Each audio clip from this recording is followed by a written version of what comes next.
Star Trek, Trek to Madworld.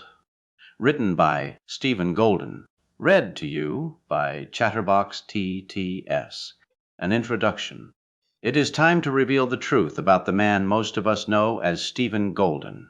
For many years, strange rumors and furtively whispered stories have been circulating throughout the science fiction community, creating a mystique about the man, an aura of dark mystery that has been made an object of fevered speculation. But it is time to rip aside the cloak of ignorance that has fed this evil gossip and reveal Stephen Goldin as he really is. From this moment on, let the awful truth be known. Stephen Goldin is a were-koala. Whenever there is a full moon, a strange and terrifying transformation comes over him. He breaks out in a cold sweat. He starts grunting incoherently as if in pain. He rolls around on the floor, writhing in a terrible, out-of-control frenzy, almost sexual in nature, all the while making the most god-awful, unearthly, guttural cries. Slowly, his flesh thickens and becomes soft, leathery hide. He begins to change shape, growing ever rounder and pudgier.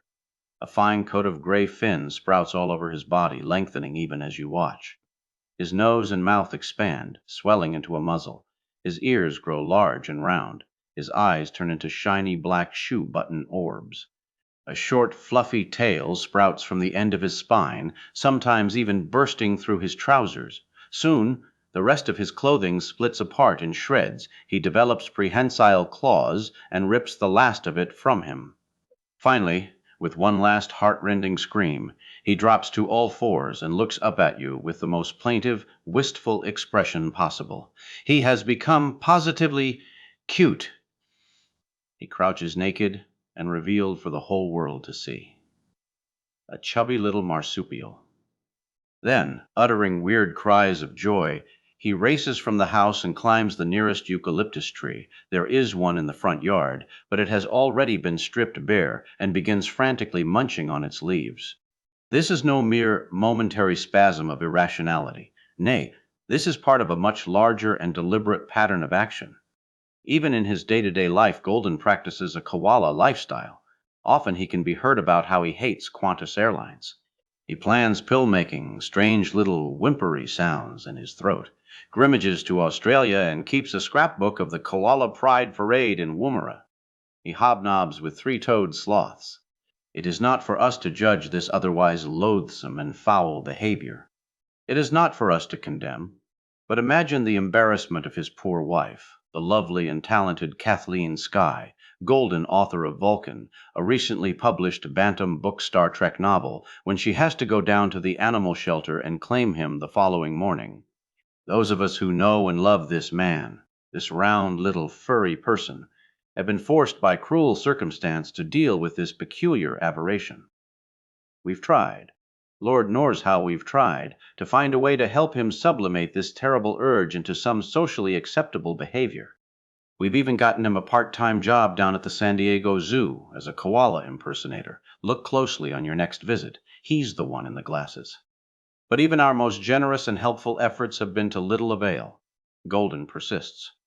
Perhaps you think I joke. Perhaps you think I make fight of Goldin's condition, a condition which many would regard only as a mere idiosyncrasy, or at worst, a handicap. But let me assure you, it is much worse than that. The words compulsion and obsession spring to mind. Perhaps even the words deviate and degenerate are appropriate here. Perhaps even stronger epithets might be applicable. But does Stephen Goldin feel shame? Does he realize how disgraceful his actions are? Does he even begin to comprehend the pain and suffering and sorrow he brings to his loved ones by his constant and maddening eucalyptus munching? The answer is no, absolutely not. Goldin is shameless. He refuses to behave by the rules of normal folk. He insists that he will not be a closet koala. He has come out into the open and declared it proudly that he likes being a koala. He loves being a koala. It may bring shudders to your heart to picture Goldin in his little gray koala suit with the bunny foot slippers and the big round ears and the fuzzy little mittens. Think of the disgust and nausea it brings to those of us who have to bear the actual sight of him flaunting this behavior. This man brags about being a koala. Why, you ask? Why would any normal, healthy American male with a good wife and a terrific career as a well-known writer of heavyweight science fiction choose to be a koala and actively seek out the koala way of life? It beats the hell out of me, too. Goldin claims that it's sexy. Yes, he real does. I myself have no personal knowledge of the koala life, nor do I wish to know anything more about it. Proximity to Goldin has already taught me more about koalas than any normal individual could want to know. Only my strong constitution and the dedication of long-standing friendship have enabled me to control the buoyancy of my gorge. I am told that many of those who follow the koala persuasion can lead otherwise normal, healthy lives. But even though some of my best friends are marsupials, it is a fact of which I remain personally unconvinced. I suspect that the real truth behind Goldin's nauseating condition is that he has become mentally and physically addicted to this way of life. To a koala bear, the leaves of the eucalyptus, if properly aged, are a euphoriant. Why do you think the nasty little buggers are always smiling? They're stoned out of their minds. It's that simple. To Stephen Goldin, being a koala bear is a wild-eyed release from the shabbiness, poverty, and moral bankruptcy of his human identity. Perhaps we could excuse the foulness of his present condition by blaming the pressures of society, or even the oppressiveness of his stunted childhood. I will not repeat the lies in his official biography, the ones about the kindly woodcutter and his blind sheepdog, who took Goldin in when they found him still wrapped in swaddling in a basket on the doorstep of the crude little cottage they called home, and how they raised him to be a fine, upstanding citizen of their small alpine community, and how he repaid this trust by selling the cottage and putting the old coot away in a nursing home.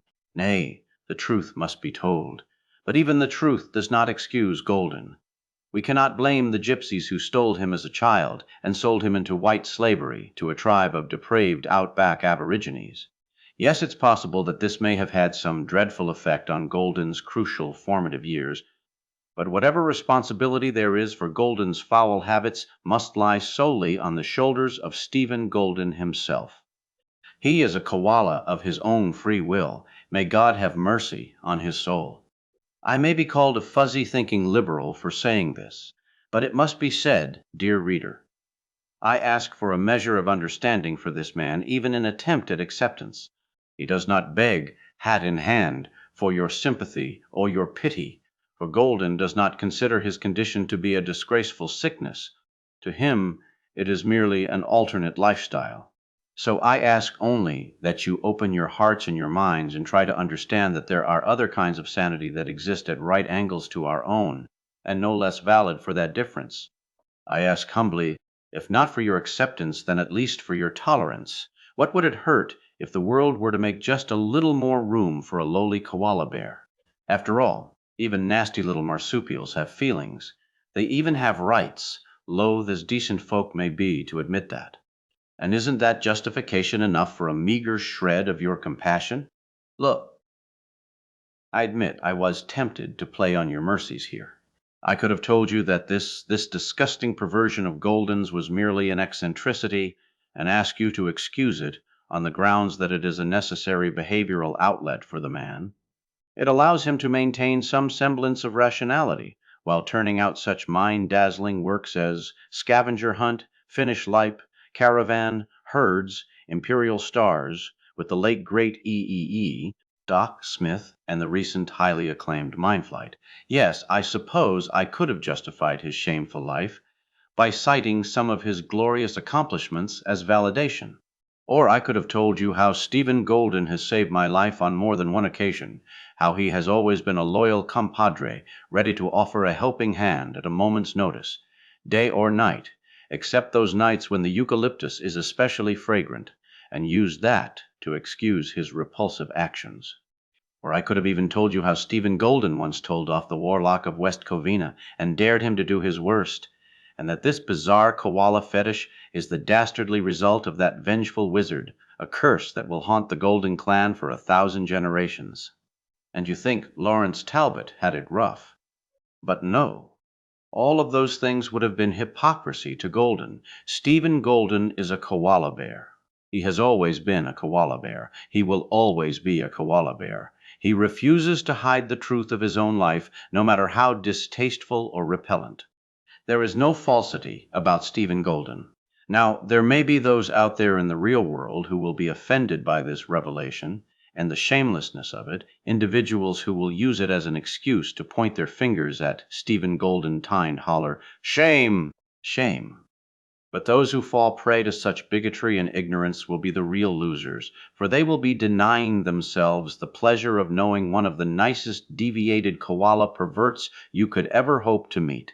And they will also be daring the wrath of Goldin's newly formed militant activist group, the Marsupial Liberation Movement, Koala Lib. Yes, it's here. And they are already making their demands known. Equal rights for all marsupials. Except maybe wombats, they're really disgusting. Equal opportunities for housing and employment. Protection from arbitrary discrimination. Affirmative action programs in education and industry. And guarantees that eucalyptus leaves will be covered by the food stamp program. There it is, kids. Those are the issues. If we aren't willing to meet these issues now, if we aren't willing to discuss them calmly as rational individuals, then we will have only ourselves to blame when our cities are once again plunged into violence and our streets are filled with shouting and angry koala bears. You have been warned. The choice is up to you. David Gerald, Sydney, Australia, 1978. Chapter 1. Captain's Log, Stardate 6188.4. We are preparing to leave orbit around Babel as soon as we pick up a pair of passengers. Kostas Spyroukis, the renowned planetary explorer who is personally responsible for locating more than 30 colonizable worlds, and his daughter Medica. The Enterprise has been assigned to transport them both back to then home on the colony planet Epsilon Delta 4 after their stay here and their unsuccessful attempt to have their world status changed from colony to full member of the Federation. This is one assignment I am eagerly awaiting. Ever since I was a boy, I enjoyed reading about Spyroukis' daring exploits, and the chance to finally meet him has made me feel like a cadet again. Captain James Kirk made certain that he was in the transporter room along with First Officer Spock and Dr. McCoy when Captain Spyroukis materialized. This was the man who'd had so many stories and legends told about him, and Kirk had read them all, many times, as a boy.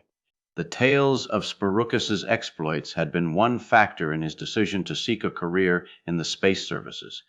Even now, when Kirk's own adventures had more than surpassed those of his idol, he could not help but feel slightly nervous as he prepared to meet his boyhood hero. But the occasion proved to be a great disappointment. The man who materialized was not a demigod, but a human being like himself. Kostas Spyroukis was a short, wiry man with dark hair and a deeply tanned skin. His face was lined from years of survival under the harshest of conditions. Though he was not an old man by contemporary standards, the leathery look of his skin made him seem older than he was. Moving slowly, Captain Spyroukis stepped down from the transporter platform and glanced around the room. "You must be Captain Kirk," he said as he spotted the ship's commander. "I've heard a great deal about you. I'm honored." Kirk blushed. He had not expected such praise from the man whom he himself worshipped. "The honor is mine, sir." Then, noticing that Spyroukis was the only person who had appeared, he added, "I thought your daughter was supposed to be coming along too." "She is." There was a weariness in Spyroukis' voice that seemed oddly out of place. "She just had to stop to have one last argument. Even though we lost the council debate, she's a very headstrong girl." As Spyroukis moved forward, Kirk could see that something was indeed wrong. The older man was moving with a slowness that bespoke some great infirmity. On Kirk's left, Dr. McCoy noticed it too, and took a step forward to help Spyroukis. "Is there something wrong, Captain?" McCoy asked. "I'm Lieutenant Commander McCoy, ship's surgeon. If you're not feeling well, we could have a run down to sickbay and I'll check you out. It'll only take a few minutes." McCoy's concern, though, only served to irritate Spyroukis. "I'm perfectly all right," the explorer snapped. "Just a little tired is all. I fought very hard to convince the council I was right, and it didn't work. Maybe I got a touch of indigestion along with it, I don't know. Just let me go to my cabin and lie down. I'll be fine." "Are you sure?" Kirk asked. Sparuchus fixed him with a pointed stare. Captain, I was commanding spaceships while you were still in diapers. I haven't gone senile yet. I'm perfectly capable of taking care of my own body. Feeling properly chastised, Kirk mumbled an apology and assigned Mr. Spock the task of showing Captain Sparuchus to the visitor's cabin. After the two had gone, McCoy turned to the captain. "Tin worried, Jim?" Despite what he said, he did not look well. Kirk nodded. "I know, but he seems set against a checkup in any way, shape, or form. If he were a new crewman, we could order him to go anyway. But medical exams are only offered to visitors by courtesy, so I can't insist he go to your office." "Well, I can," McCoy growled. "If anything threatens the health of the crew, I've got extraordinary powers to deal with it, and for all I know, Sparuchus may have some rare and highly contagious disease. I'll look in on him again in a little while, after he's had the chance to get settled. If things are still that bad, then hero or not, I'll have his tail down in sickbay on the double." "Sir," the engineer who was manning the transporter controls interrupted the conversation. "I just received word that Miss Sparuchus is ready to beam up now." "Fine. Beam her aboard, Lieutenant." As he spoke, Kirk moved across the room to the intercom on the wall. Pressing the speaker button, he said, "Kirk to bridge. Prepare to leave orbit, Mr. Sulu, as soon as our second guest has been beamed up.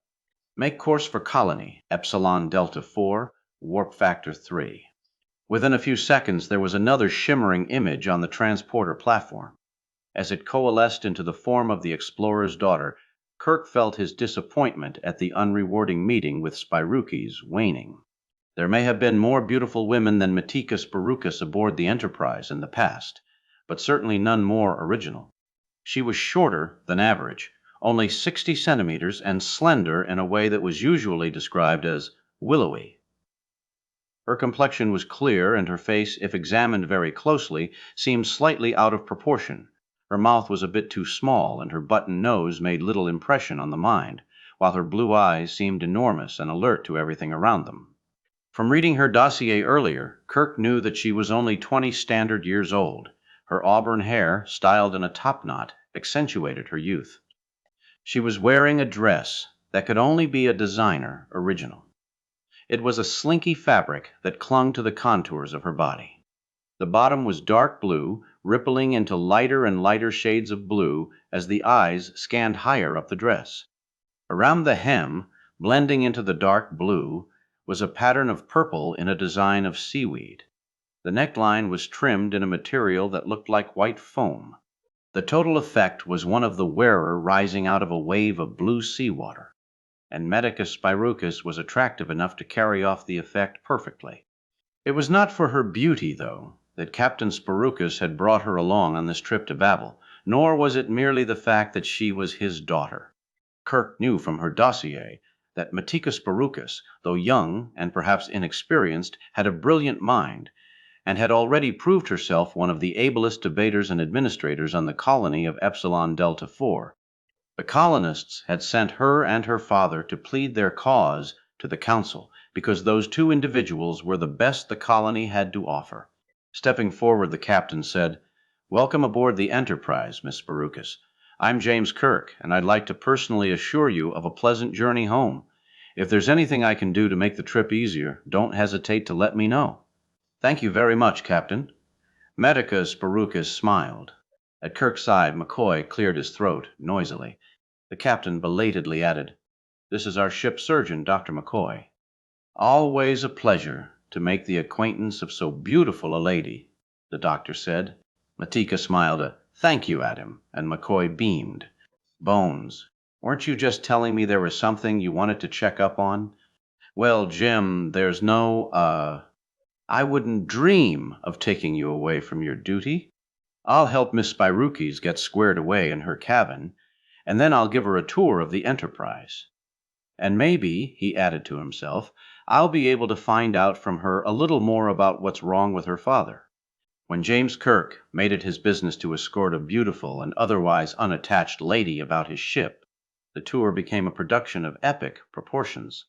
Depending upon the intelligence and interests of the woman involved, The excursion could feature detailed explanations of the Enterprise's technical systems, engine, power plants, air recycling stations, and so forth. Or it could merely be a stroll through some of the more pleasant recreational areas the ship's planners had designed to keep the crew from boredom on long trips. Medica Spyroukas was a special case. She was quite familiar with standard starship operations because of her father's background, but her father had commanded only small exploratory ships during most of his career, and a heavy cruiser of the Constellation class was a different vessel entirely. Kirk decided to modify his technical tour and began with a swing through the automated food processing units. These machines, he explained, can rearrange the basic protein, fat, and carbohydrate compounds in our stores and turn them into any of the thousands of programmed meals that are registered in our computer banks. We can feed anyone, from an Avalokite to a Zycothian, with food he would swear came from home, all automatically. Our ship's doctor can keep his patients to a precise diet if it's required, and as far as quantities go, the machines can feed a banquet of 200 as easily as a single meal.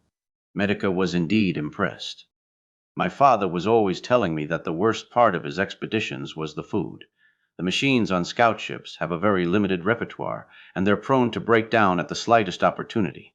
Daddy said that once he and his crew had to live on nothing but bloodworm stew for over a month because the food processor refused to make anything else.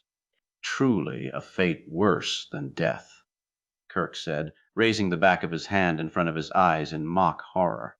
It was the very best bloodworm stew. Metica smiled. But even so, yes, I can imagine. I promise you that if our food machines break down, which they have never done yet, I'll have our engineers fix it immediately, or else we'll all dine on engineer stew. Being a captain does have its privileges. Kirk next led his visitor through the door from the food processing area into the ship's gymnasium. This was a large open room 20 meters by 10, in which at present more than a score of crew members were spending their off-duty time. 2 were working on the parallel bars, 3 others were lifting weights, and a handful were conducting a class in group calisthenics. The remainder were engaged in a friendly, free-form wrestling match. No one bothered to salute the captain as he and his guest traversed the length of the room to the door on the other side. Captain Kirk had long ago issued a standing order that, under normal conditions, rank was of no consequence on Deck 8, where the entertainment and recreational facilities were concentrated. This was the primary portion of the Enterprise, where the crew could relax. Kirk thought it would be counterproductive to remind them of duties and responsibilities in their leisure moments. Kirk and Medica Spyroukas went up the short gangway at the far end and went into the hallway that led them to the recreation lounge next door. This room was slightly larger than the gym, although the tables and chairs set around the perimeter made it feel more closed in. There were more people here, some eating at tables with their friends, others involved in card games, but most were grouped around the holographic display area where individual crew members were surrounded by three-dimensional projected situations that allowed them to test their reflexes against computer-simulated events. Those were the most popular games on the ship, the modem successor to the ancient game of pinball. Of course, Kirk explained as he led his guest through the lounge, pausing briefly to watch the games. Like all our facilities, these are duplicated down in the secondary hull. They have a gym and a lounge, and even a swimming pool and sun deck. The upper deck facilities are used more often, though, because they're easier for most of the crew to reach. You can always expect to find someone in here at any hour of the day. Daddy tells me that all he and his crews ever got to do was read or play cards. Fortunately, he enjoys both. But there are times, I think, when he would have killed for a setup like this. When you've got a crew of 430 people on a mission of extended duration like ours, you have to provide them with something to keep themselves entertained, or they'll be at one another's throat in under a month. There's still not as much diversion as I'd like. Medica's eyes widened. What more could you possibly want? A soccer field, Kirk sighed wistfully. I think team sports help provide even more social cohesion, but of course there isn't room aboard even a ship this large for any decent-sized field. We have to settle for low-gravity gymnastics and free-fall polo. I do miss the soccer, though. He beamed at Medica. Did you know I was the varsity's leading scorer at the academy in my senior year? Not only are you handsome, you're modest, too. I am impressed, sir. But I was under the impression that your ship did have some areas made to simulate an outdoor environment. Exactly where we're going next. The captain took her arm and led her through the lounge into the area which was the ship's park. There, a gravel pathway meandered through a blue-green carpet of sponge grass from the planet. Delestra, the shoulder-high stalks of prism flowers, swayed characteristically back and forth as though in some non-existent breeze, their shimmering petals diffracting light in rainbow patterns all around. A patch of small yellow humbonnets droned their seductive call to any wandering insects that might come by and fertilize them, and further off, a clump of honor blossoms were lending their distinctively sweet scent to the park's fresher. There were even terrestrial trees and shrubs, scattered at intervals to create little pockets of privacy within this large open space. Directly in front of the two humans was a fountain that sprayed water in ever-changing hues across a central abstract sculpture that continually was changing shape, evolving from one intriguing form to the next in slightly over a minute. Medica smiled like a small child and ran slightly ahead, eager to take in all the beauty of this portion of the enterprise. The corners of Kirk's own mouth curled up into a smile as he followed after her at a more dignified pace. He caught up with her just as she reached the point on the pathway closest to the fountain. She turned to face him. I love it, all of it. Who would believe you could put something like this inside a spaceship? It seems to go on forever. Why couldn't you put a soccer field here if you wanted to? The size is a carefully designed optical illusion on the part of the planners. That's partly why the trees and bushes are there, to prevent you from seeing all the way across.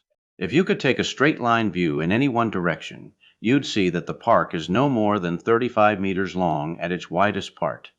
It's also curved around the central axis of the circular primary hull, which would make for a very strange soccer field indeed. He once again took her hand and escorted her down the gently winding pathway through the park. The path wanders around in here too, he continued, adding to the illusion that the park is bigger than it really is. There are even the recorded sounds of insects, birds, and other small animals to make us feel more at ease. No illusion is too good for our Starfleet personnel, is it? They did go to quite a bit of trouble, didn't they? Still, no matter how beautiful it is, we always know it's an illusion. He put an arm around her waist and pulled her slightly nearer. An illusion can be a very lonely thing unless you share it with someone. It was the opening line to a courtship ploy, but Medica was not going to let the captain get by that easily. Pretending she hadn't heard him, she quickened her pace a bit, pulling slightly ahead of him. Does it ever cause problems? She asked. I mean, a place like this might make anyone homesick for his own world. I know it makes me feel a little homesick right now. Is Epsilon Delta 4 like this? Her face reddened just a little. Slip of the tongue. I was thinking of my old home on Parthenia, where we used to live before we settled on Epsilon Delta 4. I've only lived at the colony about 2 years, and sometimes I catch myself still thinking that Parthenia is home. I suppose it's a natural tendency, but I've been trying to stop it. I'm dedicated to Epsilon Delta 4, God. How I hate calling it that. That's one reason why we applied for membership status, so we could have a real name instead of some catalog designation. I'm dedicated to my new home, but there are times when it doesn't seem so homey. I've never been there. What's it like? It's mostly very hot and very dry. 77% of the surface area is land, and most of that is desert, or, closer to the poles, tundra. There's only one city at the moment, Oreopolis, up on a mountainside overlooking a large red desert. I agree. It doesn't sound very homey. Why put a colony there at all? Minerals, for one thing. Our mountains are rich with napathic salts and corbadium deposits. Plus, Daddy is very pleased with the soil. He says it's in prime virgin condition, and all it would take is an initial investment in the right crops, and the land could be supporting the people within half a decade. That's why Daddy was so eager to have us declared a full member world. I was wondering about that, Kirk said. Normally, it takes 10 to 20 years before the Council will declare a planet a member rather than a colony. They like to make sure the world can stand on its own, without assistance, before they grant it independence. Medica seemed prepared to renew the argument she'd already lost in the Council's chambers. But sometimes, too, the Council can hold back the development of a world that should be brought along much faster. A colony can't really decide its own fate. The Council allocates the money, tells it how much help it will get, how many supplies it can buy, where to concentrate its efforts. The Council considers the welfare of the Federation first. The welfare of the colony itself is of secondary importance at best. Kirk wrinkled his brow. Are you accusing the Council of trying to hold the colony back? Keep it subjugated instead of developing it properly?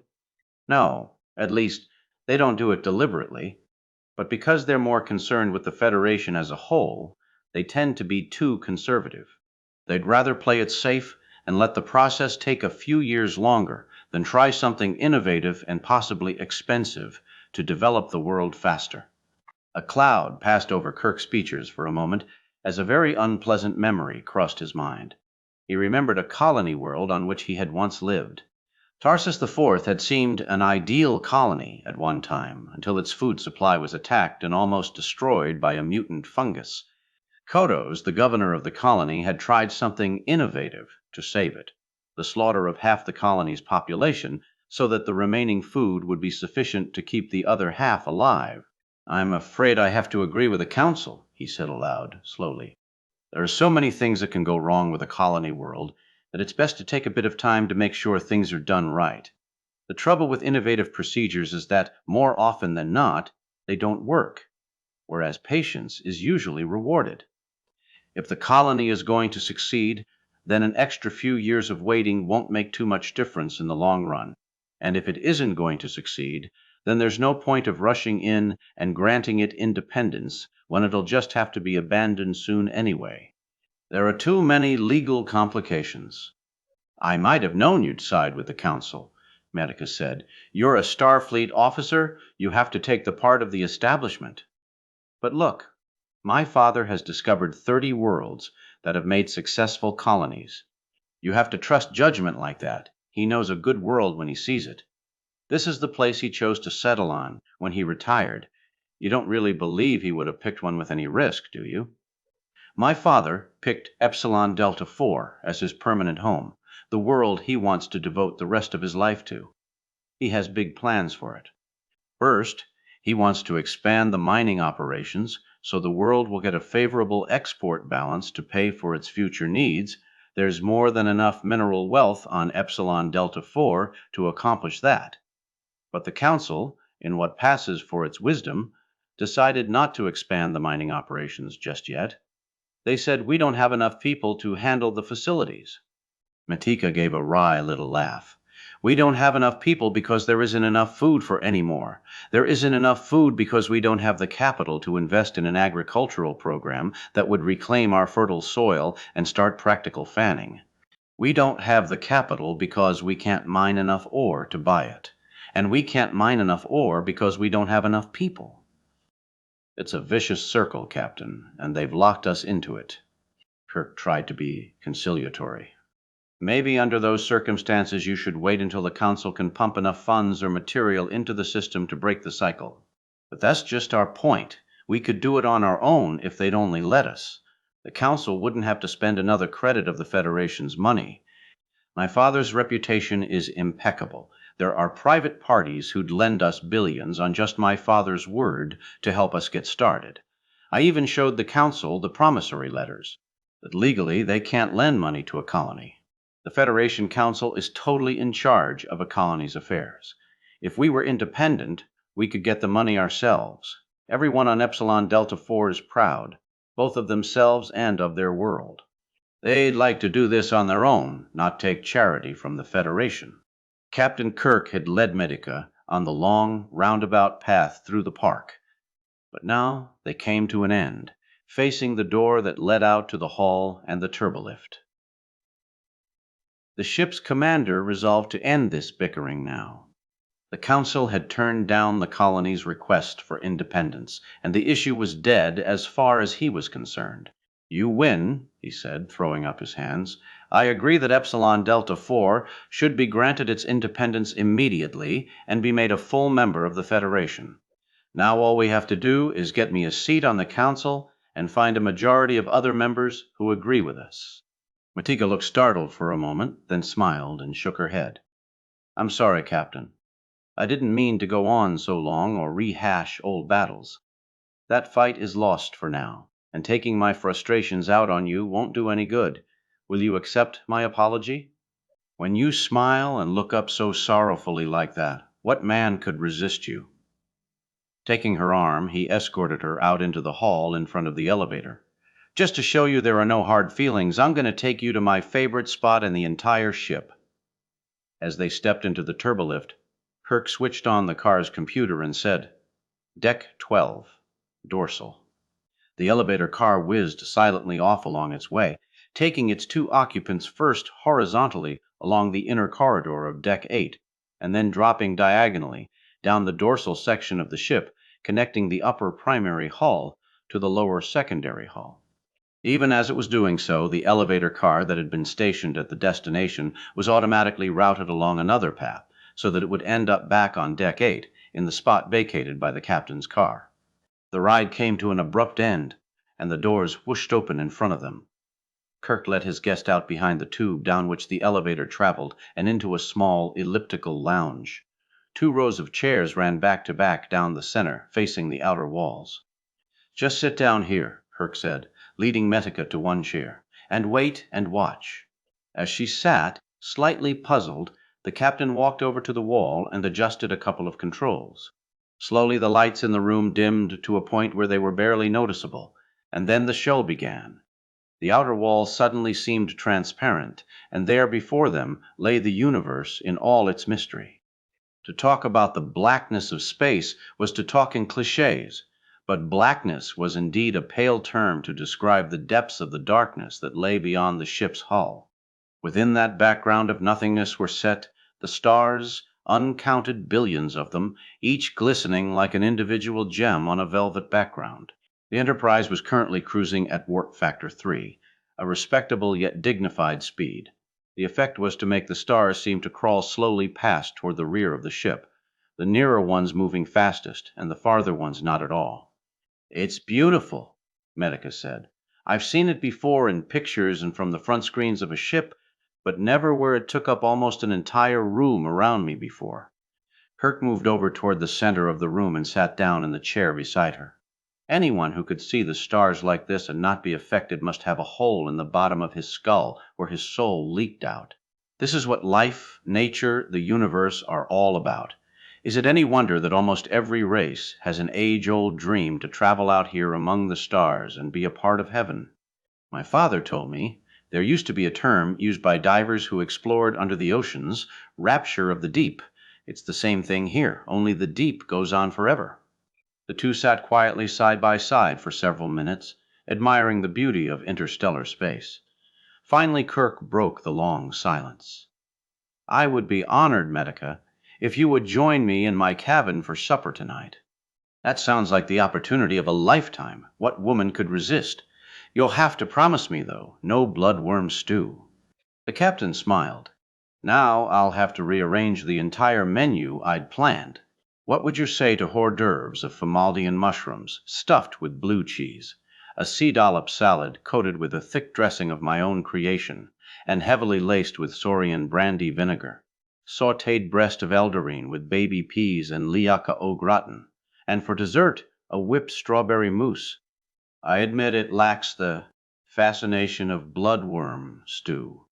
Captain, you top wonder upon wonder.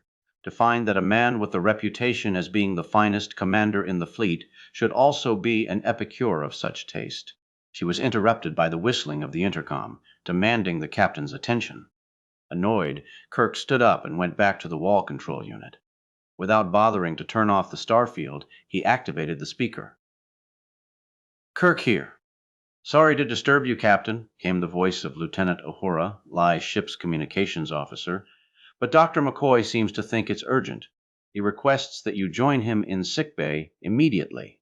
"What's the problem, Lieutenant?" "It's Captain Spyrucus. His illness took a turn for the worse, and Dr. McCoy thinks he may be dying." Even across the room, Kirk could sense Matika's body tensing at the news. "Tell Dr. McCoy we'll be there immediately," the captain said. "Kirk out." Ah. Chapter 2. As Kirk and Medica rode their turbolift car in silence to Deck 7, the captain reflected that he had spent entirely too much time in sickbay since his assignment to the Enterprise, both as a concerned observer and, sometimes, as a patient. Whenever anything disastrous is about to happen, he thought, it usually begins with a call from McCoy asking me to come to the sickbay. Maybe if I just shut that section down completely, nothing bad would ever happen again. As the turbolift doors swished open, Kirk took long, quick strides toward the entrance of the main ward, where McCoy would most likely be tending his patient. Behind him, Matika almost had to run to match his pace. There was a desperate quality to her mannerisms. Kirk could tell that she loved her father very much. The ward looked deserted at first glance, but before the captain had more than an second to wonder where his chief medical officer was, head nurse Christine Chappell entered and told him that she and McCoy had taken Spyrucus to the intensive care unit. Impatiently, Kirk and Medica rushed through the immaculate corridors, fearing the worst. Even as they approached the ward, they could see Spyrucus through the open door. The famed explorer was lying on an examining table, clad only in a thin white sheet, surrounded by a force shield, a stasis generator, and all the other miraculous devices of the modern medical profession. None of them seemed to be helping much. Kirk was experienced enough at reading the life function monitors above the bed to know that the man he so admired was in critical condition. There was a low, throbbing noise coming from the instrument board, but it was far too irregular and far too low-pitched to indicate anything good. Dr. McCoy stood beside the bed. There seemed to be, if that were possible, a few new wrinkles in his already craggy face, wrinkles of worry and perplexity. Kirk knew that McCoy tended to worry about even the most trivial of problems, but there was a depth to this particular expression that boded no good. "How is he, Bones?" the captain asked as he walked through the door. "What's the matter with him?" McCoy could only spread his hands in a gesture of defeat. "I wish I knew, Jim. I hadn't had the chance to pay him a follow-up visit. I was just finishing my daily report, and next thing I know, they're calling me down to emergency to look at him." Whatever this is apparently hit him while he was lying on his bed. He tried to get up, knocked a few items off his nightstand, and crawled to the intercom to call for help. From the way he looks, I'd say it was a miracle he accomplished even that much. But then, from all I've heard, Captain Spyrucus was no ordinary man. Medica was in the room too, right on Kirk's heels. She wanted to race to her father's side, but knew that the force shield and the stasis generator would make that impossible. Feeling impotent and helpless, she whirled on the doctor to vent her frustration. Doctor, is no ordinary man. You're talking about him as though he were already dead." McCoy's face softened, and he modulated his voice into more soothing tones. "I'm sorry, Miss Spyrucus. I didn't mean to sound premature. Your father is definitely alive at this moment. But as for how long we can keep him that way," his simple shrug spoke volumes. Medica's gaze went from the doctor to the monitor and back to the motionless figure of her father. Without saying another word, she moved over to stand beside the examining table as close as the equipment would allow her. Kirk, however, was not about to let his doctor off the hook with such a simplistic diagnosis. "Don't you at least know what the matter is?" he asked. "Can't you make some kind of guess?" "I could make guesses till the cows come home, and it still wouldn't do Spyrucus any good." The weariness in McCoy's tone indicated that he'd already been doing some serious theorizing and had been unable to reach any solid conclusions. "The closest I can come is that it looks like some form of radiation poisoning, but it's a type I've never seen, and our computers are unable to identify it." Kirk's first concern was the immediate hazard this might pose to his crew. "Is there any chance he was exposed to something on board?" "I don't think so. I can't be sure, of course, but this has all the earmarks of the cumulative effects of a small dose over a long, constant interval. I was hoping Miss Baruchis might be able to help me." Medica looked up suddenly at the mention of her name, her reverie momentarily broken. "Me? What?" "First," the doctor said, "I need some information. Has your father spent any extended periods of time in unusual environments?" Matika gave a short, harsh laugh. "My father's the expert in unusual environments. He's probably visited more than any other human being alive. I don't mean just for the month or two it takes to scout a new planet. I'm talking about extended stays of months or even years." Matika shook her head. "Daddy's job never gave him a chance to settle in one place for very long. The longest he's ever been anywhere that I can remember is just in the last 2 years, since his retirement, on Epsilon Delta 4. McCoy frowned and tapped 2 fingers lightly on the surface of his desk. After a moment, he continued, "One other thing, Miss Baruchis. Would you let me take a few blood and tissue samples from you for comparison purposes?" Medica, still dazed by her father's sudden illness, nodded absently. McCoy was able to take his samples painlessly, and the girl turned back to her father. The older man appeared to be resting comfortably, his condition unchanged. Just to look at him, he seemed to be in a deep, relaxed sleep. Only the low, irregular throbbing of the monitors broke that peaceful illusion. McCoy called in one of his lab technicians, gave her the samples he'd taken from Medica, and detailed the tests he wanted run. As the woman nodded and left, McCoy looked at Kirk and gestured with his head that he wanted to speak to the captain privately in another room. Kirk looked at Medica, who stood motionless as a statue by her father's bedside, and then followed the doctor into the office next door. Medica never noticed they had gone. "Are you thinking what I'm thinking, Bones?" Kirk asked when the two were alone. "That there's something about Epsilon Delta 4 that caused the problem?" When Kirk nodded, McCoy went on. "It seems the simplest conclusion. If Sparukas picked up a prolonged exposure to anything, it would have to be there. And if he did, there's a good chance that some of it might show up in his daughter's body too. If her tests show anything positive, we'll at least have some clue to what we're looking for." "But what could it be?" Kirk mused. "Spyrukas is the most experienced scout the Federation has. He's located scores of planets and found 30 suitable for colonies. You'd think that he, above all, would know if there was anything of long-term danger on Epsilon Delta 4. And he certainly wouldn't pick that as the world where he and his daughter would settle permanently if anything was even slightly off. Perhaps it was something he discounted as negligible," McCoy suggested. "The history of medicine is full of incidents where 2 or more separate factors, each totally harmless in itself, combined under the proper circumstances to produce some pretty lethal results. I'd suggest you put Spock to work on that particular problem. If anyone can sort through the millions of insignificant facts and come to the proper conclusion, it'll be Spock and that computer brain of his." Captain Kirk felt a light chill as the doctor spoke. For McCoy to recommend handing a problem to Spock, the situation would have to go far beyond serious. It had to be cataclysmic. 5 hours later, Kirk convened the small meeting with his 2 closest friends in the Deck 6 briefing room. Seated across the large table was Dr. McCoy, looking more dour and glum than ever. To Kirk's right sat Spock, rigid yet relaxed, as though military posture were the ultimate purpose of his body's design.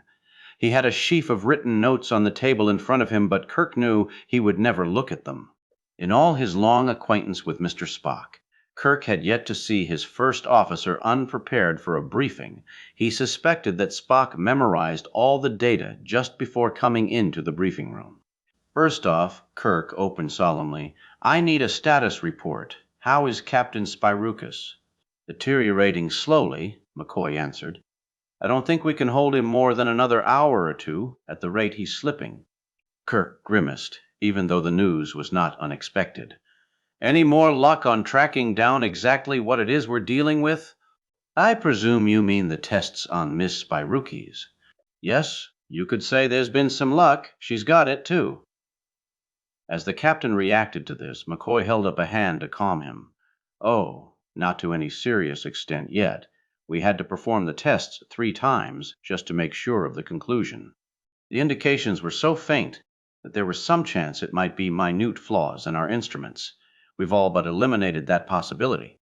Miss Barukas is perfectly healthy at the present, but if she's exposed to the conditions her father experienced for any long periods of time, she could develop the same symptoms.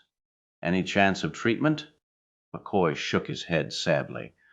None that I know of. I've tried all our standard anti-radiation therapies and even a few non-standard ones. The disease has been simmering below the surface so long, wrecking the body internally before it became apparent, that there's nothing I can do to slow its progress. I suspect Captain Sparukes has been having symptoms for quite some time and merely shrugged them off as signs of advancing old age. Mild dizzy spells, touches of indigestion, thinning of hair, things like that. Like cancer. By the time the problem becomes really noticeable, it's far too late to do anything. The captain turned to the imperturbable Mr. Spock. How have you done at your end? Is there anything about Epsilon Delta 4 that could be the root of the trouble? I'm afraid that I, too, am limited to guesswork and speculation. The potential exists, but in the absence of extensive laboratory tests, I cannot state for certain that my suppositions about the causative factors are correct. I'll accept your qualification, Mr. Spock, Kirk said, mildly annoyed at the Vulcan's customary circumlocution. At the moment, though, any supposition is better than none at all, and yours have a high record of proving out. Please continue. Spock gave the captain an almost imperceptible nod of his head. Very well. Since the problem seemed to be a form of radiation poisoning, I looked first at the largest single source of radiation available to the Epsilon Delta 4 colony, its sun. Our ship's computer had in its information bank the original records obtained by Captain Spyrukas on his initial investigation of the planet, in addition to periodic updates made by scientists at the colony since its foundation. I performed a spectrographic analysis of that star's radiation curve and compared it to analyses that had been made previously. The results concurred. Epsilon Delta 4's sun is a strong emitter of Zeton radiation. But Zeton radiation's effects are well known, McCoy interrupted. It doesn't cause illness like this. If the interruption to his carefully prepared presentation in any way affected Spock, he did not show it. His tone remained level as he continued. Quite correct, Doctor. Experiments with Zeton radiation have been carried on for years and have proven beyond any rational doubt that Zeton radiation in any naturally occurring quantities is totally harmless to Terran human beings, as well as most other races in the galaxy. It was not the Zeton radiation per se that caused Captain Spyrukas' illness. My next thought was that there might be some other radiation to blame. Aside from the Zeton radiation, the local sun's output is not vastly different from that of Earth's sun, so nothing further was to be gained there. I learned that Epsilon Delta 4 is rich in minerals, and I thought that perhaps some radioactive materials near the colony's main settlement, in combination with the Zeton radiation, might have produced this effect. But this supposition, too, proved wrong. There were no recorded deposits of radioactive materials within hundreds of kilometers of the main settlement. The minerals the colony wants to mine are all strictly conventional ones. Since radiation alone could not account for the phenomenon, I turned to the next most pervasive aspect of the colony's environment, the air. Epsilon Delta 4's atmosphere is almost identical to Earth's. But with one major exception, instead of comprising only 1%, as on Earth, the element argon comprises slightly less than 2% of the atmosphere on Epsilon Delta 4. But argon's an inert gas, McCoy argued. Even in this slightly higher concentration, its mere presence in the lungs and bloodstream would scarcely matter. Again, Doctor, Spock said evenly, your assumption is correct as far as it goes. I decided to take it a step further, however. There have been a few laboratory experiments reported on the effect of strong Zeton radiation upon argon. It was found that argon atoms bombarded with continuous dosages of Zeton radiation tended to become unstable, In some cases, they became ionized, while in others they tended to lose their chemical property of inertness and could even recombine with other atoms lower on the periodic chart. Like hydrogen, oxygen, carbon, and nitrogen, McCoy muttered. Precisely. If ever a Vulcan could look pleased with himself, Spock did at that instant. The effect of this recombination in any short-term circumstance would of course be negligible, considering how small an amount of argon was available to begin with, and how small a percentage of argon actually becomes unstable due to the Zeton radiation. But living tissue is a very sensitive material, as you know, and the cumulative effect of this unusual reaction could well lead to the symptoms you describe. McCoy was silent for a moment, pondering what Spock had told him. I would never even have thought to look for something like that. But now that you point it out, it does look like the logical answer. Of course, Doctor, Mr. Spock said flatly. But there's nothing we can do to change either the sun or the atmosphere of Epsilon Delta 4, McCoy continued, half to himself. Like Medicus Spirocus, all the other colonists on that world are being exposed to this unknown menace day in and day out. The very air around them will kill them all unless something is done, and quickly. All three men around the table knew what that implied. Epsilon Delta 4, no matter how ideal a colony world it seemed, would have to be abandoned as a human settlement. Its cities would be dismantled, the hopes of its settlers crushed. All the people who'd been living there would have to be evacuated before they, too, were struck down by the mysterious illness that was killing Costas Spirukis. And Medicus Spirocus, who had just traveled to Babel to argue the case for Epsilon Delta 4's independence, was not likely to be pleased that her newly adopted homeland would soon be deserted once more. Chapter 3. Captain's Log. Stardate 6189.0. I have sent through a Priority 1 call to Starfleet Command, outlining the situation on Colony World Epsilon Delta 4 as nearly as we can estimate it. Starfleet acknowledges receipt of our hypotheses and promises to get their best scientific teams to work on the problem at once. They will apprise me of the situation the instant they have any results. Meanwhile, the Enterprise continues on its original course to Epsilon Delta 4. I have taken the liberty of increasing our speed to warp factor 4. In the event Starfleet confirms our worst fears, we will want to reach the colony in a hurry to begin the evacuation. My chief engineer is currently working on contingency plans to house the evacuees aboard the ship, if and when that becomes necessary.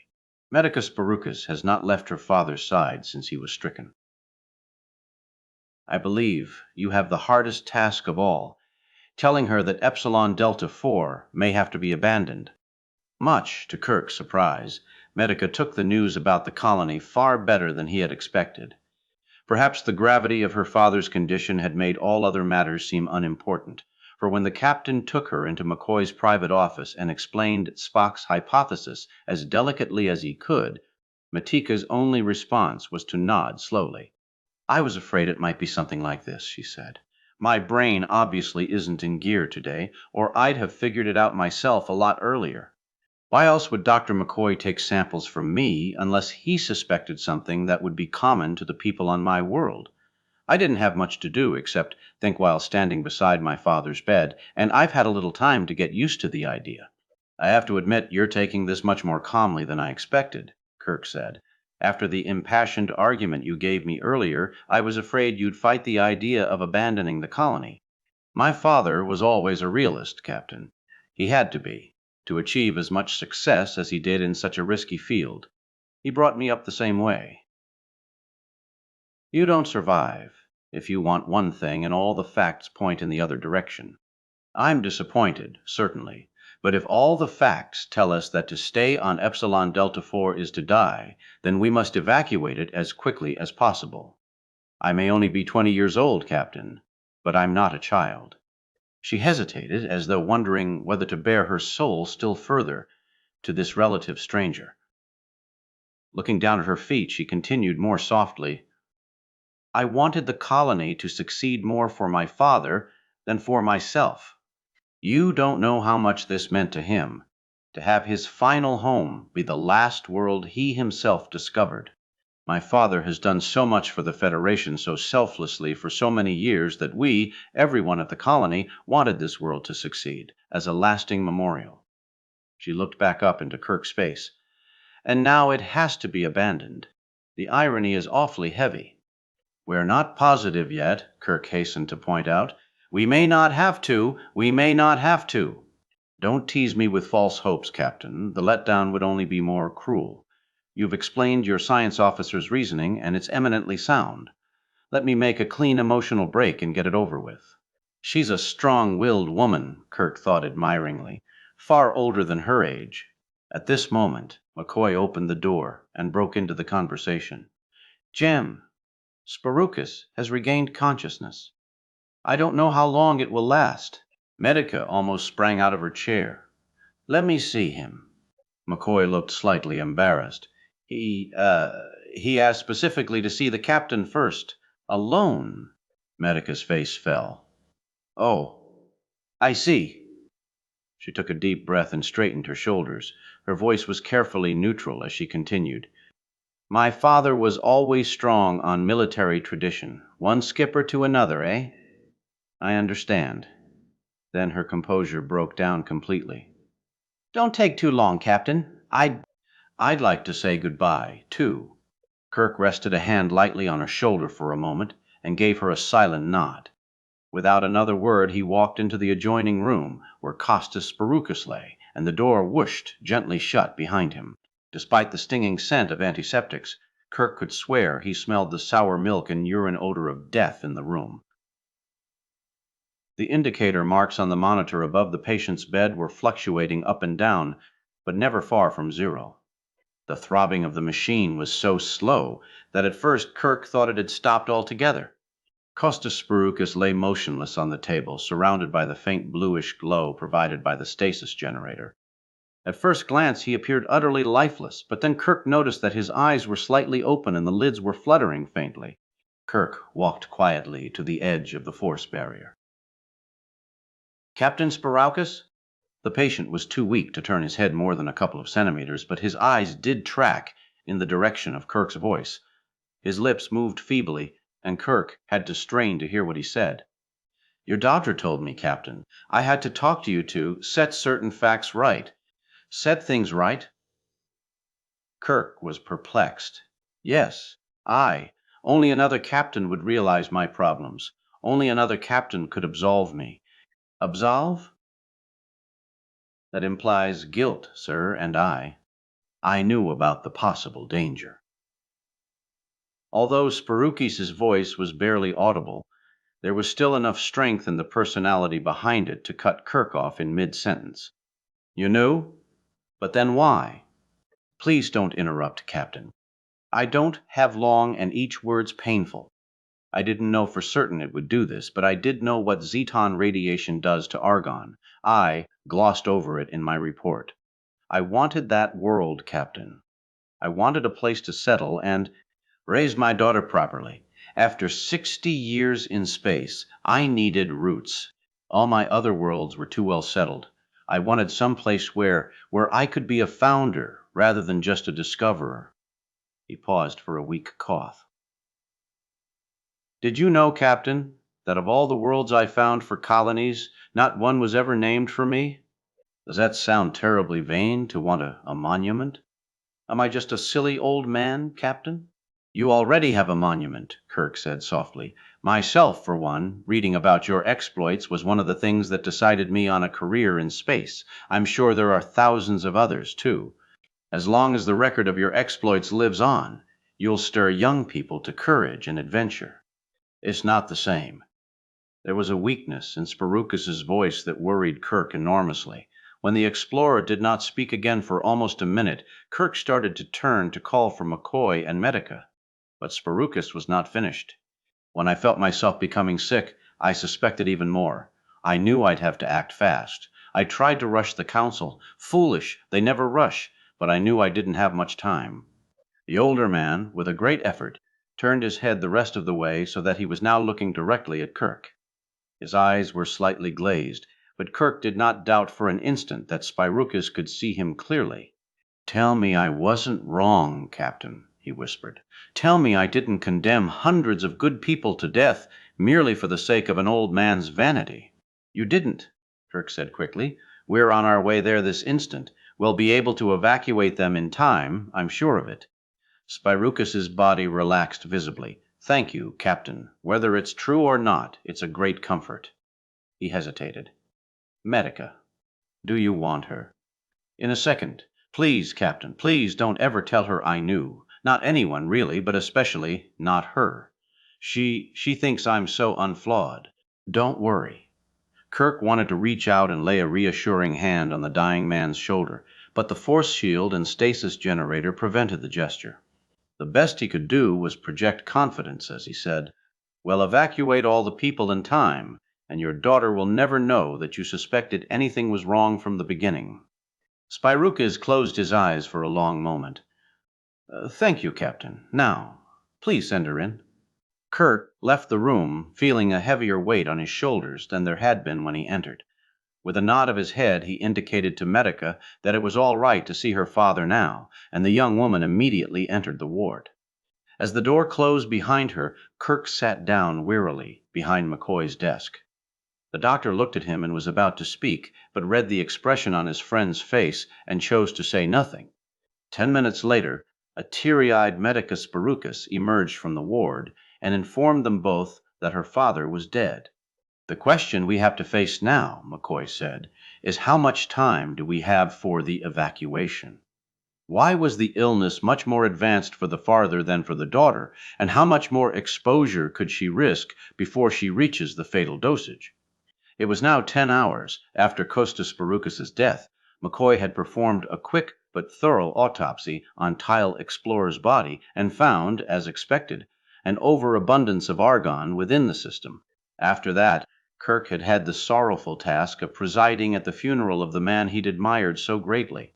The words he found to say were, he thought, totally inadequate to express the scope of Spiroucus's achievements in space exploration.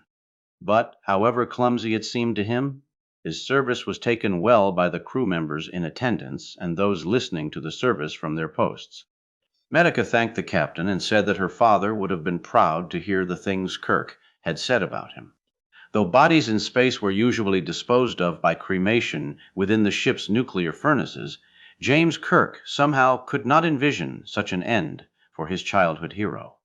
Instead, he returned to the old Terran naval tradition of sliding the flag-draped coffin out of the ship through a hatch in the shuttlecraft hangar, with a flurry of photon torpedoes exploding outside around the coffin to provide the appropriate fireworks.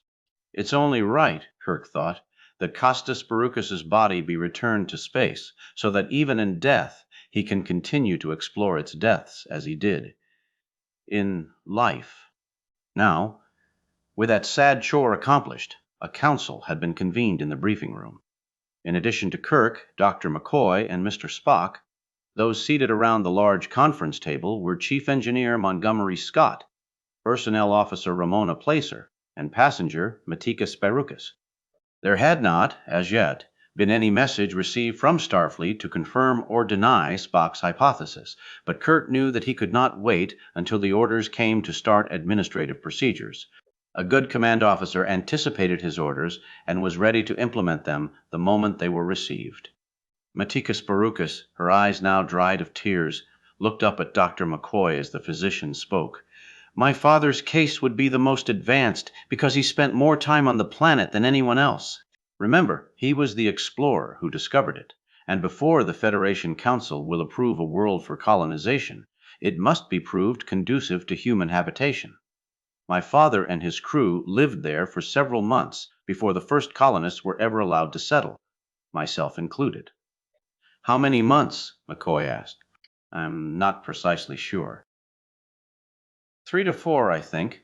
Then he left it to return to Starfleet and file his report.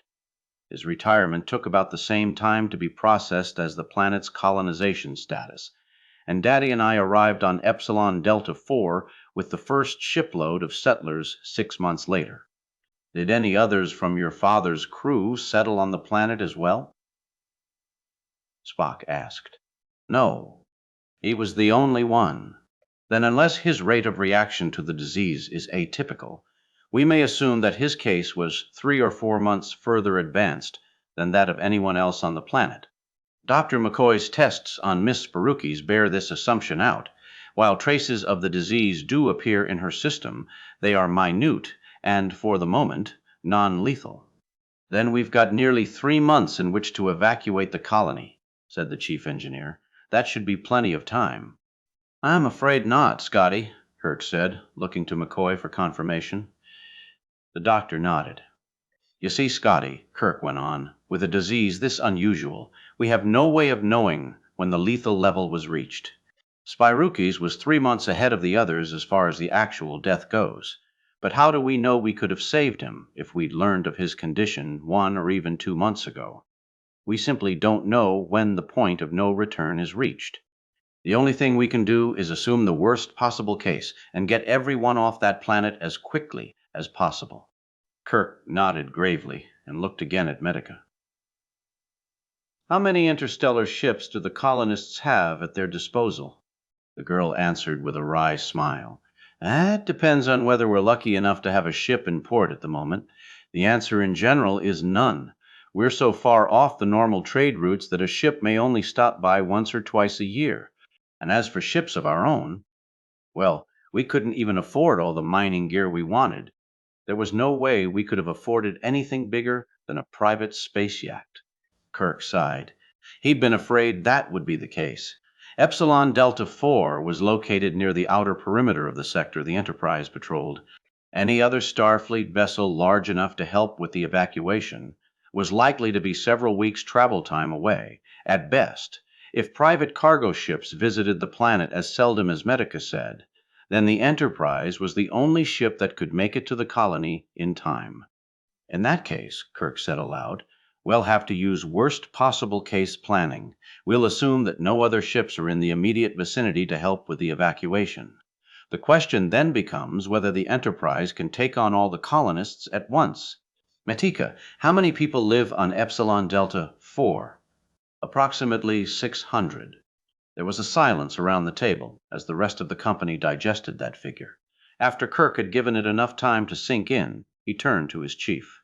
Engineer, Scotty, can the ship's life support systems handle that many extra people aboard? Scotty was frog-eyed, considering the logistical difficulties that would entail. I didn't know, Captain, he admitted. The ship is designed to hold 430 in comfort, squeezing in half again, as many could be done by getting a mite friendlier with everyone around you, but 680 more. There's plenty of room, Medica spoke up. There's lots of open area in the recreation rooms in the park that I saw yesterday. At worst, there are kilometers of corridors. If each colonist brought only a few possessions with him, there would still be plenty of space for everyone. Scotty looked directly at her with a hard but not unsympathetic glint in his eye. Aye, miss, and what do they eat, and what do they drink, and when the temperature of the air around them starts rising, what do they breathe? Scotty's right, Medica, Kirk cut in hastily. Space is the least of our problems. The ship's resources were calculated for 430, and suddenly we're talking about more than 1,100, almost 3 times the original number. Any system can break down when you try to push it at 3 times normal. We have plenty of food, but distributing it will be no simple problem. The body temperatures of 1,100 people crowded together will put a strain on the ship's environmental system. That many people, too, eliminate a great deal of waste products which have to be disposed of. There's another strain on the ship. The problems aren't insurmountable, but they are large, and they must be considered. Begging your pardon, Captain, interrupted Mr. Spock, but the problems need not be as complex as you suggest. What do you mean? Merely that it would not be necessary to transport 1,100 people at one time. Consider, a Constellation-class starship like the Enterprise can be run efficiently with a skeleton crew of 57 people. That has been demonstrated on numerous occasions. I would suggest leaving all but the minimum number of our own crew down on the surface of Epsilon Delta 4 while we take the colonists to safety, then come back and pick up our crew again.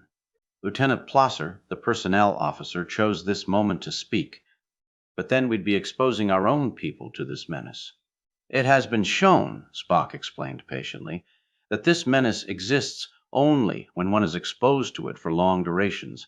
It would certainly take us no more than a month to transport the colonists to some safer world and then return for our crew.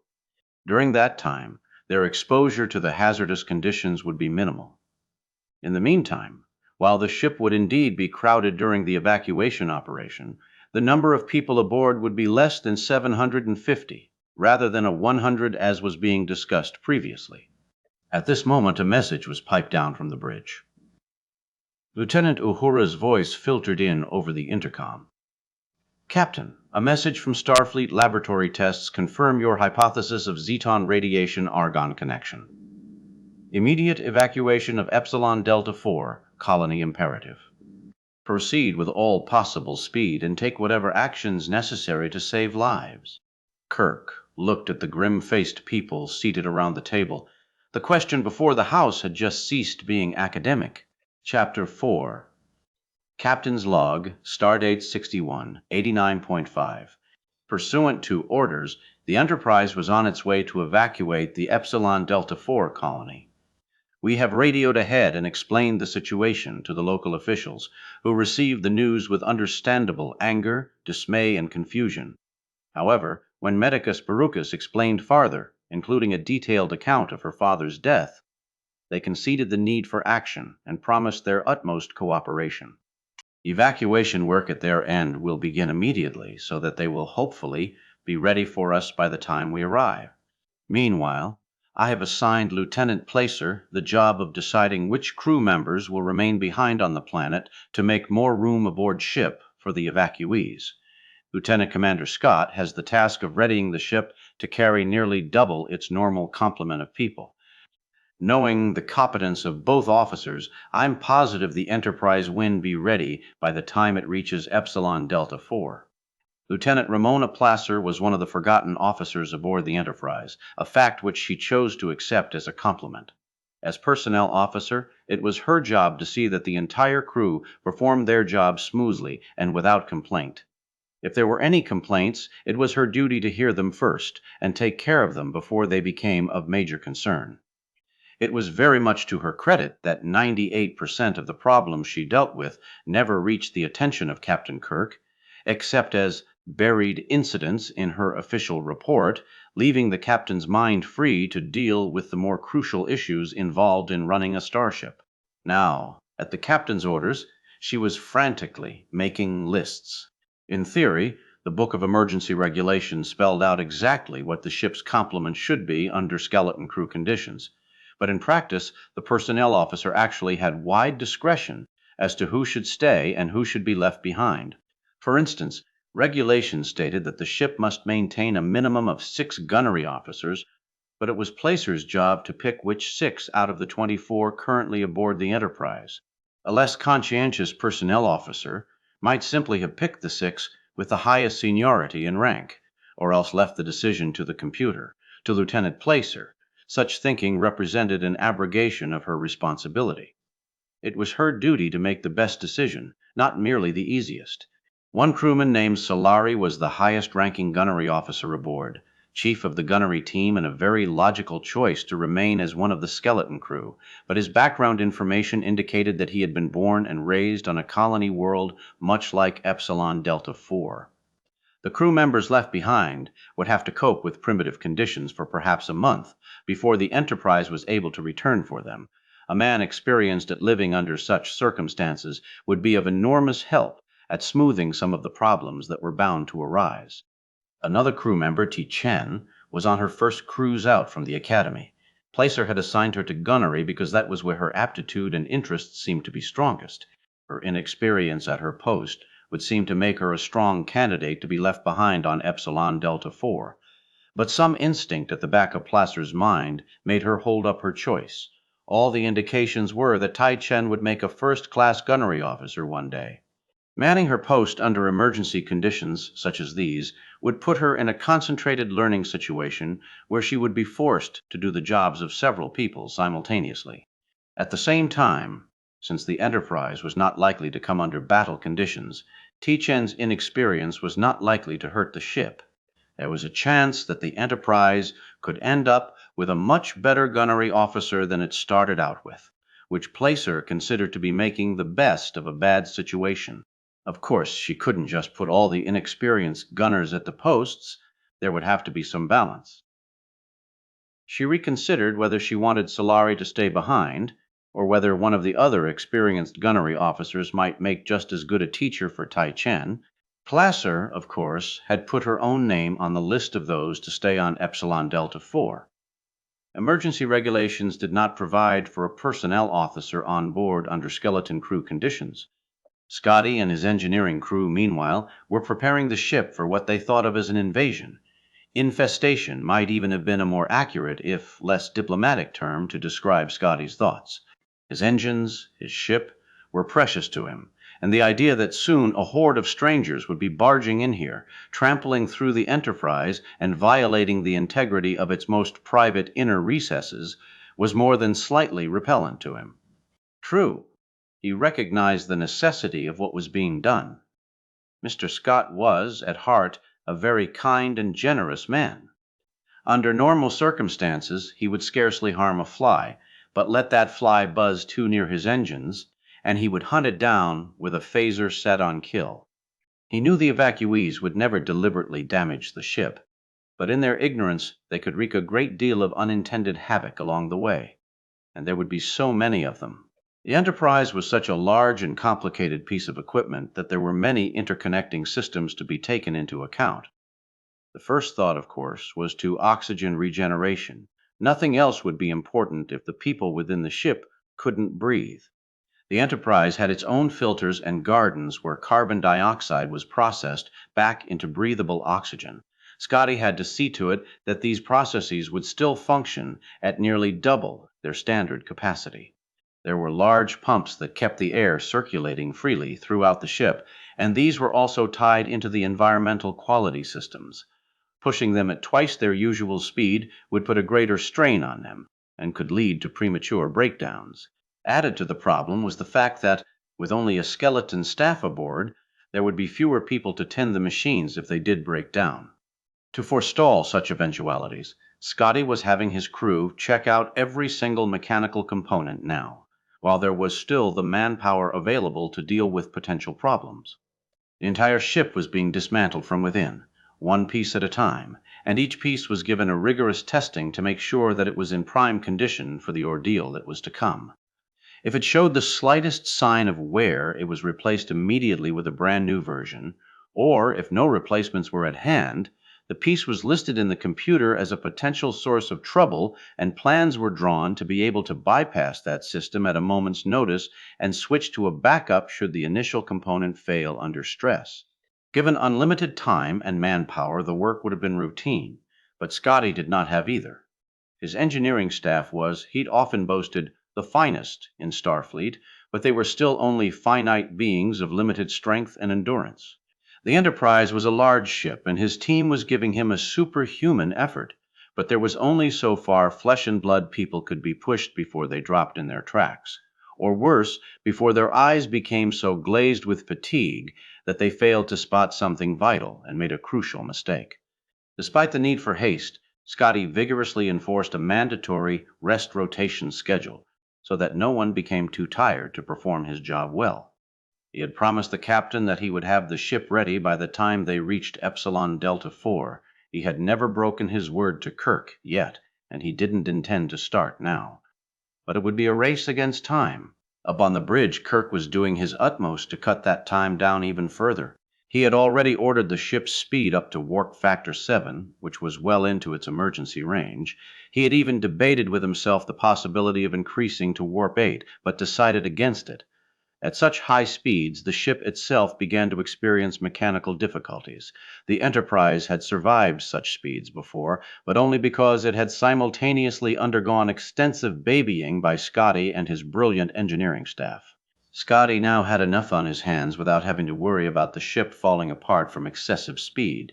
Still, even at warp factor 7, the computer predicted it would take the Enterprise 5 more days to reach Epsilon Delta 4. Kirk chafed. 5 days was a long time, and he wondered how many people might be doomed to die of the mysterious argon poisoning in the meantime. Matika, too, was gripped with impatience. Though she was not permitted on the bridge, she utilized every opportunity she could find to convey her sense of urgency to the captain. There had to be something he could do to get them there faster. In frustration, Kirk had the computer illustrate their course for him. He hoped in this way to see whether there were any shortcuts that could be taken, any edges that might be shaved to gain them an extra few minutes. He was scarcely prepared, however, for what the screen showed him, and he immediately called for Mr. Spock to add his own interpretation to the results displayed. "Am I going prematurely senile, Mr. Spock?" Kirk said. "Or does the computer simulation show that we are going more than 70 light years out of our way?" Spock studied the view screen dispassionately. "Although the two alternatives you offered are not mutually exclusive, Captain, I would have to say that the second offers the greater likelihood of truth. In fact, their course as plotted on the view screen was very much the long way around. It showed the path of the Enterprise making a wide curve through space along its route from Babel to Epsilon Delta IV. There were no major star systems or enemy territories along the straight line route between the two endpoints, and yet the ship was swerving widely out of the optimum path. "Mr. Sulu," Kirk said, "please explain why our route is taking such a large detour." The helmsman examined the projected course on the screen. "That's the course I plotted, Captain. When we left Babel, I entered the coordinates of Epsilon Delta IV into the navigational computer, and this was the path the computer recommended." Even as he spoke, the lieutenant was punching a set of buttons on the instrument console before him. I took it for granted that the computer would design the optimum course, but I'm checking now on why. Ah, there it is. Computer shows the blank space between Babel and Epsilon Delta IV as being a navigational hazard. Class 2, sir. "Mr. Spock, check the ship's records and find out the nature of the hazard," Kirk said, but found himself talking to empty air. Mr. Spock, ever the efficient officer, had anticipated the command and had already turned to his own console to do just that. Kirk sat calmly in his large command chair while he awaited the science officer's response, reviewing in his own mind what he knew of such things. Interstellar space was filled with all sorts of obstacles to travelers. Some, like black holes, nebulae, and star-swarmed debris, were obvious. Others were less so. An ion storm, for instance, could sweep catastrophically from out of nowhere, wreak untold havoc on an unprotected ship, and then pass again out of existence. When interstellar exploration had begun, there had been no way to predict some of these strange transient phenomena, and many ships had been lost to their capricious violence. Only recently had a theory on the nature and formation of ion storms begun to emerge, based in large part on the volumes of data collected by valiant exploration ships like the Enterprise, which made it possible to predict when and where problems might occur. The Navigational Hazard Classification Authority had been established by Starfleet less than 20 years ago, and already had proven itself one of the most important branches of the service. It provided information to all interstellar vessels, both military and civilian, regarding the potentially hazardous spots along known routes. All ships' navigational computers allowed for these areas of hazard while making their computations. In the instance of the Enterprise's current course, the computer had simply taken the positions given by Sulu, noted that a navigational hazard lay in the direct path, and routinely plotted a trajectory around the hazard without bothering to notify anyone of the change. There was no reason why it should notify anyone. Avoiding specifically marked navigational hazards was built into its program. It would require a manual override to change that. The fact that this was a Class 2 hazard was encouraging. Class 2 was reserved for permanent, non-dynamic, low-risk hazards. That sort of impediment was a danger largely to smaller civilian ships that did not carry the extensive shielding that the Enterprise did. Kirk's ship had crossed many areas of Class 2 hazard with no difficulty at all, when the necessity had arisen. Perhaps, if they were able to cut through this one as well, they might make much better time to Epsilon Delta IV. It would all depend on the exact nature of the hazard. Mr. Spock was ready with his report in just a few minutes. "The hazard area we are skirting appears to be a region of extreme nebulosity, Captain. The density of interstellar material is 87.6 times higher than normal. Kirk refrained from the temptation to sigh with relief. Instead, he merely asked in a conversational tone, "Any evidence of large solid obstructions or protostellar objects within the cloud?" "None on record, Captain. Because the Epsilon Delta IV colony was settled so recently, not much exploration has yet been made of this immediate volume of space. The preliminary work was completed by mapping the outlines of the region of nebulosity. Further studies of the interior are planned, but have not yet been carried out." Kirk shifted position in his chair as he digested the news Spock had delivered. Interstellar space could, in general, be defined as a rarefied nothingness, a more perfect vacuum than anything achievable in a laboratory. Typically, that meant only 20 atoms, usually of hydrogen, to be found within 1 cubic meter. There were occasional clouds, such as this one, however, where the density increased markedly. Here, as Spock had inferred, there might be as many as 1,800 atoms per cubic meter. That does not sound like a very great amount, and it isn't in comparison to the density of typical solid matter. But when a large, massive object like the Enterprise is traveling at warp 7.343 times the speed of light, it enters the realm of trans-Einsteinian physics, in which even minute changes can produce drastic results. The main worry was friction. Moving at hundreds of times the speed of light, the Enterprise passed through untold billions of cubic meters every second, and, at those post-relativistic velocities, each atom encountered behaved as though it were many times its actual inertial mass. The factors of friction and drag, even in normal space, were far from negligible, and had been taken into account by the designers of the Enterprise. Moving through the thin cloud of nebulous material, the force of friction would be even greater, and could conceivably do some damage to the ship's skin. The Enterprise did have force screens, however, capable of deflecting phaser beams or even photon torpedoes that did not make a direct hit. By turning on the screens, it could deflect enough of the collisions to preserve the outer hull without damage to the ship's occupants. "What's the maximum speed the Enterprise could safely make through that nebula with shields up?" Kirk asked his science officer. "Considering the ship's coefficient of drag and the skin surface temperature tolerances, I would estimate we could travel at warp 5.8. Kirk frowned. They were going at warp 7 now. The question was whether the shorter distance to travel would more than compensate for their loss in speed. "And the time it would take along a straight-line course from our present position to Epsilon Delta IV at that speed?" Spock had it all figured. "Approximately 4087 days, Captain." That was a savings of almost an entire day from the current estimate.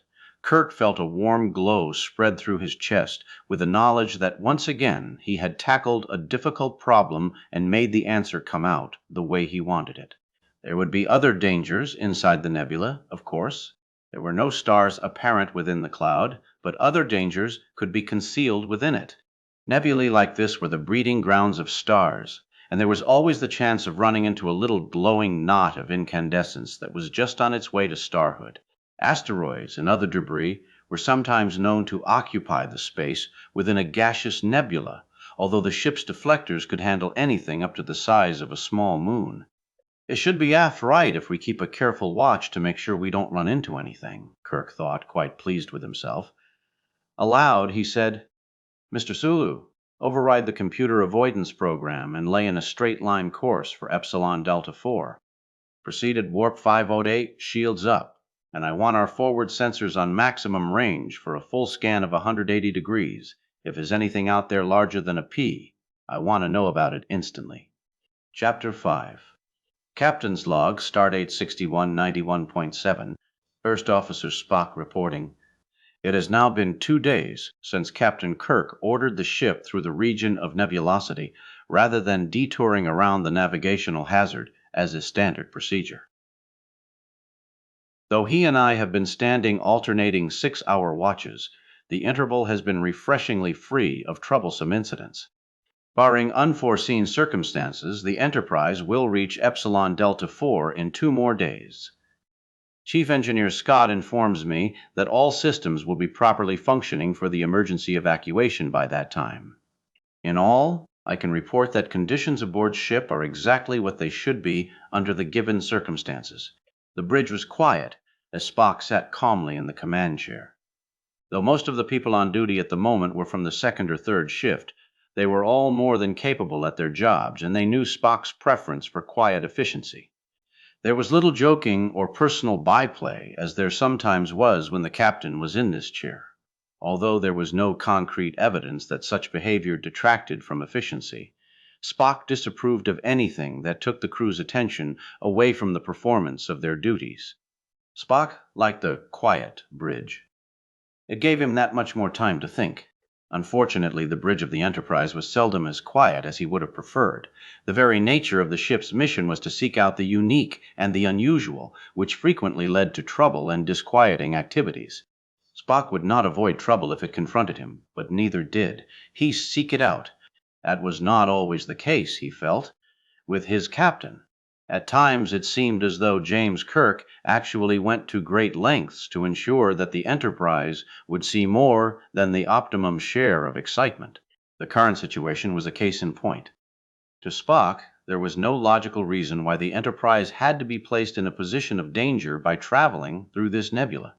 The saving of 1 day from the total duration of their trip would make little if any difference to the success of their mission. The argon poisoning was such a slow-acting phenomenon that none of the colonists was likely to die of an extra day's exposure.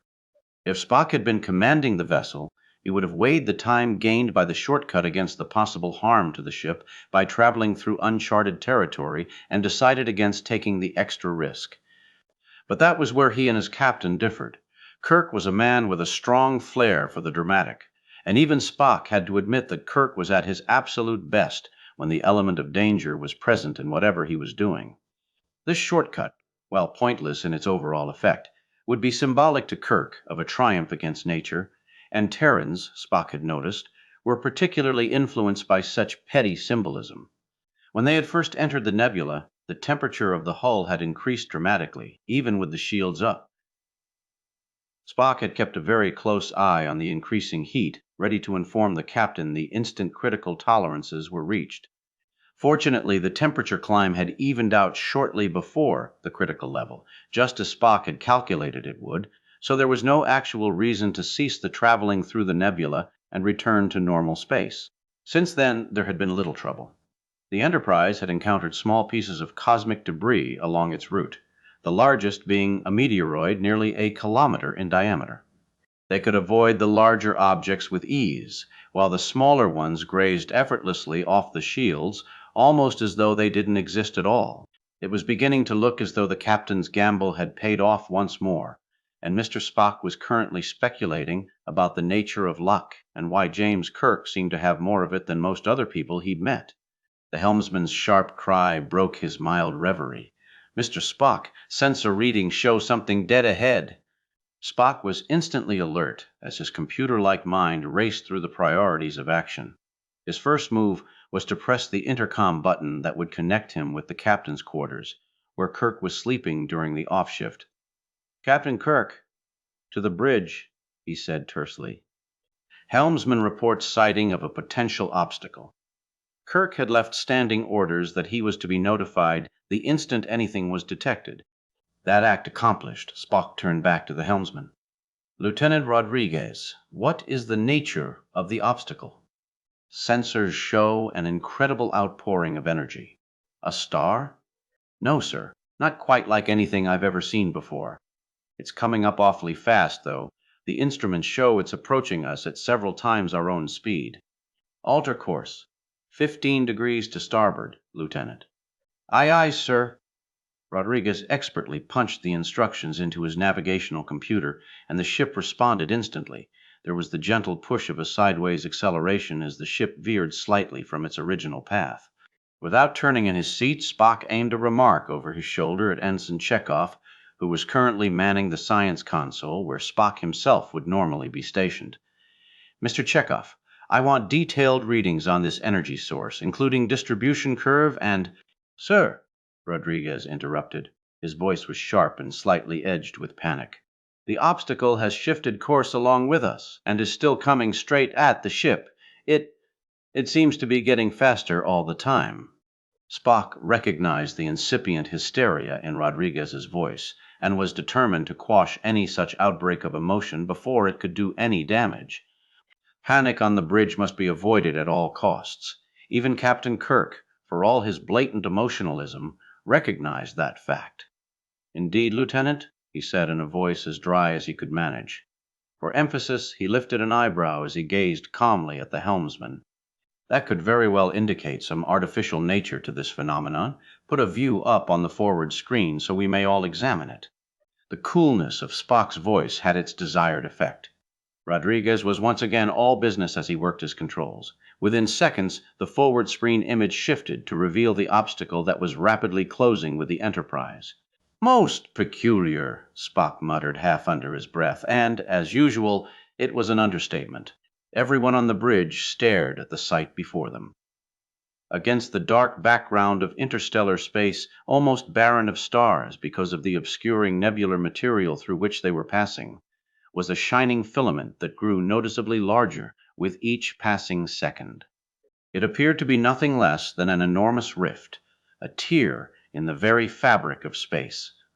Through the opening, the crew could see tantalizing glimpses of something that seemed to be of another universe altogether.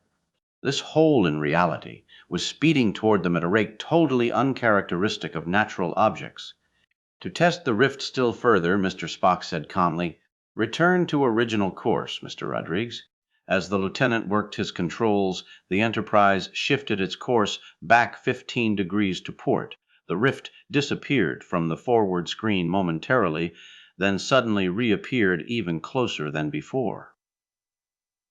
"The thing has shifted back, too, Mr. Spock." "So I see." Again, Spock refused to be perturbed. "Cut power, Mr. Rodrigues. Let's see what it does when we stop." A ship the size of the Enterprise, massing 190,000 metric tons and traveling at warp 5.8, could not come to a dead stop instantaneously. Nevertheless, it had been designed for intricate battlefield maneuvering, where almost any command might be necessary. In a short time, the Enterprise was almost literally stopped in its tracks and hung suspended in space before the onrushing hyperspatial rift. But, as was obvious from the forward screens, that did not deter the forward motion of the strange obstacle before them. If anything, the rift only seemed encouraged by the ship's maneuver and accelerated still further. Whatever it was behaving exactly like a predator chasing its prey. It wanted the Enterprise, and just as surely Spock wanted to avoid that. "Full speed astern," he ordered. Lieutenant Rodriguez remained frozen at his spot, mesmerized by the approaching image of the rift. Spock was tempted to leap out of his seat and work the controls himself, but he decided to let his voice do the work for him. "Now, Mr. Rodriguez." Though his tone was no louder than he had used before, there was such an air of authority behind it that Rodriguez jumped as though stung by the crack of a whip. He worked the appropriate controls to put the massive battlecruiser into reverse at once. The entire ship underwent a massive jolt, and those crew members not on the bridge, unaware of precisely what was happening, were startled and badly shaken by the experience. Unfortunately, Spock could not allow them the time to speculate on what was occurring. Even as the ship jumped backward, his long, slender forefinger had depressed the red alert button that started the warning horns blaring throughout the ship. The crew, many of whom had been preparing the Enterprise for upcoming evacuation, now had to drop whatever they were doing and run to their battle stations at top pairing to fight. Spock watched the view screens impassively. The rift had continued to accelerate, and even the reverse motion would be far short of what was needed to escape it. Still, there was no sign of the slightest emotion on his Vulcan countenance. He had been loath to use offensive weapons. The Enterprise's mission was to make peaceful contacts with other life forms, and the rift's motions had shown indication of intelligence behind it. But escape was impossible, and there was no time to open channels of communications. The rift would be upon them in a matter of seconds unless something was done. "Phaser banks ready," he said evenly. "Lock onto target and fire at will, immediately." The phaser banks of the USS Enterprise, the most lethal firepower the Federation could build into a mobile structure. fired their deadly energies into the gaping hole that was bearing down upon them with such fantastic speed. But those weapons, capable of leveling whole cities in a single sweep, had no effect on the oncoming phenomenon. The energy beams just vanished into the nothingness beyond the rift. "I should have known," Spock muttered, so low that only he could hear it. "You can't shoot a hole." The rift was almost upon them now, with no hope of escaping it. With one smooth gesture of his finger, Mr. Spock turned on the general intercom so that his voice would reach every member of the crew. "Collision with unknown phenomenon is imminent.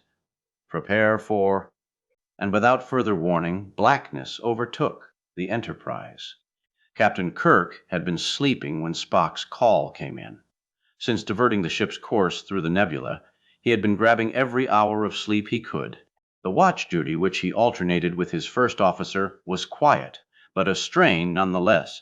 Passing through a hazardous region left little margin for error, and every sense had to be alert for the slightest sign of trouble.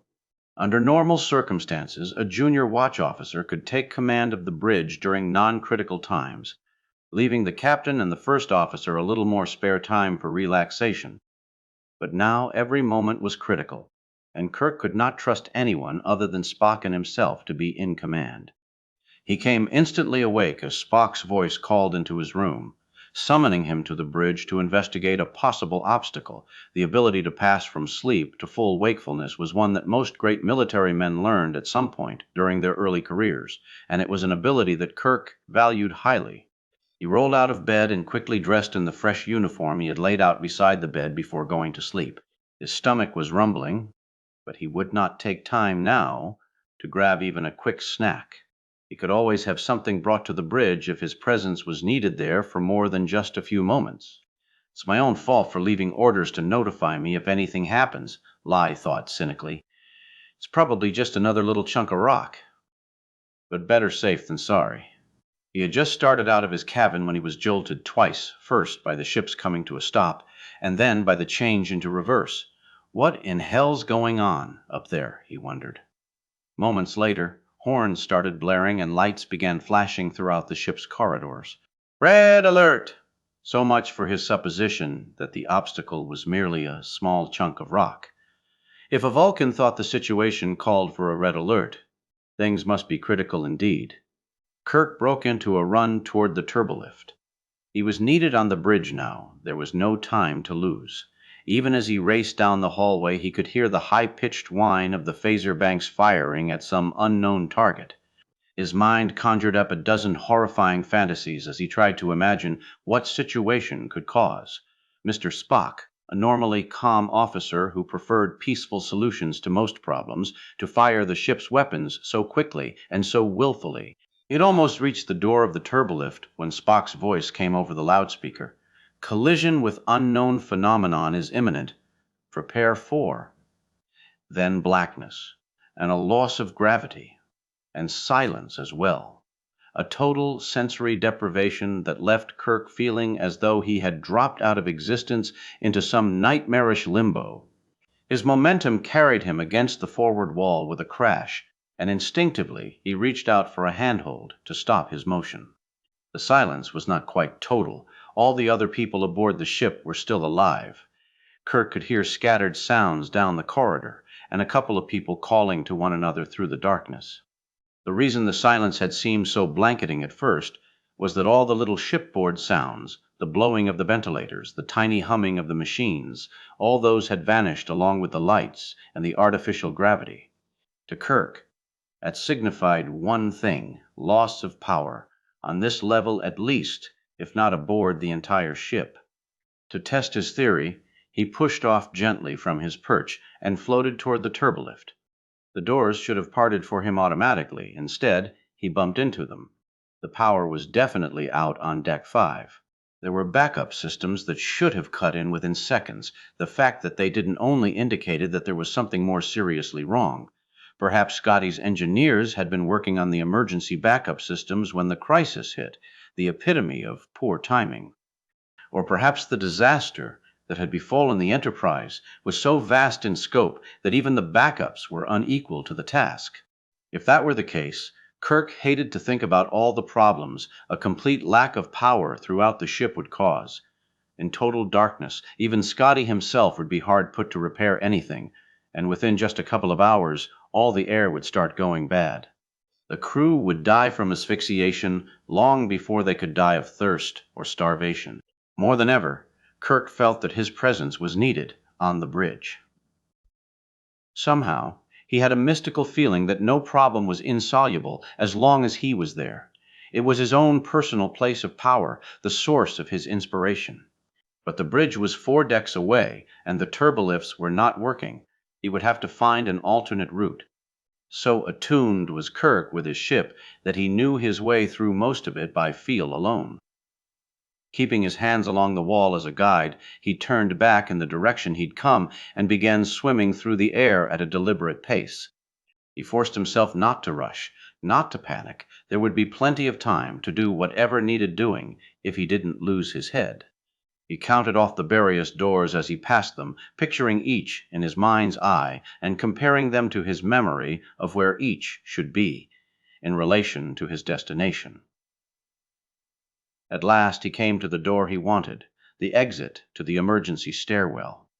During normal conditions, this door was sealed tight with a magnetic lock run by the same circuits that ran the turbolift. If those circuits ever failed, the magnetic lock would also fail, allowing the stairs to be used. It was an ingenious fail-safe mechanism, and it served its purpose well. The emergency door opened easily at Kirk's touch. Despite the fact that air normally circulated here as well as anywhere else aboard the ship, the stairway still had a musty smell of disuse about it. Kirk moved carefully, trying to avoid collisions as he groped blindly for the handrail. He finally found it, and, gripping it tightly, he swam slowly into the darkness. As long as the railing on his right was spiraling clockwise, he knew he was going in the right direction. There was no other way to tell that he was going up instead of down. He counted the levels by the number of landings he passed as he ascended. He needn't have bothered. It was obvious when he reached the bridge. Mr. Spock's calm voice could be heard even through the closed door, fully in charge of the situation. Kirk, for perhaps the millionth time, thanked God and Starfleet for giving him such a competent first officer. Few other people could have staved off panic half as well as that tall, emotionless Vulcan. Spock was in the process of re-establishing communications despite the loss of power as Kirk quietly opened the door to the bridge. People communicated with one another all the time before the advent of electricity, Lieutenant Learning, the Vulcan was explaining dryly. If necessary, we can find a pipe that leads down to engineering and beat on it in code until they reply. Or we can set up a system of tom-toms, Kirk said. The effect of his voice on the people within the chamber was electric. There were a few intakes of breath as the bridge crew realized that their captain was somehow miraculously among them once more. Even Spock sounded relieved as he said, "It's good to hear that you made it back to us, Captain. I presume you took the emergency stairway." "Yes. The power's out on Deck 5. Is it out all over the ship? It appears to be, although without the power to check, it's impossible to determine from here. And, of course, it is difficult to reach engineering for a fuller report. What happened? One moment we were sailing along smoothly, the next we'd gone to red alert." Spock filled his superior in on the events that had taken place since the initial discovery of the spatial rift. He delivered the story in his usual flat tones, but Kirk could imagine the desperation his people on the bridge faced as that hole in space bore down relentlessly upon them. When the first officer had finished, Kirk paused to consider the situation. "The logical assumption, then," he said at last, "is that we have traveled through that rift and are now in some totally different universe. Perhaps even one in which physical laws as we know them don't apply. That would explain why the power went out suddenly." "A little too general an assumption, Captain. Some physical laws work, or our bodies themselves would cease to function. We continue to breathe, indicating that the chemical processes of respiration are operating normally. The electrical synapses in our brains have not been noticeably affected. Sound waves travel through the air in the standard manner. The cohesion between the cells continues to hold our bodies together. All these things and more prove that physical laws do indeed apply as they used to. It is only our power systems that have been affected. There's certainly nothing wrong with the way your logic is working, Kirk grinned, even though no one could see the expression. All right then, as far as we know, only our power systems are out. That's enough of an emergency for me, anyway. Our first priority, as you were discussing when I entered, is to regain communication with engineering so we can find out what's wrong. After that, the most important thing is to get the air circulating again through the ship. Maybe Scotty can rig up some manual pumps. Once the air is moving, we'll have to find some way to work the filters and recyclers manually, so we'll have oxygen to breathe instead of carbon dioxide. Then Kirk got no further in his listing of priorities as the lights and the gravity came on abruptly once more. The men and women of the crew, who had been floating at their stations, fell to the floor in a series of bumps. No one seemed seriously hurt, but all were startled. The sudden brightness hurt their eyes, and they blinked back tears as they tried to become accustomed to the lights again. After a moment of silence, there was a loud, spontaneous cheer that echoed through the bridge, and Kirk was willing to bet throughout the rest of the ship as well. Taking long strides, he moved to the communications console and punched the intercom for engineering. "Scotty, I don't know what you did, but it worked." The chief engineer's voice drifted up to them. "I can't take the credit, Captain. I didn't know what I did either.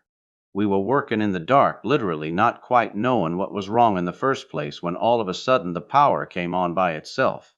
"Perhaps we passed through an area of magnetic anomaly," Spock suggested. "We should take our bearings and find out exactly where we are." Kirk turned back to the forward screen, hoping to make some sense of the star field that should have been there. But as he saw what the screen showed, he froze in amazement. Others among the crew, seeing the captain's reaction, also turned toward the screen, and they, too, were startled by what they saw. "A very good point, Mr. Speck," Kirk said when he regained his voice. "We obviously went through that rift and came out here. But where, exactly, is here?" Chapter 6. What the crew of the Enterprise expected to see on the screen was the blackness of interstellar space, a blackness penetrated only by the handful of stars bright enough to shine through the obscuring nebula through which the ship had been traveling.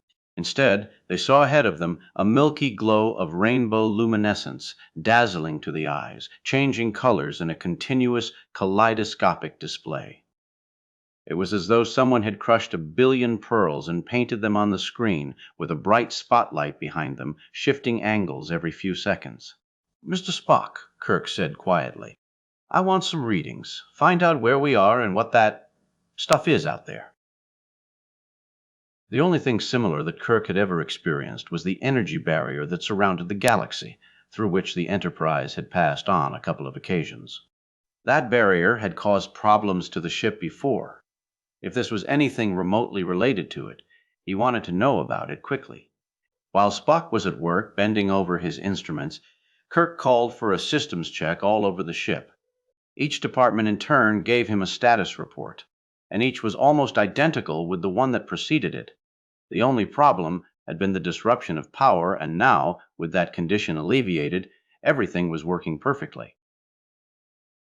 The Enterprise had never been in better shape. Kirk, who tended to be suspicious of news that was too good, scowled. It didn't make sense. He was about to find, though, that many things in this locale did not make much sense.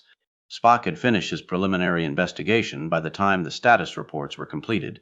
"It seems, Captain, that in passing through that rift, we did indeed pass through a hole in space. We are now in a place beyond space, for lack of a better word. It is like a bubble suspended in a fluid of greater density. The bubble is approximately spherical, with a mean diameter of 3.7 light-years. It is filled, not with the vacuum we normally associate with our own interplanetary void, but with a unique form of energy. Again, words fail. I would describe it as liquid energy, energy that is drifting free all around us in a potential form ready to be utilized by anyone or anything that knows how." "Is it anything like the force barrier around our galaxy?" Kirk asked. It does bear a superficial resemblance. I would hazard that the two types of force are related in some way, but this one is not nearly so menacing in its application. Still, it has a potential we must keep in mind, Kirk mused.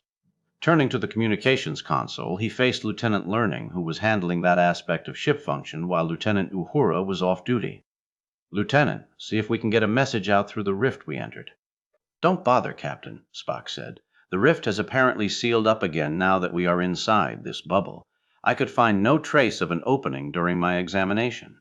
Then try other subspace channels, Kirk continued to the communications officer. We must attempt to let Starfleet know what's happened to us.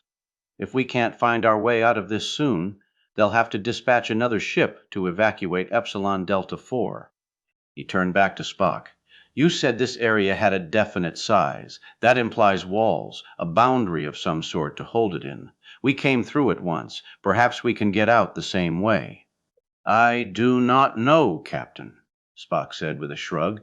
There are still so many unknown factors. In theory, there must be a way out if there's a way in, but in practice, it's worth a try at least. Even if we end up disabled once more, at least we'll be back in normal space where we know what to expect. Ahead, warp factor 1, Mr. Rodrigues. Aye, aye, sir. The helmsman set the appropriate instructions into his computer and waited to confirm the readouts. After studying his screen for several seconds, he tried the controls once more. Sir, something peculiar is happening. Computer acknowledges instructions, but the sensors give no speed reading. Kirk frowned and pressed the intercom button. Engineering. Scotty, is something wrong with the engines? The engineer's voice sounded bemused. The engines are all working perfectly, Captain. It's just that we're not moving. A contradiction in terms, Spock muttered under his breath. Try impulse power, Mr. Rodriguez, Kirk said. This time the maneuver met with more success. Impulse power works, Captain, the helmsman reported, but much slower than normal. If this is the fastest we can go, Spock commented from his position, it will take us almost a week to reach the nearest wall of our bubble, and at this speed it is most doubtful that we would have enough momentum to burst through. Kirk cursed under his breath and had the helmsman try again at various combinations of warp speed. It was all to no avail. The fastest the Enterprise could manage to travel within this strange environment was a slow crawl. Sir. It was Chekhov, now, reporting from the navigator's chair where he'd gone after Spock relieved him at the science console. Sensors indicate another vessel in the immediate area. Kirk peered at the forward screen, but it was almost impossible to see anything through the strange pearlescent fog. Location, Mr. Chekhov? Bearing 201834, range 108,000 kilometers. Relative velocity? Not appreciable, sir. Kirk mulled on that for a moment. Whatever this other ship was, it was very far away and apparently as motionless as the Enterprise. But was it friend or foe? Had it, like the Enterprise, found itself trapped here? Or was it the cause of the Enterprise's current predicament? Analysis, Mr. Spock. The science officer consulted his instruments. Some large form of star cruiser, similar to ours. Its mass is equivalent, and I can detect radiation similar to what we would expect from a ship that operates on the matter-antimatter principle. More detailed analysis is not possible at this time because of the object's extreme range and the obstructive effects of the local environment. Thank you. Kirk turned to the communications officer. Any luck contacting Starfleet yet? Negative, sir, the lieutenant replied. All I get is echoes of our own message, as though the walls of this place are bouncing it back at us. Switch to hailing frequencies, then, and see if we can contact this other ship. After a moment, Lieutenant Learning replied, They acknowledge our signal, Captain. Good. Send this message. This is the USS Enterprise, Captain James Kirk, commanding. Please identify yourself. The response that came back a few moments later, though, was neither expected nor particularly welcome.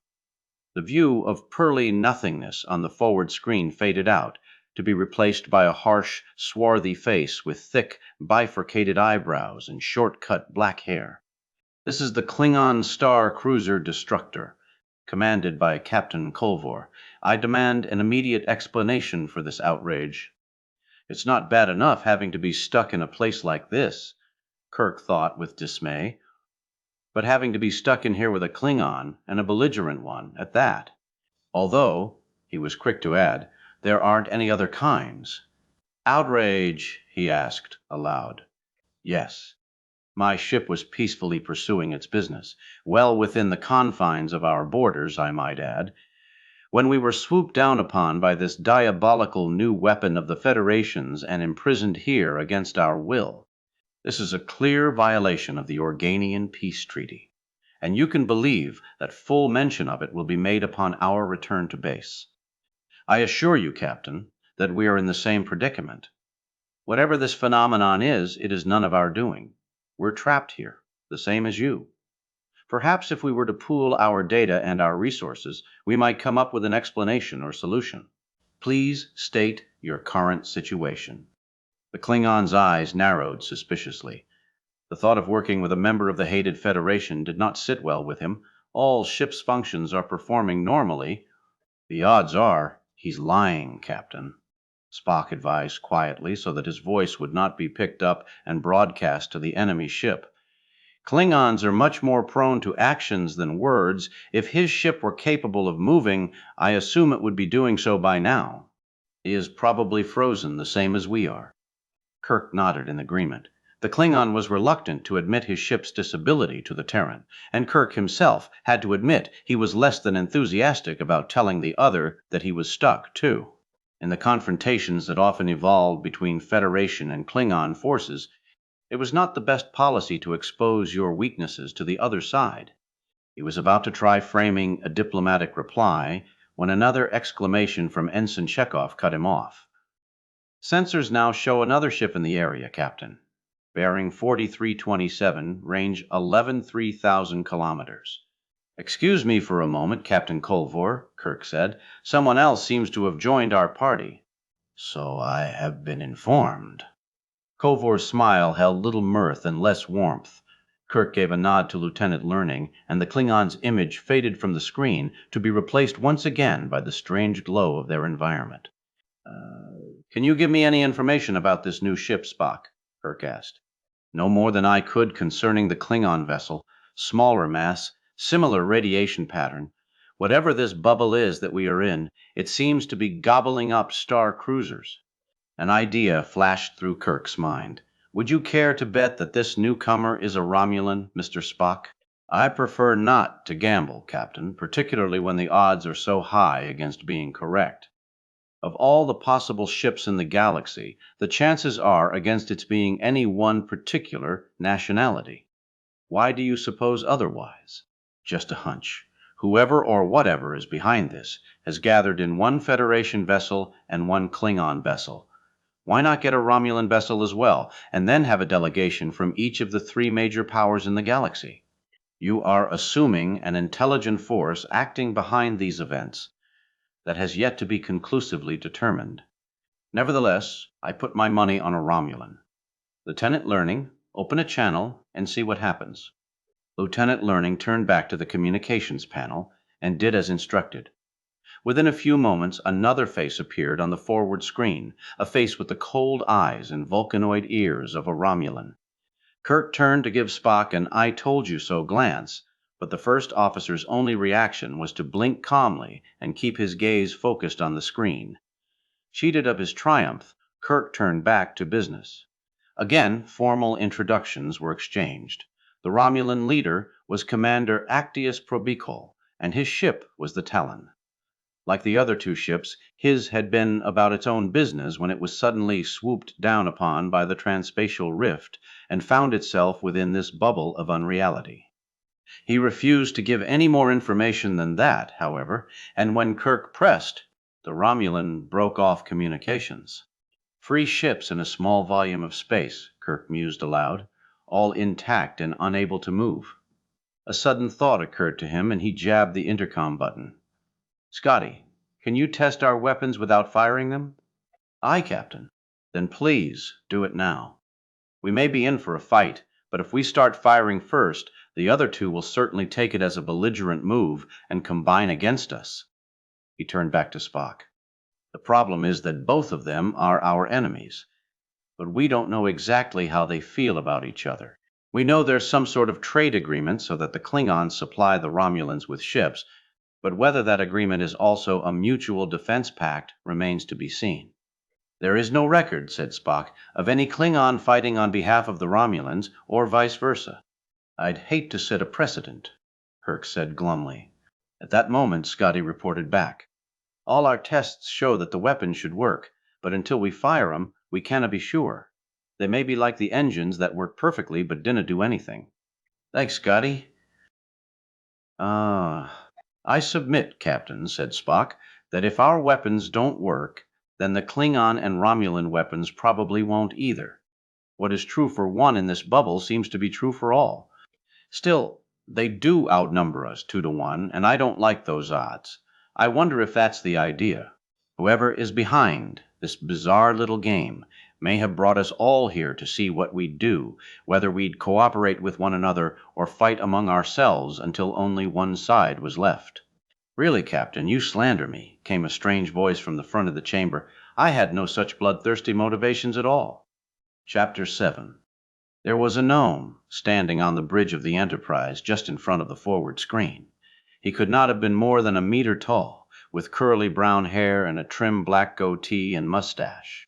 To judge by his apparel, he had dressed in the dark, a bright red satin shirt with silver embroidered designs, deep purple velvet knee breeches with a pink kidskin belt, orange socks, gold slippers whose toes curved upward in outrageous curlicues, and, topping the ensemble, a pointed chartreuse cap with a little bell on the top.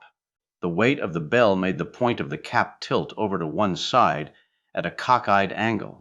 The crew on the bridge could only stare at this apparition in silence for several stunned seconds.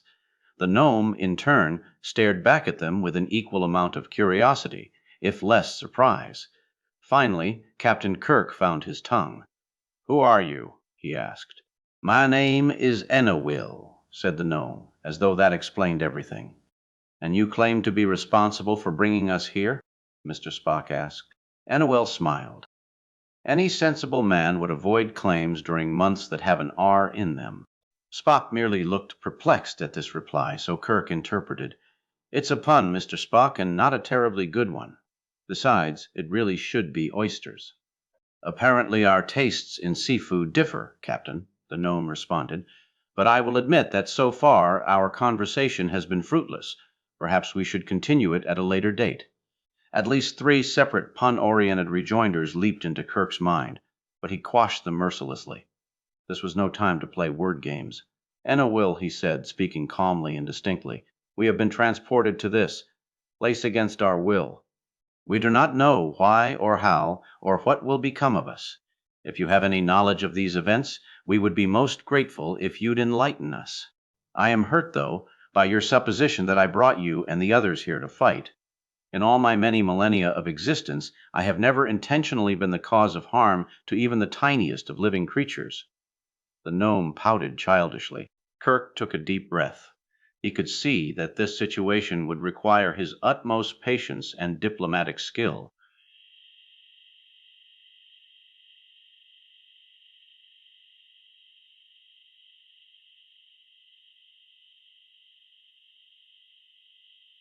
"You must realize that I was facing a strange situation, and I am responsible for the welfare of the hundreds of people aboard my ship. I had to fear the worst. Now that I've met you, I can see that you obviously mean us no harm. No one can harm the man who himself does no wrong." Yes.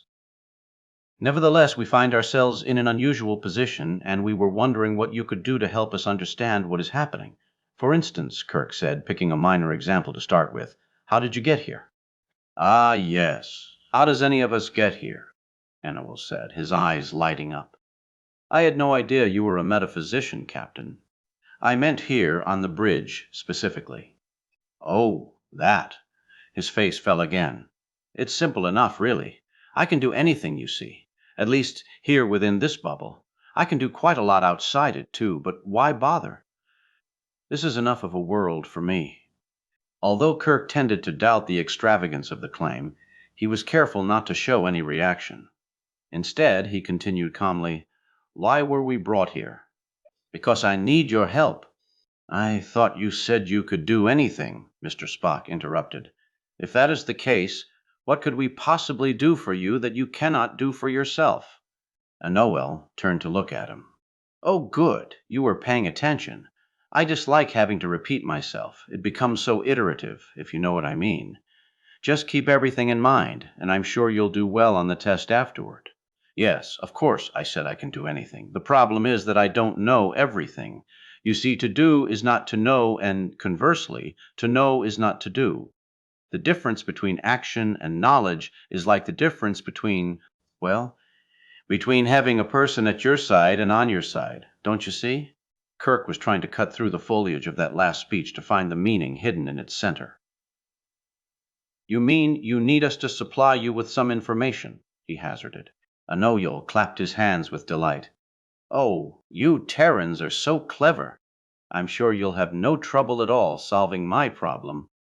Lieutenant Rodrigues, who had been watching Anoel more than his console, suddenly looked down at the glowing red lights. "Sir," he exclaimed, "the Klingons have fired on our ship with photon torpedoes. Impact in 15 seconds. "Shields up, quickly," was Kirk's instinctive reaction. "Oh, those naughty Klingons," Anoel said with a sigh. "What are we to do with them? Excuse me, Captain, I must straighten them out." And with that, the gnome vanished from the bridge as abruptly as he'd appeared. "Wait a minute," Kirk said. "Entirely too late. If Anoel was really as powerful as he claimed to be, he might have been able to prevent damage to the Enterprise, but now the Federation crew would have to stand up against the Klingon onslaught on their own devices. The ship was unable to move fast enough to evade the oncoming torpedoes. Kirk would have to rely on the strength of the shields, if they worked at all in this peculiar bubble. "All hands," Kirk announced over the intercom. "Prepare for torpedo impact."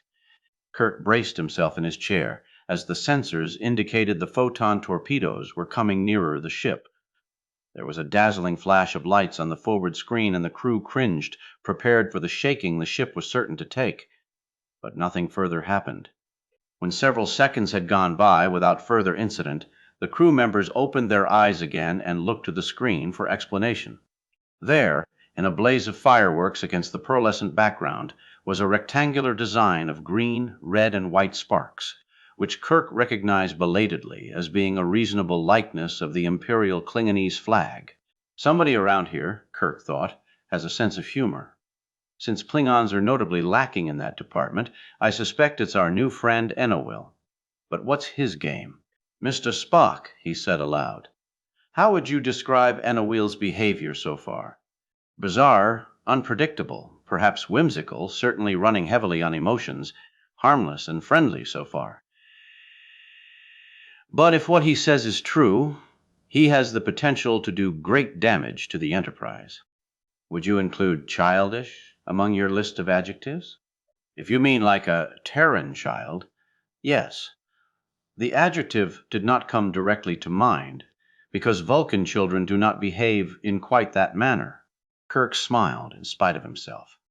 He remembered a conversation he'd had with Amanda, Spock's mother, and no matter what Spock said, Kirk doubted that Vulcan children were all that different from their Terran counterparts. But he let the remark pass without comment.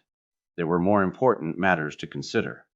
"Does he remind you of any other child we've run across?" Kirk asked instead. "You are thinking of Trelane?" Spock raised an eyebrow inquisitively. "An interesting speculation. But Trelane's powers, while enormous, were never quite on the scale that Anoel has demonstrated today. The child to whom he referred was a being called Trelane, the self-styled Squire of Gothos, who had created on an otherwise uninhabitable world a recreation of an early 19th century British nobleman's estate. Because Trelawney had appeared to the crew as a fully adult man, they had not realized the psychology behind his wanting them to join in his games. He used them as personal toys, to be shifted around at his discretion. Only when he was on the verge of killing Kirk did his parents intervene, and the crew of the Enterprise then learned that Trelane was actually a child by the standards of his ancient and powerful race. It had left the crew far less willing to accept anything just on the basis of its appearance after that. It's something we have to keep in mind, though, Kirk said. He obviously behaves in what we would consider an eccentric manner. We'll have to humor him until we find out exactly what he's after. He did not have long to wait. Within a few minutes, Anawil reappeared on the bridge, looking as garish as ever. "I have just spoken with the captains of the other 2 ships," he said, "and I explained to them that this sort of behavior simply will not be tolerated. Whatever your petty squabbles may be outside, this is my bubble, and you're all my guests. I expect you all to maintain at least a basic civility toward one another while you're here." "You bring up an interesting point," Kirk said. "Exactly how long will we be here?" Enawil cocked his head at a curious angle, and the little bell on top of his cap tinkled slightly as it moved. "That depends," he said. "Hopefully you'll solve my problem very quickly, and you'll be off on your business again before you know it." "What if we are unable to solve your problem?" Spock asked coldly. "I hadn't really considered that. You're very clever, and I was hoping that you or the Klingons or the Romulans would think of something. Still, I would hate the thought of keeping anyone against his will. You could go, I guess, but you wouldn't get the reward." "Reward?" Kirk asked suspiciously. "What reward?" "My reward, of course. I couldn't very well offer you someone else's, could I? And before you asked, Captain, no, I am not Trelane." Kirk's mouth fell open. "How are you a telepath?" "Not at the moment, though I suppose I could be if I wanted to. But you do have to be careful what you say, Captain. The walls, after all, have ears." And so they did. Somehow, the walls of the Enterprise's bridge had sprouted dozens of ears, all sizes and shapes, from tiny baby ears to adult male ears to Vulcan ears to donkey ears, all intently listening to the conversations on the bridge around them. Actually, I met Trelawney's parents once several centuries ago, but Trelawney was only an infant then. "Hardly worth knowing," Enawil said, totally ignoring the gasps from the crew. "An interesting child, wouldn't you say?" Kirk asked. The gnome made a face. "A spoiled brat, if you ask me. Spoil the rod and spare the child, that's what I always say. By the way, Captain, you really should do something about all those ears on the wall. They're disgusting." "My thoughts exactly," Kirk said. "Could you, V?" "V. My pleasure." The ears were gone, and the walls were just walls once more, and Noel had not done so much as wave his hand. "There, that's better. They were much too distracting. I was just about to tell you about my problem, if you're interested." Kirk was about to say, "I'm all ears," but abruptly changed his mind. Instead, he merely replied, "Yes, I'm sure we all are. I am, or I was, at least, an Organian." "Ah, I see by your face, Captain, that you've heard of us." Kirk had done more than that. He and the Enterprise had actually been to that mysterious planet at one time, when a war between the Federation and the Klingon Empire was imminent. Since Organia occupied a strategic location between the 2 powers, each side naturally wanted to use it as a base for operations against the other.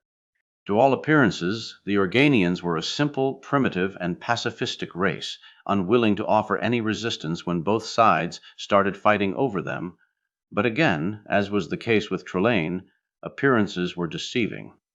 In reality, the Organians were a race so far advanced beyond either the Federation or the Klingons that the mortal forms they presented were merely a convenience for the lesser beings they dealt with.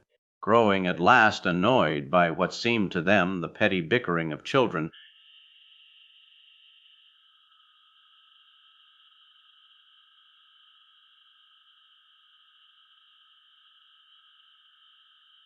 and while the Klingons had violated the spirit, if not the actual letter, of the treaty more times than Kirk would care to count, it had at least brought a semblance of peace and order to the galaxy. If Enawil was indeed an Organian, Kirk realized he would have to tread much more carefully in this matter. The Organians, while very tolerant of others up to a point, had their own strict code of behavior to which they rigorously adhered. They were indeed quite powerful, and, while Enawil's claim to not harming anyone would be fully justified in that case, the mere presence of so much power could not help but cause complications for all the lesser beings involved. "Yes," Kirk said simply, I have been to Organia. You mentioned, Spock added, that you were an Organian, past tense. What happened to change that status? My, you are perspicacious, aren't you, Mr. Spock? You don't miss a thing. I can tell you should have no difficulty at all in solving my problem. Yes, I was an Organian until the rest of my fellows kicked me out. Oh, not in so crude a way as you're probably picturing. They didn't hand me an ultimatum or anything so melodramatic as that. They would have tolerated me, I suppose. But have you any idea how tedious it can be to be tolerated? It was plain enough they didn't want me there, so I left. Why didn't they want you? Kirk asked, already pretty sure he knew the answer. Ainawil looked both ways, as though to make sure no one would overhear. Then he leaned forward and whispered conspiratorially, "They thought I was mad." The whisper carried quite easily to everyone on the bridge. I can't imagine why. Ah, sarcasm is the sour cream of wit, Captain. I, of course, in turn thought them stuffy, pedantic, and boring. Can you imagine they could spend decades, literally, pondering the whichness of why, while I, of course, would be far beyond them pondering the whyness of which? Perhaps I was not so careful about dotting every T and crossing every I, but formal imprecision is good for the soul, and gives steady employment to those who come after you. The corollaries I left behind for them could have occupied them for centuries. They should have been delighted. But did they thank me? Not at all. They were quite relieved when I left. I understand how they felt, Kirk thought, but said nothing aloud. Well, to make a brief story short, I struck out on my own. I knew they would be upset with me if I played around with their real universe, so I just formed my own private little bubble of unreality around me. I've been living here ever since. As long as I leave the outside universe alone, the rest of my people are content to let me be, and I'm happy enough here where I can do anything I want. Except that you have a problem, Kirk said. There's no need to be vulgar. Of course I have a problem. I told you I had a problem. That's why I brought you here, to solve my problem. But won't the other Organians object? You have interfered with the outside universe by bringing us and the Klingons and the Romulans here. Pa, Captain, and again I say pa. I shan't detain you that long. They won't even notice. Even a month is less than the blink of an eye to them, and you entirely overrate your importance in their overall picture of the universe. If I may be permitted a rather bucolic simile, these 3 ships are like 3 steers plucked momentarily from an enormous herd. The Organians can't be concerned over so small a number. They only take action when the entire herd begins to stampede. I still fail to see your problem, Spock interposed. You say that within this bubble you are free to do as you wish, that you have the power to do as you wish, and that you have no desire to deal with the outside universe. What then is your problem? Ah, what indeed? Ainawil crossed his legs and sat, suspended in midair, unconcerned by the seeming impossibility of it. The air was suddenly filled with a soft strain of violins as he continued, "Let me tell you, I have been here for 3 centuries now, give or take a decade or two, and lately I have begun will, and that we would be free to go if we chose." Excellent. Ainawil clapped his hands, then unfolded his legs so that he was once again standing on solid ground. You did that very well, Mr. Spock. I'm going to give you a gold star for that. You, Captain, did not learn your lesson nearly as well. You can hardly expect me to give you a gold star for your performance, can you? And we're free to go? No tricks? Ainawil looked hurt.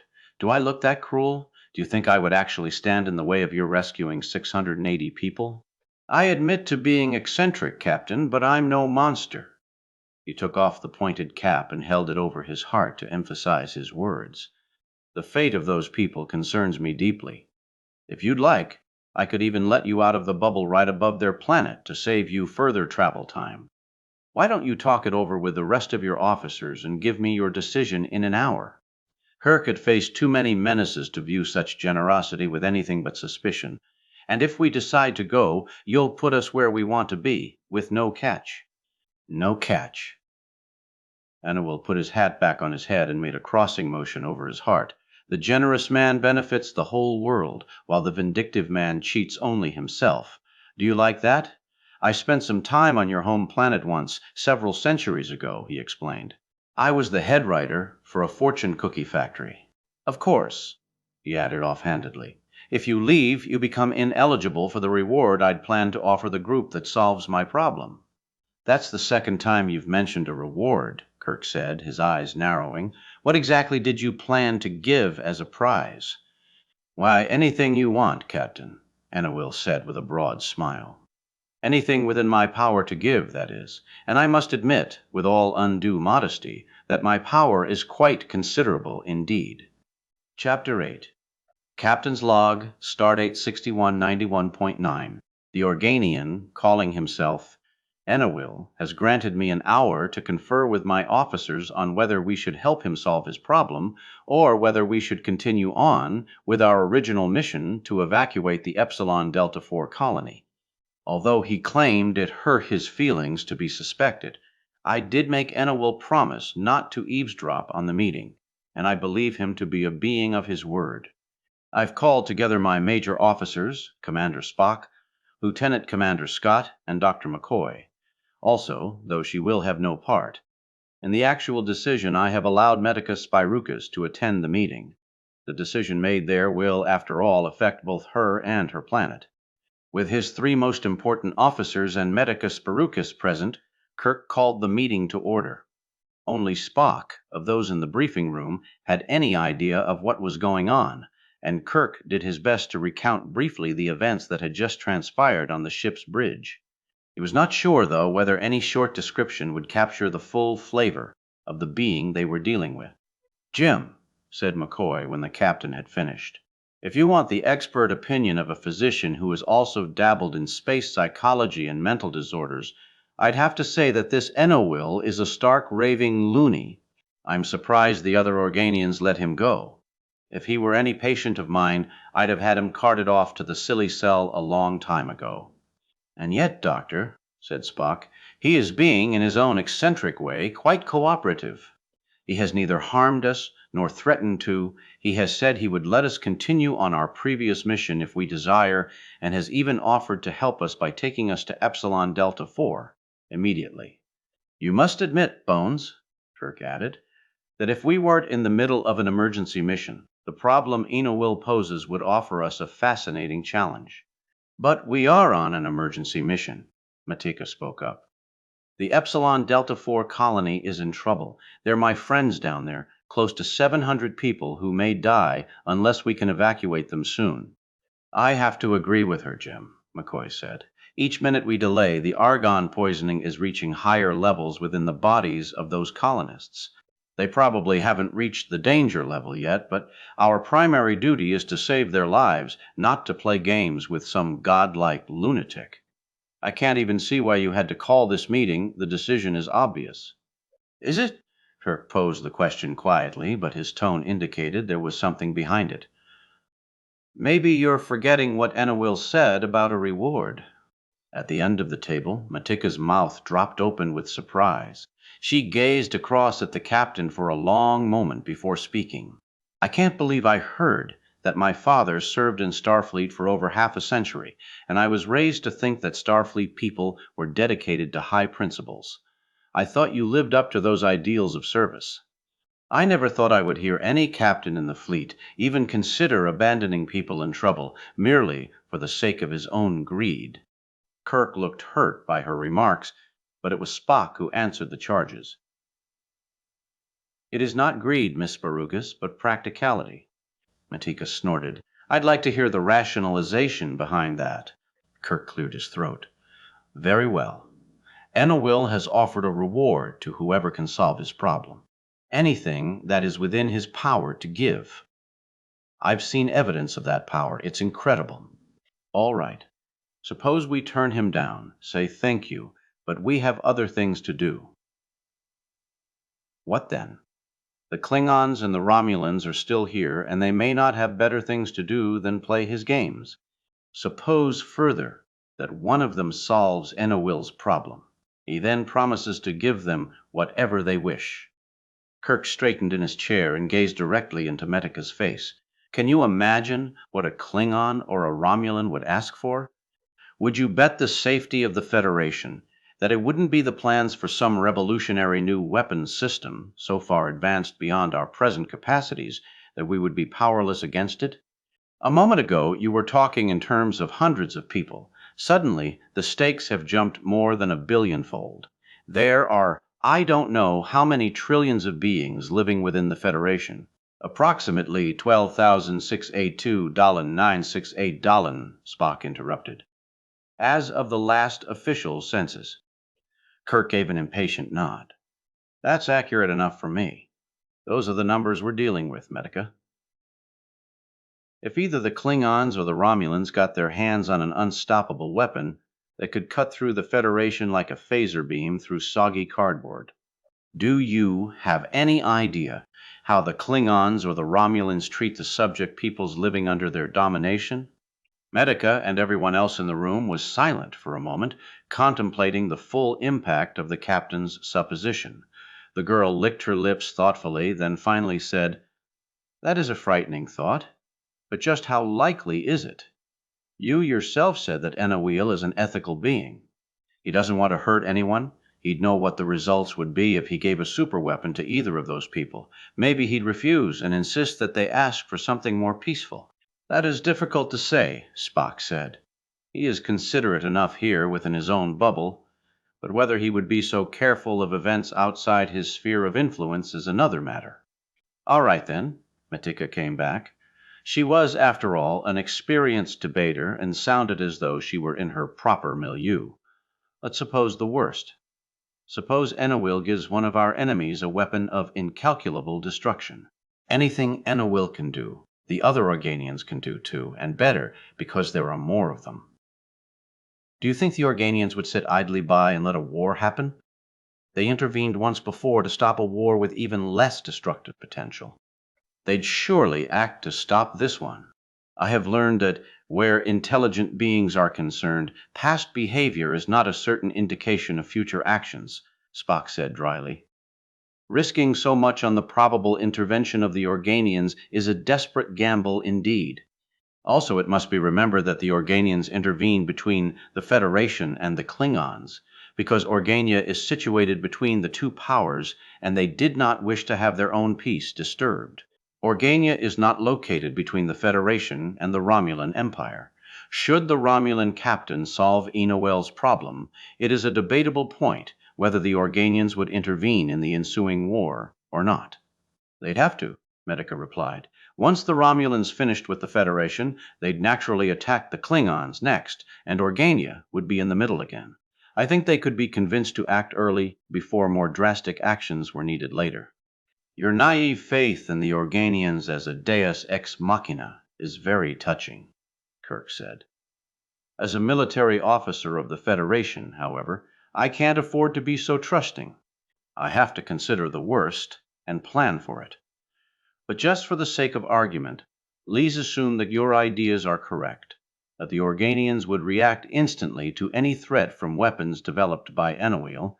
Let's even assume a step further, that whoever solves Enowil's problem is smart enough to think of that in advance. After all, we shouldn't underestimate them. That still gives them a wide variety of possible choices that would put the Federation at a strategic disadvantage." Kirk turned to his chief engineer. "Scotty, suppose you could have anything in the universe, no matter how impossible it seemed. You want to be able to use it to get ahead of your rivals. But it can't be any obvious sort of weapon. Is there anything you can think of that would do the trick?" Scotty gave a small laugh. "Aye, Captain, there are dozens, thousands. A force field capable of protecting an entire planet from attack. A detection system capable of telling friends from enemies thousands of light years away. A new land of space drive that makes warp speeds look like standing still. A method of built-in mechanical systems with 100% energy efficiency. Even such a wee beastie as a totally frictionless ball bearing could make a hell of a difference." "Exactly." Kirk's expression was grim now. "And you have to remember the terms of the Organian peace treaty. For each disputed planet to be developed, We and the Klingons must demonstrate which side can develop it most efficiently. A miraculous breakthrough in agriculture, or an economical and fast method of terraforming hostile planets, would literally let them outdistance us in the race for new territory. Even if the two sides never come to blows, they can eventually outgain us to the point where they'll have an economic stranglehold over us. The potential for harm to the Federation is limited only by the imagination, and when it comes to underhanded tricks, neither the Romulans nor the Klingons have shown any lack of imagination. Medica could realize she'd been outpointed on this particular issue, but she was not yet ready to admit defeat. Sidestepping, she moved to attack from a new angle. All right. Even assuming that you're correct on that point, there still is no guarantee that we'll be able to accomplish any good by staying here. Whether we stay or not, the Klingons and the Romulans probably will. Their captains will think of the same arguments you did. Enowil has been thinking about this problem for a century and has gotten nowhere. We could be here for a year or two and still not be any closer to a solution, only to have one of the others come up with the answer. Just because we're here doesn't prevent our enemies from winning anyway. We can be a force for the positive on Epsilon Delta 4, but here there's no guarantee of anything. You'd be passing up a sure thing just on the chance of accomplishing something here, and you could end up losing both. Is the risk worth it? Kirk paused, tilting his head slightly as he contemplated her argument. You made that point well, and it's something I hadn't considered deeply. It's true. This is a gamble, and the stakes are high. But then, I've always been pretty much of the opinion that a starship captain is a professional gambler. Anyway, we just hide the facts in our logs by calling our gambles calculated risks. But even if we fail, Matika, even if the Klingons or the Romulans solve the problem before we do, we'll still serve a useful purpose here. Just by being here and by knowing who won, we'll be valuable reporters when we return to the Federation. Even if we don't know what the winner chooses as his reward, we can at least go back to the Federation Council and tell them to expect trouble from a given area. In war, any intelligence is valuable. That knowledge alone could save millions, if not billions, of lives. I'm afraid I have to opt for staying here and seeing this thing through. But, if I might make a suggestion, Captain, Spock interposed, even had we not been kidnapped into this bubble by Enowil, we would still not have reached Epsilon Delta 4 for another 2 or 3 days. Therefore, until that time, we are no worse off here than we would have been in the regular universe. It certainly will not hurt us to examine more closely the magnitude of the problem facing Enowil, and to spend the next several days trying to solve it. By that time, we should be able to estimate well enough whether Enowil's problem belongs in that class of problems which is soluble at all, or whether it is hopeless. If the latter turns out to be the case, we can then ask Enowil once again to let us leave, and he will let us go right next to Epsilon Delta 4. We will have lost no time that we were not originally prepared to lose, and we will not have risked the security of the Federation. Kirk nodded slowly and looked down the length of the table at Medica. Is that agreeable to you? He asked the girl. Medica clearly did not want to give in. Her friends were in danger, and any compromise in trying to rescue them seemed to her like betrayal. At the same time, she was very well aware of the impression she gave other people. A pretty girl of only 20 standard years, very bright, but perhaps lacking in maturity. It infuriated her that youth was automatically equated with immaturity, but she knew that it was. Consequently, she often bent over backward to appear reasonable and conciliatory, even though it sometimes hurt her own cause. I suppose I have no other choice, she said bitterly. That's quite right, Kirk told her. As captain, I do have the final say. Whenever possible, I like to get a consensus on which to base my decisions, but the decision has to be mine. I can't even promise to hold to Mr. Speck's 3-day deadline. If the matter isn't settled by then, I'll have to keep my options open. As Medica's face fell even further, he added hastily, I will give every consideration to the colony's problem. That is a promise. The thought of abandoning them rips at my heart, the same as it does at yours. But I have an even larger responsibility, and I can't deny that, either." Kirk looked around the room and saw no other dissenting faces. Even McCoy, for all his humanitarian concerns, realized the potential danger in letting either the Klingons or the Romulans win this game. "Very well, then," the captain concluded. "We'll tell Enowil that we'll join in his puzzle, at least for the time being. We don't know how many of our crew members Hell allow to participate in the guessing game. We'd better prepare some basic lists of whom we'd like to include." By the time Enowil reappeared on the Enterprise's bridge, Kirk's crew was ready. The captain had assembled what he considered to be his first-string team to work on this problem: himself, Spock, McCoy, Scotty, Lieutenant Uhura, Lieutenant Sulu, and Ensign Chekhov. He felt that offered a diverse enough base of opinion that they should be able to solve almost any puzzle. At the last moment, Medicus Baruchus approached him as well. "Would you mind if I also came along?" she asked. Kirk's eyes narrowed. In view of her opposition to the entire procedure, he was a little suspicious of her motivation. He did not want to be burdened with any negative influences while trying to solve Enowil's problem. "Any particular reason?" Medicus shrugged. "As long as we're committed to this, I'd like to be in on it. Maybe I can help in some way so that we can win faster and be back on our real mission." Her emphasis on the word real was slight but unmistakable. Kirk considered her offer. While young, Matika was quite intelligent, and she had the debater's insight into unusual aspects of an argument. That talent could come in most handy when dealing with Enowil. Another brilliant mind along on the party could only help, and particularly, as she said, because she had the best of reasons for trying to solve the problem quickly. "All right," he nodded, and added a little extra smile. "I'll enjoy your company. I haven't seen much of you since I gave you the tour the other day." Shortly thereafter, Enowil returned to the bridge.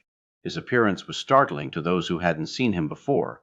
He hadn't changed his costume any, except that the outfit now seemed to sparkle with a special glow of its own.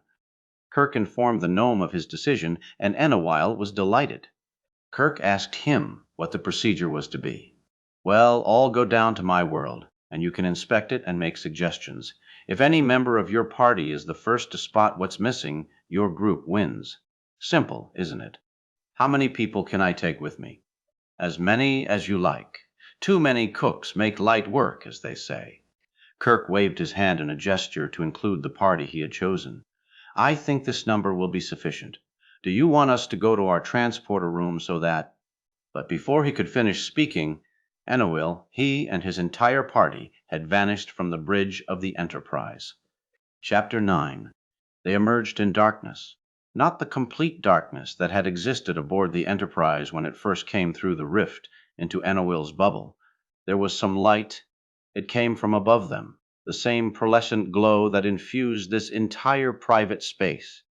It was not nearly bright enough to read by, but it did provide sufficient illumination for the party from the Enterprise to make out the shape of the environment about them. They were standing on a broad, flat plain that stretched limitlessly to indiscernible horizons. The air was cold, but fortunately there was no wind to make the temperature unbearable. There were two other groups of people standing in clusters near them, presumably parties from the Romulan and Klingon ships. Enowil, in his costume that continued to sparkle, was the only figure who really stood out in this dim light.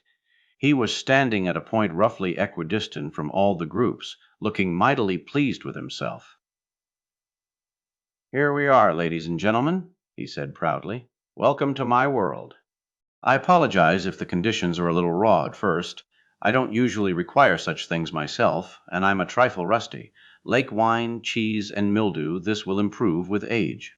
"It's easy to see what you need around here," grumbled the Romulan commander as he stood shivering with his men. "You need light and heat. Anybody would be depressed by the constant gloom and eternal twilight here." "A good opening guess, Commander Probacol," Enowil said, "but far too obvious, I'm afraid. My world has some of the most spectacular sunrises ever witnessed by intelligent beings, sometimes 2 or 3 a day, depending on my mood." He abruptly stopped speaking, lay down on the ground, and tilted his head so that his ear was pressed against the dirt. "Ah, yes, I can hear it starting now. Prepare yourselves. The sunrise should be in just a few moments." Looking around him, Kirk could see people bracing themselves for what might be an unusual ordeal. Apparently, the crews of the other two ships had also witnessed Enowil's eccentricity in action, and were not sure what to expect. A warm wind suddenly blew across the plain, removing the biting chill that had slowly been seeping into their bodies. The wind carried the slight scent of peppermint and the blare of distant trumpets. The trumpeting grew louder, announcing the beginning of an important event. Over to one side, for convenience, Kirk arbitrarily labeled it East in his own mind. The sky was beginning to lighten with the approaching dawn. The pearlescent glow overhead parted as though it were a set of theater curtains, revealing a bright blue sky with scattered clouds. As the curtain vanished completely, the sky overhead was as bright as noonday, as clear as any childhood memories of a favorite afternoon. But the sun still had not made its appearance. "Where's—" Commander Probacol began, but Enowil quickly hushed him. The trumpet blare was reaching its frantic crescendo now. Suddenly the sun made its appearance, shooting over the eastern horizon as though fired by a cannon. It arced overhead into the blue sky until it struck a cloud, at which point it caromed off and bounced to another cloud with a soft thud. The sun continued to bank crazily off one cloud after another until it finally came to rest at a point not quite directly overhead. From its present vantage, it shone down its beneficent warmth and golden rays upon the plain and the frankly awe-stricken spectators. Kirk had to blink a couple of times as he watched the sun go through its performance, but as he continued to look at it, he noticed a peculiarity. Its surface was not uniformly bright, but was covered with a series of darker markings. Squinting against the glare, he read off the black inscription against the golden background. SPOCK. "Why does your son have my first officer's name on it?" he asked Enowil, half dreading the response. "I told you I was going to give Spock a gold star, Captain. Surely you don't think I'd forget anything as important as that?" Chastened and sorry he'd asked, Kirk could only mumble, "No, I don't suppose you would." "A unique spectacle," Spock added, choosing his words with exquisite care. That seemed the best policy when dealing with this daft Organian. Enowil blushed with definite pride. "Thank you, Mr. Spock. Wait till you see the sunset." The other bystanders had been looking around themselves at the now revealed landscape. Captain Colvor, in charge of the Klingon party, was obviously disapproving. "Is this all there is to the wonderful planet you promised? This flat, boring landscape without so much as a rock to mar its monotony? We Klingons like our worlds rugged and challenging. Your problem is obvious. You should have mountains and deserts and oceans and cliffs, and forests, and rivers and lakes, and geysers and mazes and canyons," Enowil agreed enthusiastically. "Yes, you're much more into the spirit of things, Captain Colvor. This world has all that and more. I merely brought you here first, so that you could see the sunrise without distractions. Au naturel, as it were. Nothing is quite as thrilling as the sight of the morning sun springing into action. However, now that we have been thrilled sufficiently, we can move on. We have so much time and so little to see." He paused. "Wait a minute. Strike that. Reverse it. All right then. Excuse me for the abrupt transition. It won't happen often." He clapped his hands. And they were all standing on a small carpeted platform high atop a mountain peak. They were crowded tightly together, as the platform was barely large enough to hold all of them. Enowil floated lightly above their heads, seemingly oblivious to their discomfort. "Can't you make the platform a little bigger?" Lieutenant Sulu called to the gnome. "I'm afraid you'll have to speak up a bit," Enowil said blithely. "I'm a trifle deaf in my left ear." He waved a hand to indicate the expanse around them.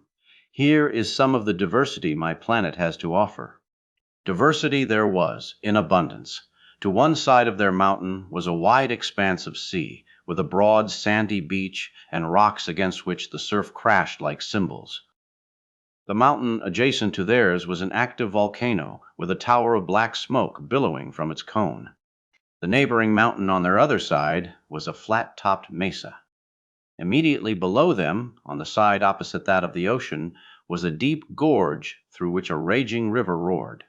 Beyond the gorge was a densely clustered forest, and further along the bank, a series of geysers, each spewing water of a different color, spouted dozens of meters into the air. Beyond those, a desert stretched to the horizon, broken only by a scenic lake. You can't see my splendid abysses from here, of course, since they're under water, Anawil continued, and I just couldn't seem to squeeze in the tundra, glaciers, and tropical rainforest, but I'm sure you get the general idea. And, naturally enough, the planet has 4 ice caps, one at each of the poles. Mr. Spock opened his mouth to say something at this point, but Bark quickly shushed him. It seemed pointless to get technical with Enowil. Lieutenant Uhura, squeezing through the crowd to look at the surrounding scenery, was the first to comment.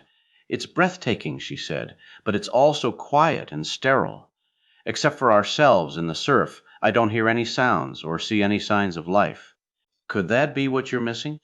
"Dear lady, you are most perceptive, but I'm afraid I also thought of that long ago. This world is supplied with a veritable plethora, if indeed there is any other kind of plethora of animal and plant life. If I may be permitted to demonstrate, too." He twirled his hand dramatically 3 times, and the platform upon which they stood began to move. Like a toboggan, it tilted to one side and began gliding rapidly down the mountainside. The passengers on the crowded platform clung to one another instinctively, regardless of their various races, as the platform careened downward at breakneck speed. Overhead, Anawil kept pace with them, the wind ruffling his curly hair and whipping the point of his cup around his head. They must downward still, and onward. Who would keep abreast of truth, he cried, with gleeful intensity. Though the angle of descent was steep and their speed was dizzying, the ride at least was smooth and free of bumps. When the platform reached the bottom of the mountainside, it abruptly leveled off, tossing everyone backward into the person behind him. The journey was far from over, however, as the platform only accelerated and continued rushing straight ahead. "How much further do we have to go like this?" the Klingon captain called. "Half a league, half a league, half a league onward," Enowil replied cheerily. The platform swooped through the forest, darting in and out among the trees, and missing some of them by the meagerest of margins. It was considerably more than half a league, by Kirk's reckoning, before the platform pulled to an abrupt stop in front of an enormous white marble gateway. "All ashore! That's going ashore," Enowil called, and the passengers needed no second invitation. They left the platform as though it were a burning building. As they gathered together in groups before the gate, they were not quite as distant from one another as they'd been previously. The different races had to crowd together on the platform and cling to one another for support.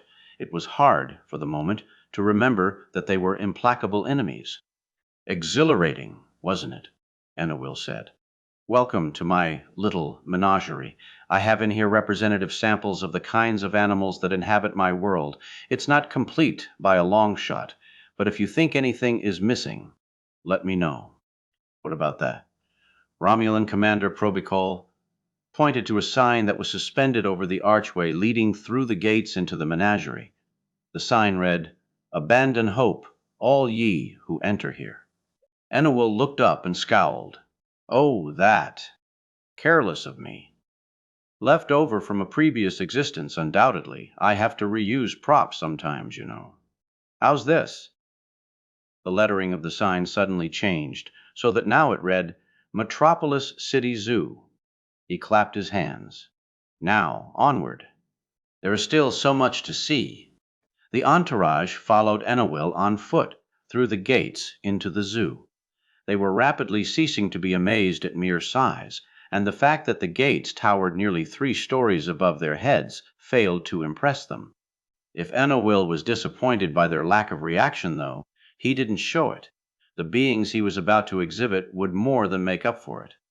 The path was paved with a firm yet resilient material halfway between cement and hard rubber. It had a pleasant feel to it as it meandered through the bushes and shrubberies until it came at last to a cleared area where they saw their first animals. It was a small pack of canine-looking creatures whose skins were blazing with light. The creatures seemed to be suffering no pain, although they were flaming brightly. One of them looked up as the group approached and trotted over in a friendly manner. "Look out!" one of the Klingons cried, fearing the burning creature would come too close and endanger them all. Enowil raised a hand calmly. "No need to worry, sir. We are adequately protected."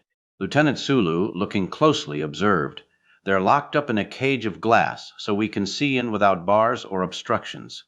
"Glass walls do not a prism make," Enowil nodded. "But what are those things?" Uhura asked. "Those, my dear lady, are fire dogs. They belong to the same family as other fire creatures, fireflies, fire drakes, and the like. A most incendiary bunch. But step lively, these are just the beginnings of the wonders I have to show you." He redoubled his pace and led them along the path through the brush until the fire dogs were lost to view. On their left, they passed a grove of trees with most unusual fruit. On the branches grew footwear of all descriptions, everything from baby booties and sandals through pumps and penny loafers all the way to mukluks and galoshes. Dr. McCoy nudged Kirk in the ribs. "A shoe tree, no doubt."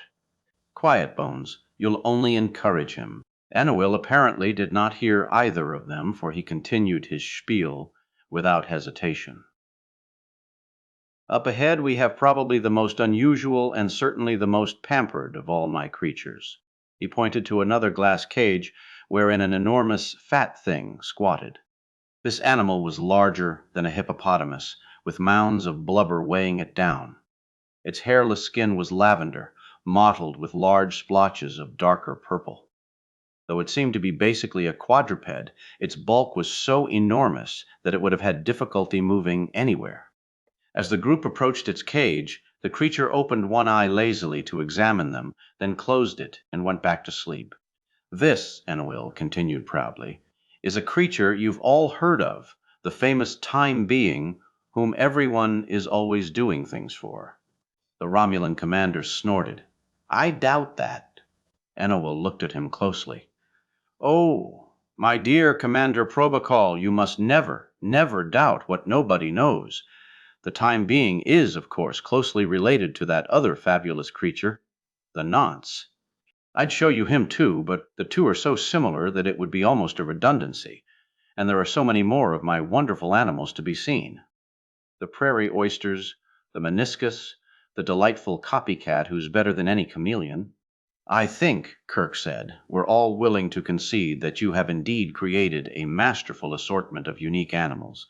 It might be more profitable if we moved on to something else."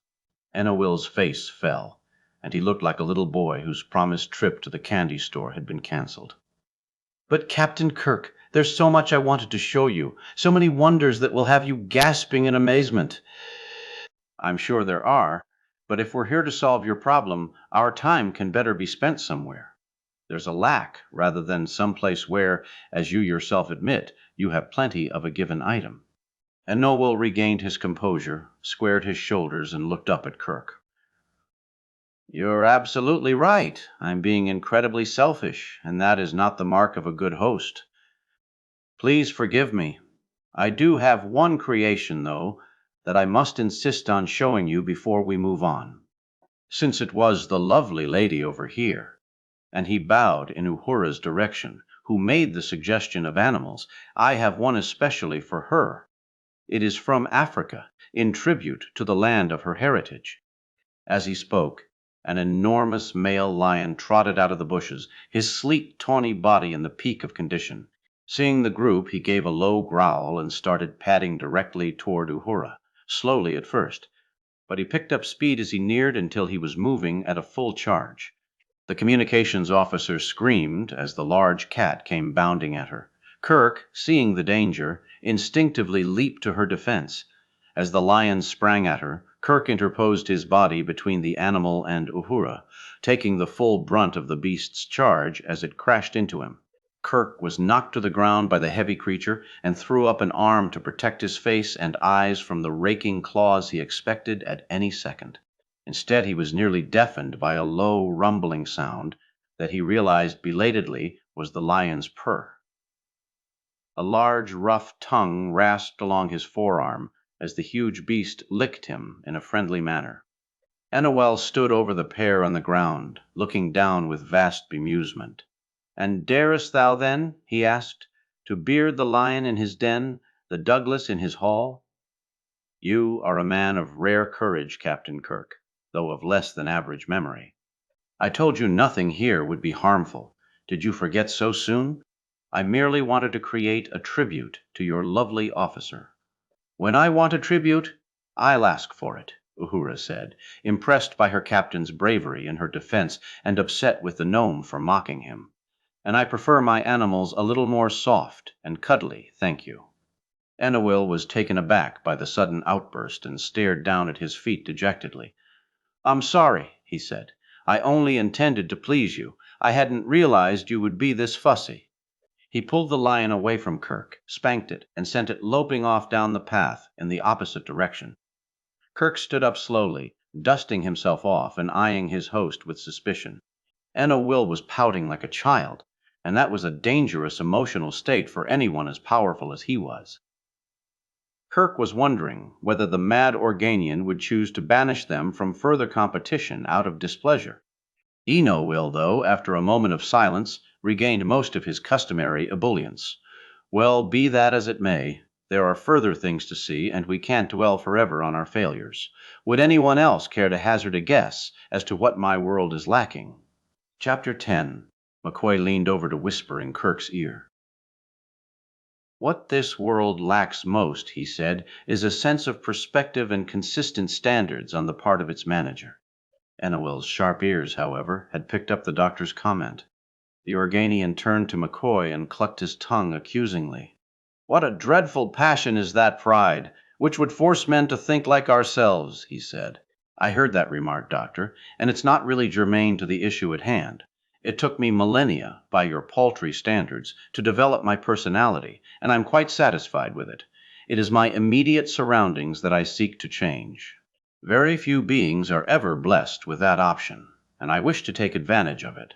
Kindly direct your attentions to the kind of environment that best suits my personality, short, of course, of a straitjacket and rubber room. I'd find those most tedious." "It seems to me," said one Romulan, "that this world of yours must be very lonely. Aside from yourself and some animals and plants and a very muddled geological structure, there's no one to talk to. I think that is why you've really called us here. You wanted some company." "Ah, yes. Good company and good discourse are the very sinews of virtue," Ennawell replied. "I assure you, my world does not lack for inhabitants. You haven't seen any yet because it's still early. The sun just rose a little while ago, you'll recall. I brought you to my glass menagerie before the official opening time, so that you could look about at the animals without distraction. I sense, however, that the gates are now opening to the general public, so I would suggest that we all step to one side and keep together to avoid becoming lost in the throngs." He motioned everyone into a small clearing beside the main path and began looking back toward the entrance. At first, nothing was apparent. Then a young woman came along, holding the hands of her two little children. She was busy talking to them and pointing out various things as they walked, but she took the time to smile at Ennawell and the others as she passed them and continued deeper into the zoo. No one else appeared for a moment, and Kirk began to wonder whether that was the extent of this world's population. Then more people appeared walking along the pathway, small knots of them at first, but in a very short time the clumps began to coalesce into a mob as more and more beings crowded their way into the zoo. There were members of every race in the galaxy that Kirk had ever seen, plus a sizable number that he hadn't. Tall, short, fat, thin, winged, finned, biped, striped, quadruped. Some were covered with hair, or scales, or feathers, or fur, while others were completely bald. Their skins were in every hue of the rainbow, and some of them even changed color as Kirk watched. The body odors of so many different races mingled like the midnight shift at a perfumery, and the increasing volume of their random conversations became a pounding wave of surf against rocks. The groups from the three ships drew more tightly together as the crowd surged around them, an ever-increasing number. The atmosphere was becoming claustrophobic, even in this open park, as more and more people without limit, entered the zoo. Now they were shoved so tightly together that they could barely move, each person's shoulders touching those of his neighbor. But none of the newcomers seemed to feel there was anything unusual in this. They continued their conversations with their friends, even as more people pushed their way onto the path. If this were to keep up, it would become impossible to move at all, and everyone would merely be pressed up against the next until the life was eventually squeezed out of him. You see, Enowil said to the Romulan who'd made the suggestion, people are no problem at all. I can have all the company I want. This is not precisely what I had in mind, the Romulan continued stubbornly. I meant people with whom you could talk and discuss matters and possibly even argue. He was having to yell to make himself heard above the din of the crowd that was pressing in on all sides. Sheer numbers of people is not enough to do any good. People everywhere, nor any stop to think, eh? You're quite right. The madding crowd can become oppressive at times. Fortunately, I do have other recourse. Follow me. How? Kolvor, the Klingon captain, asked sarcastically. We'll never get through that crushing mass of bodies. It's impossible.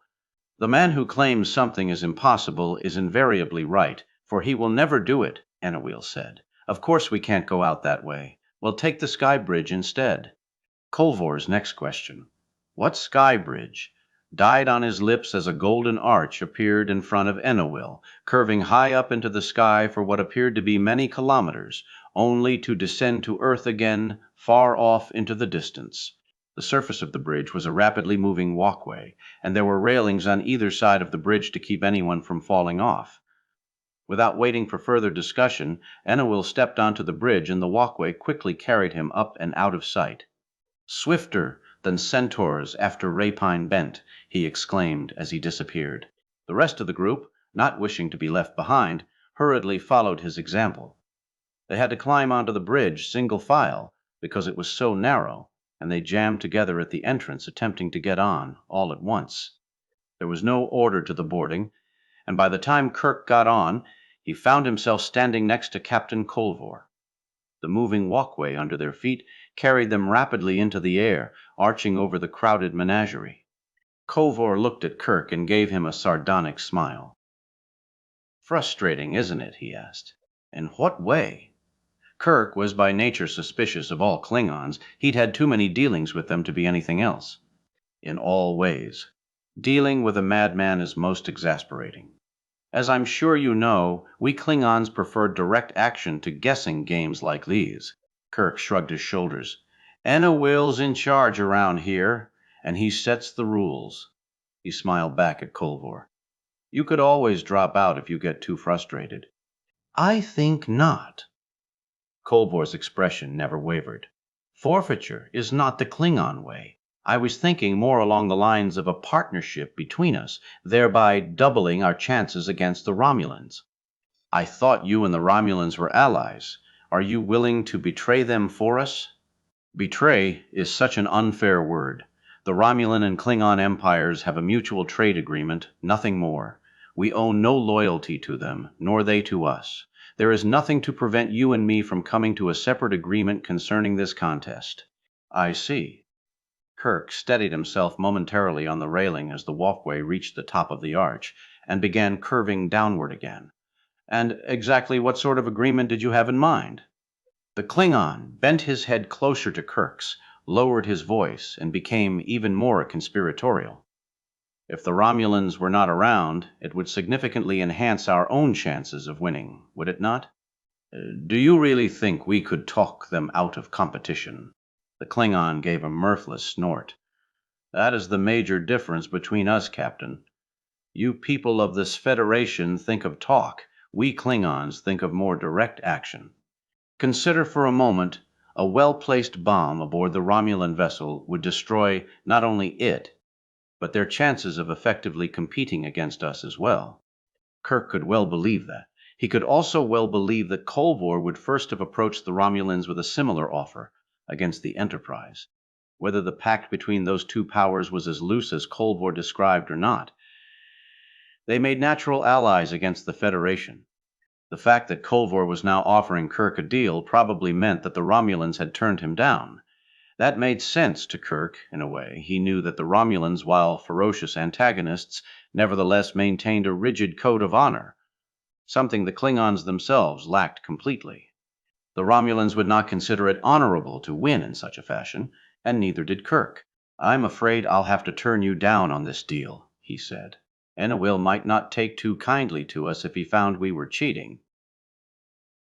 Kirk's eyes narrowed. "Of course, if you really don't think you're smart enough to solve the puzzle on your own," Kolvor snorted. "Even a Klingon imbecile can match wits with the best either the Romulans or the Federation has to offer. Then you're really at no disadvantage as things currently stand, are you?"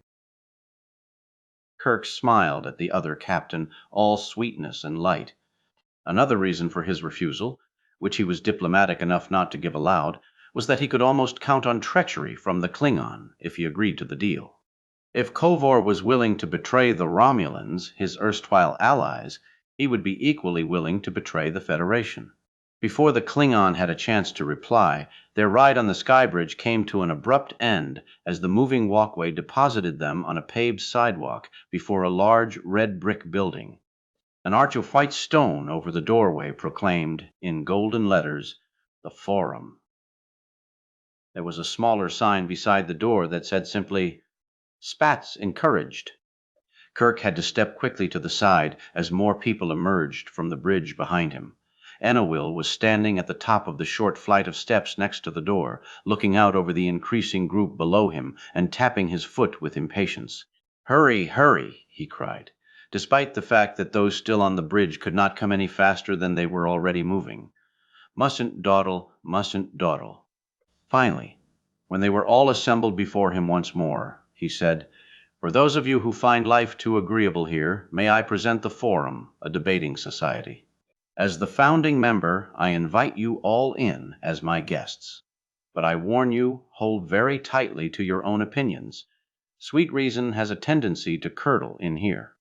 The doors opened and the group filed inside. They found a long hallway with large, well-appointed rooms branching off to either side at intervals. The rooms were wood-paneled and carpeted with plush velvet fabrics. Padded leather easy chairs were scattered about the rooms, while crystal chandeliers dangled from the ceilings and illuminated the chambers. Each room was 2 stories tall and lined almost completely with bookshelves. The principal ornamentation, though, was the profusion of clocks that were ubiquitous throughout the club. From tall, stately grandfather clocks to small mantelpiece clocks, there was at least one timepiece, no matter where one looked, and each clock displayed a different time. It was as though no one could agree on so simple a thing as what time it was. But, considering the nature of the sunrise, time could not be a simple phenomenon on this planet. In the rooms, also, were the Society's members, beings of all known races gathered here for the sole purpose of airing their differences. There was a constant buzzing of conversation throughout the building that, at times of excessive acrimony, threatened to become a roar. The general pandemonium within the building made it impossible to hear everything that was going on. Kirk turned his primary attention to an argument over in one corner where a tall, blue-skinned Andorian was arguing furiously with a pudgy, multi-limbed Raphelian. "But surely you must realize that free will must be restrained to avoid undue impetuosity," the Andorian was saying. He was so emotional that his antennae were actually twitching, a phenomenon Kirk had never seen before.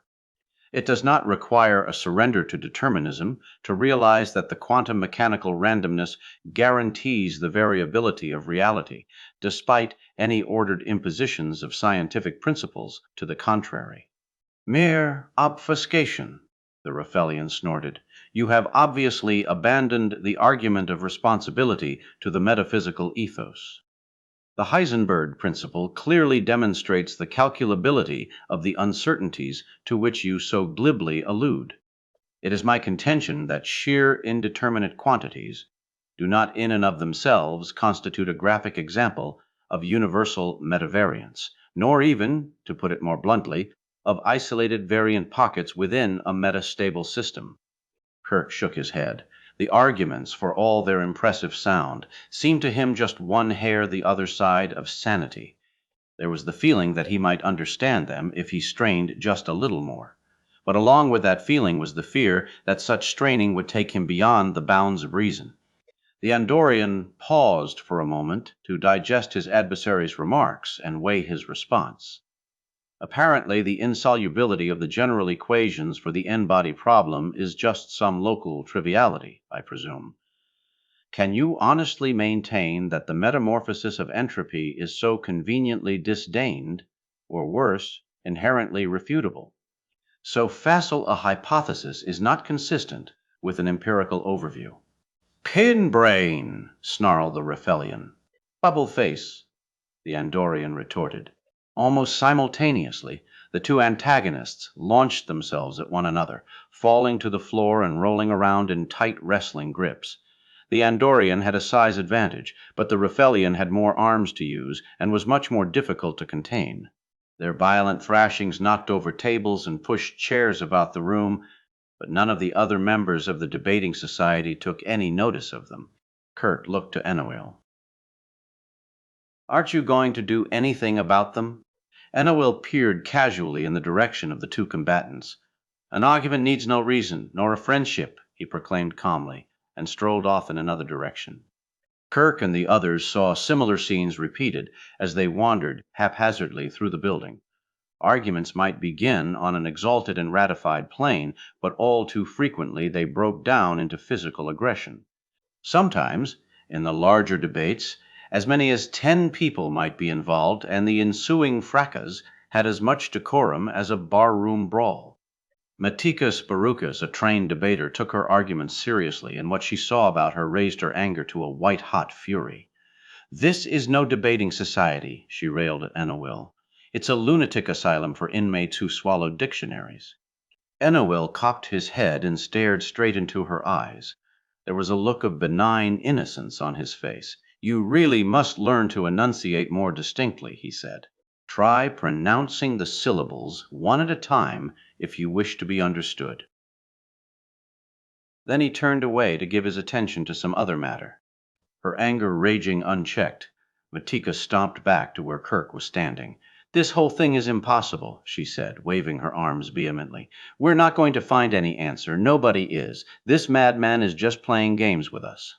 Look how much amusement he's getting from all this, grinning from ear to ear like a Cheshire cat. It doesn't matter whether what we mention has existed before on this world or not. All he has to do is say it did, and we're forced to take his word for it. He's turning all of this into a vast circus, and we're the clowns." "Oh, calm down, Medica," Kirk soothed. "What would you suggest we do?" "We can leave, as I asked before. At least we could accomplish something positive on Epsilon Delta 4. You don't have to worry about the Romulans or the Klingons getting any superweapons. No one's going to win anything here. Enoil's insane, and he's just toying with us." The captain considered her request.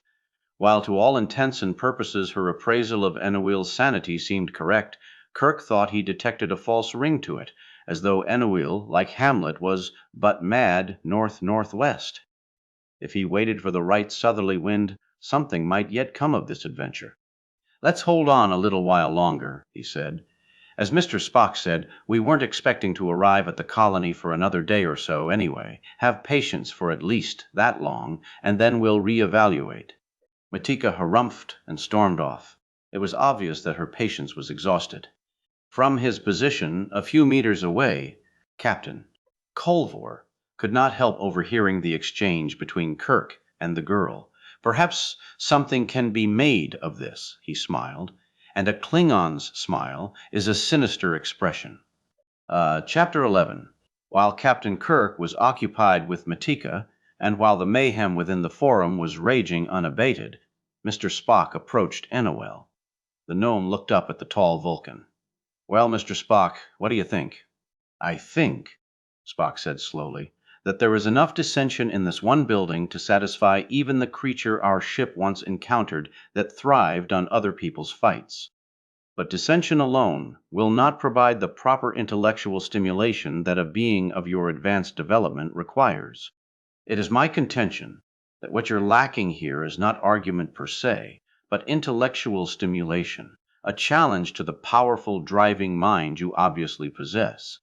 That sounds like you're trying to flatter me, Mr. Spock. I assure you, Enowil, that a Vulcan would never stoop to flattery. Oh, I know that. And it also can't be flattery since it's perfectly true. Unfortunately, your hypothesis is one that also occurred to me quite some time ago. He raised his voice now so that the rest of the party could hear as well. Mr. Spock has suggested that I lack mental stimulation. The answer to his challenge, by strange coincidence, is in the basement of this very building.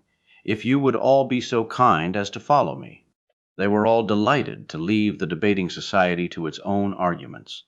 Kirk, for one, was starting to get a headache from the combination of noise and indefinable logic. Enowil led them all to an enormous elevator car. I think this should be large enough for all of us, he said, and to no one's surprise, he turned out to be right. When everyone was inside, the elevator doors slid silently shut before them, and Enowil pressed the large button on the control panel marked B. With a jerk, the elevator started moving. I thought you said we were going to the basement, one of the Romulans said. And so we are, Enowil answered. Quite observant of you, my good fellow. But the elevator is going up. What goes up must come down, mustn't it? Providing, of course, it has not reached the escape velocity for the planet of given mass. And anyway, I have been known to keep my basements in strange places. Ah, here we are. Intellectual stimulation. All out, please. The travelers left the elevator and found themselves in an immense, darkened room, illuminated only by the light from large electronic scoreboards on the walls overhead. Each board was at least 20 meters by 10 in size and covered with thousands of tiny squares, some of which were lit by lights of various colors. Behold, Mr. Spock, Enowil said, a game of fascinating complexity. Each square you see on the board contains a number positive or negative, integral or fractional, rational or irrational, real or imaginary. You play against the computer, which has been specifically designed to select its squares at random so that you, or I, for that matter, cannot predict in advance which squares it will play. You pick a certain number of squares depending on which turn it is. On your first turn, you pick one square. On the second, you pick two. On the third, three, and so forth. On the computer's first turn, it picks one. On its second, four. On its third, nine, and so forth.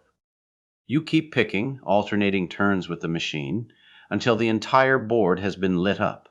The object of the game is that the numbers you pick must establish a given pattern. For instance, to give a simplistic example, all the numbers you pick during a given turn should add to an even positive integer. The machine, of course, acting at random, will tend to foul up your subsequent turns, since once a square is lit, the other player can't use it.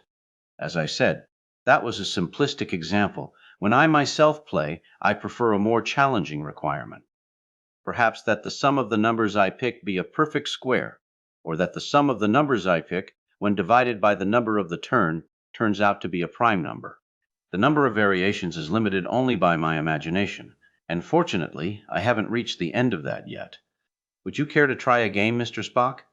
By all means, the Vulcan said. It sounds fascinating. Let's make it easy for your first try, shall we? All the numbers within the squares will be positive integers, and the sum of the numbers at the end of each turn must be a multiple of 13. Have fun. As Spock stepped into the center of the darkened room and began addressing the computer, nearly all eyes were on him. To Kolvor, this diversion offered a unique opportunity. The Klingon captain, as was typical of his race, had been looking for some method of gaining an advantage over the other two groups in this bizarre contest. His attempts at fueling the enmity between the Federation and the Romulan teams had been thwarted when both captains proved to be too honorable to attempt to sabotage the other one.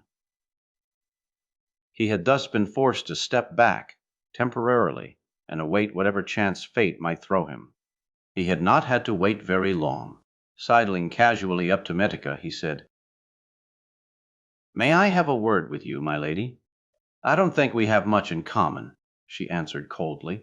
"Perhaps not. Perhaps a great deal. We both want this farce to be ended as quickly as possible, don't we? Would you just allow me to explain my position? I don't seem able to stop you." Kolvor looked around to make sure no one, particularly not Kirk, was watching him, and lowered his voice still further. We Klingons do not want to participate in this insane game Enowil is playing. Our ship was on its way home after a long extended mission, and our people are homesick. We don't really think there is anything to be gained by staying here.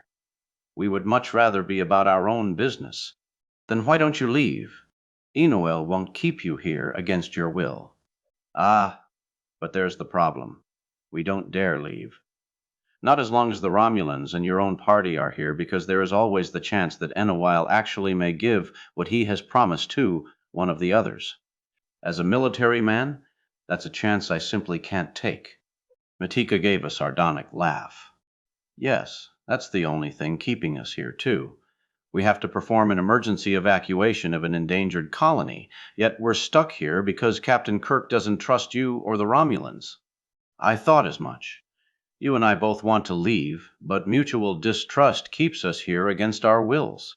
What a shame we can't break down those barriers. Trust must begin someplace, you know. If only it could begin here, with us. Who can tell where it might lead? Kolvor could tell that the girl was weakening slightly in her resistance to him, but she tried hard not to show it. That's all very noble, she said, but what about the Romulans? In a situation like this, the trust has to work 3 ways, not just 2. Ah, yes, the Romulans. Kolvor stroked his goatee thoughtfully. They are indeed a problem. I have already brought the matter up with Commander Probacol, and his response was most disheartening. It seems that his ship was merely on a routine patrol and had no urgent business to perform. There is no pressure on him. He could stay here for weeks or even months without any worries. He can afford to take the long gamble, where you and I cannot. He has already told me that he plans to stay here as long as is necessary. Perhaps he hopes to wait us out. Then there's little point in our establishing a mutual trust, is there?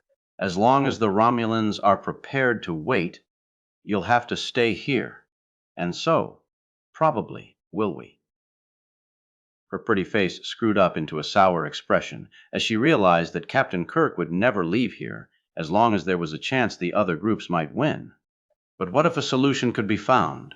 Would you be willing to help implement it for our mutual benefit? You're talking as though you already have something in mind. It's... Kolvor gave her a smile. I can see there's no use trying to fool you. Yes, I do have a plan, and I would like your help. The Romulans are refusing to quit the game voluntarily, but it may be possible to force them to leave. Now, you're starting to sound like a Klingon. You don't mean that as a compliment, I'm sure, but I'll ignore it. My thought was that if the Romulan ship were destroyed, the Romulans would have to pull out of the competition. That's a big if. As I recall, you tried to attack our ship when we first appeared, and Enowil changed your photon torpedo into harmless fireworks. What makes you think hell let you destroy the Romulans? I now realize my mistake. A photon torpedo is too obvious. It can be detected and intercepted from the instant it's launched until the instant it reaches its target. A bomb is another matter. It's very secretive. If you place it right, no one even knows it's there until it goes off. A single charge planted at the baffle between the matter and antimatter chambers is all it would take. The ship would be blown to a powder. You said you needed my help, Matika said suspiciously. Where do I fit into all of this? I need you to plant the bomb. Medica shook her head vigorously. Oh, no. Why should I do your dirty work? Why can't you have one of your own people do it? The Klingon captain pretended to look hurt. It again boils down to a question of trust. If we are to trust each other's motives and dedication, we must operate in this venture together. How am I to know that you really want to leave? Maybe you just want me to destroy the Romulans myself and then go, while you pretend to go and actually stay here. I need some assurance that you are as eager to leave as we are. And what better proof than you're helping us blow up the Romulan ship, thus accomplishing our mutual goal? But why should I be the one to plant the bomb? I'm supplying the idea. I'll even supply the bomb. You have to provide something. Matika thought carefully, realizing that she was approaching the biggest decision of her young me. It would be murder, she said slowly. There are still some people aboard that ship. I was of the impression that they were your enemies. Yes, they've attacked Federation planets lots of times without warning, killing innocent men and women. But there is technically a truce now. I could be responsible for starting another war. No war will start over this, Kolvor assured her. Even if they were to learn who planted the bomb, and I certainly have no intention of telling them, the Romulans would not go to war over an incident like this. They can no more afford a war than can the Federation or the Klingon Empire. It would take a much more serious provocation, believe me. But still, I've never killed anyone before. The Talon is a small ship, Kolvor continued. Judging from the size of the party Commander Probicol brought down here with him, there can't be more than 10 or 20 people left on board. How many people are on that colony world that must be evacuated? 680, Matika said. Her voice was barely more than a whisper. I'll leave it to you then. Compare 680 lives against 10. Granted, you Federation people are much softer about killing than we Klingons are, but the choice seems simple to me. A greater evil versus a lesser one. That's what you must decide. Matika closed her eyes tightly and bowed her head. I'll have to talk it over with Captain Kirk. No, Kolvor said firmly. He could clearly see that he had her soul now. She wanted very much for her conscience to permit her to do what he asked, and he dared not allow Kirk to talk her out of it, which the Federation captain was certain to do. I've already talked to him, and he wants nothing to do with it. He refused to trust me. He said he'd rather sacrifice the entire colony than take a chance on a Klingon. Medica raised her head once more and opened her eyes. There was a hard glint in them that Kolvor approved of. He would, she said bitterly. At this moment their conversation was interrupted by the sound of applause. Spock had finished playing his game with the computer and had managed to win. That is, the sum of the numbers in the squares he picked during each round were always multiples of 13. And Noel was the first to offer congratulations. You did a magnificent job for a beginner, he said enthusiastically. Of course, this was a simplified version, and I normally play 4 or more boards simultaneously with a different game on each. But will you concede that there is enough intellectual stimulation here to last me for a while? Indeed there is. The randomness of your computer ensures that no 2 games will ever be alike. And this is only one of the games I've invented, Noel said with pride. If you'd like to see some of the others, this has been sufficient. I will concede that your world does not lack for challenges to your mind. Once again, Enowil appeared slightly disappointed that he could not show off his creations further, but he was resolved to hide the feeling more bravely. Does anyone else have any more suggestions at this time? Dr. McCoy cleared his throat. This is all very nice, he said hesitantly, and I know there may be some error in judging your needs by my own, but I've spotted one missing item so far that would drive me personally around the bend. May I speak bluntly? Of course, Enowil said. We're all mature adults here. McCoy held up a hand and began ticking points off on his fingers.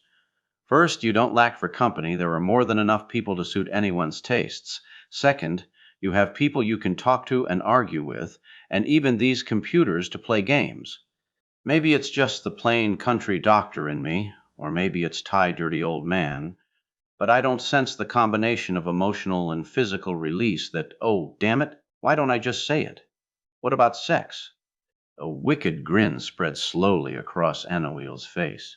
The old cherchez la femme, eh, Doctor?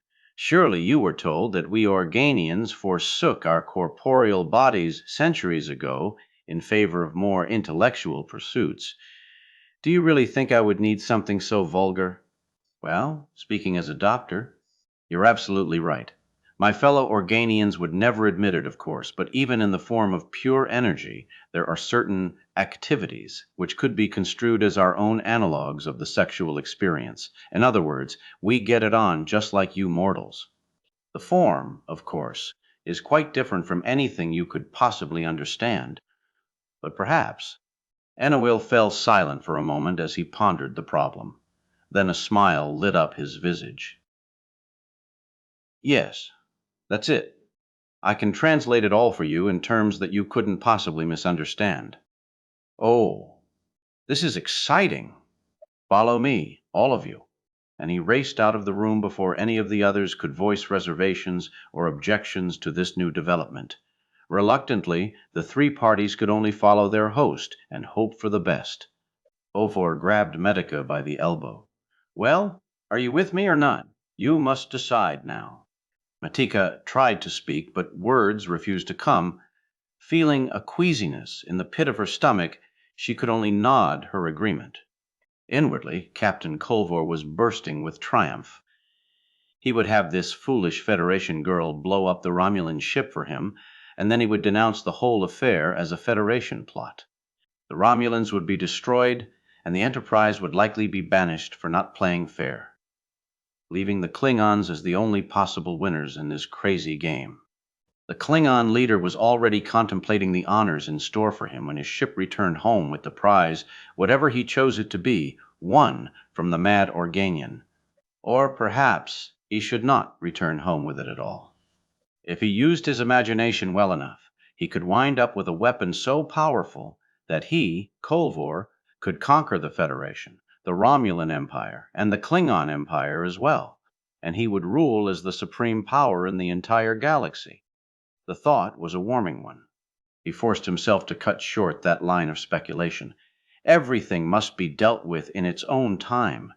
We must leave now, he told the girl. It will be a while before they miss us, and by then it will be too late. He used his pocket communicator to call his ship, and a few moments later both he and Medica were quietly beamed up to the Klingon vessel. Chapter 12. Less than an hour later, Medica Sparukas materialized near the engine room of the Romulan ship Talon. She had her phaser drawn, ready for trouble in case she appeared where any of the crew could see her. But she was in luck. The corridor was empty, save for herself. Tucking her weapon back into its holster, she bent down to lift the bomb that had materialized on the floor beside her. The bomb was essentially a large box with a set of dials on one side. It was so large it filled both her arms as she carried it. She could only hope her luck would hold out for another few minutes so that she could get it properly placed. If she ran into any Romulans now, she'd be dead. Fortunately, the bomb was lighter than it looked, and she was able to move rapidly down the halls toward her destination.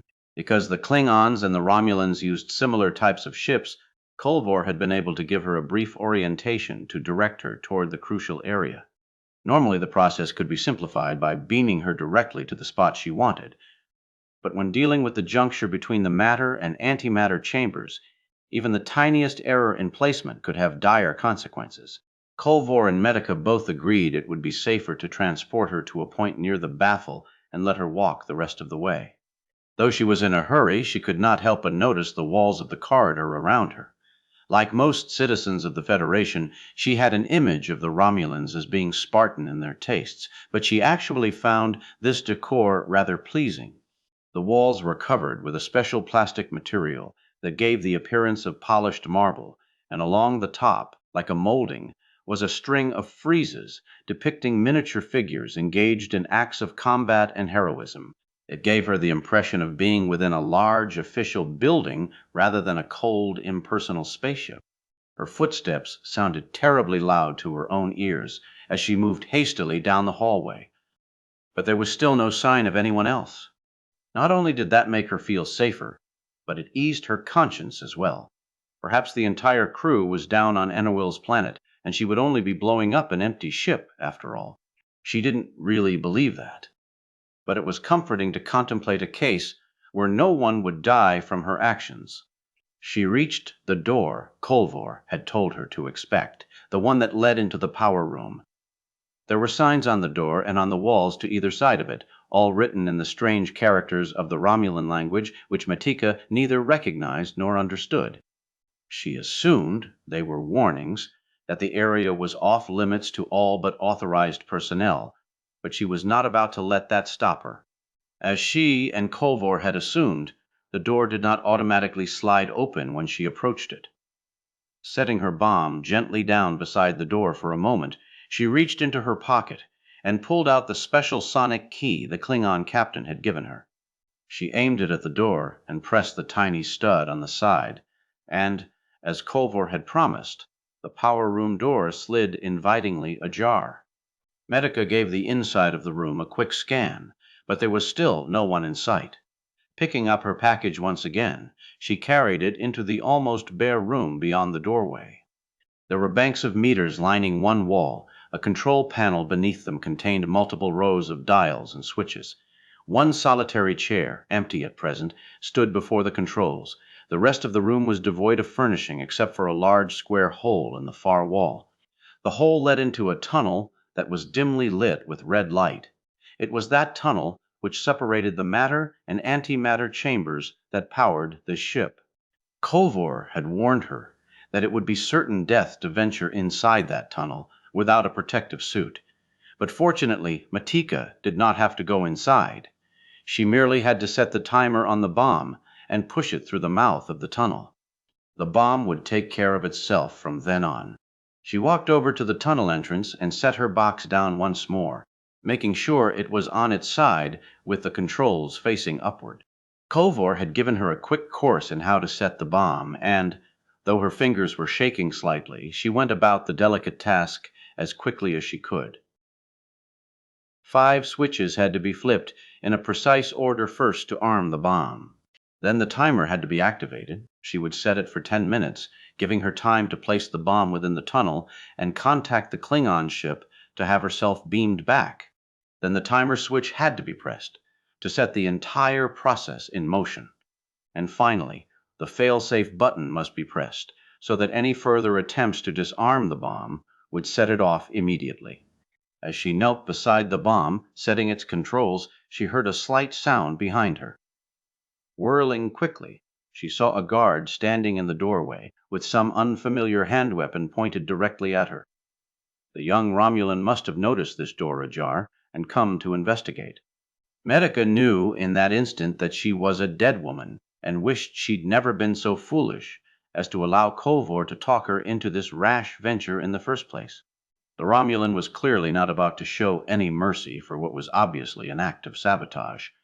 The Terran female was only a few meters away, an easy target as he lifted his gun and fired. But nothing happened.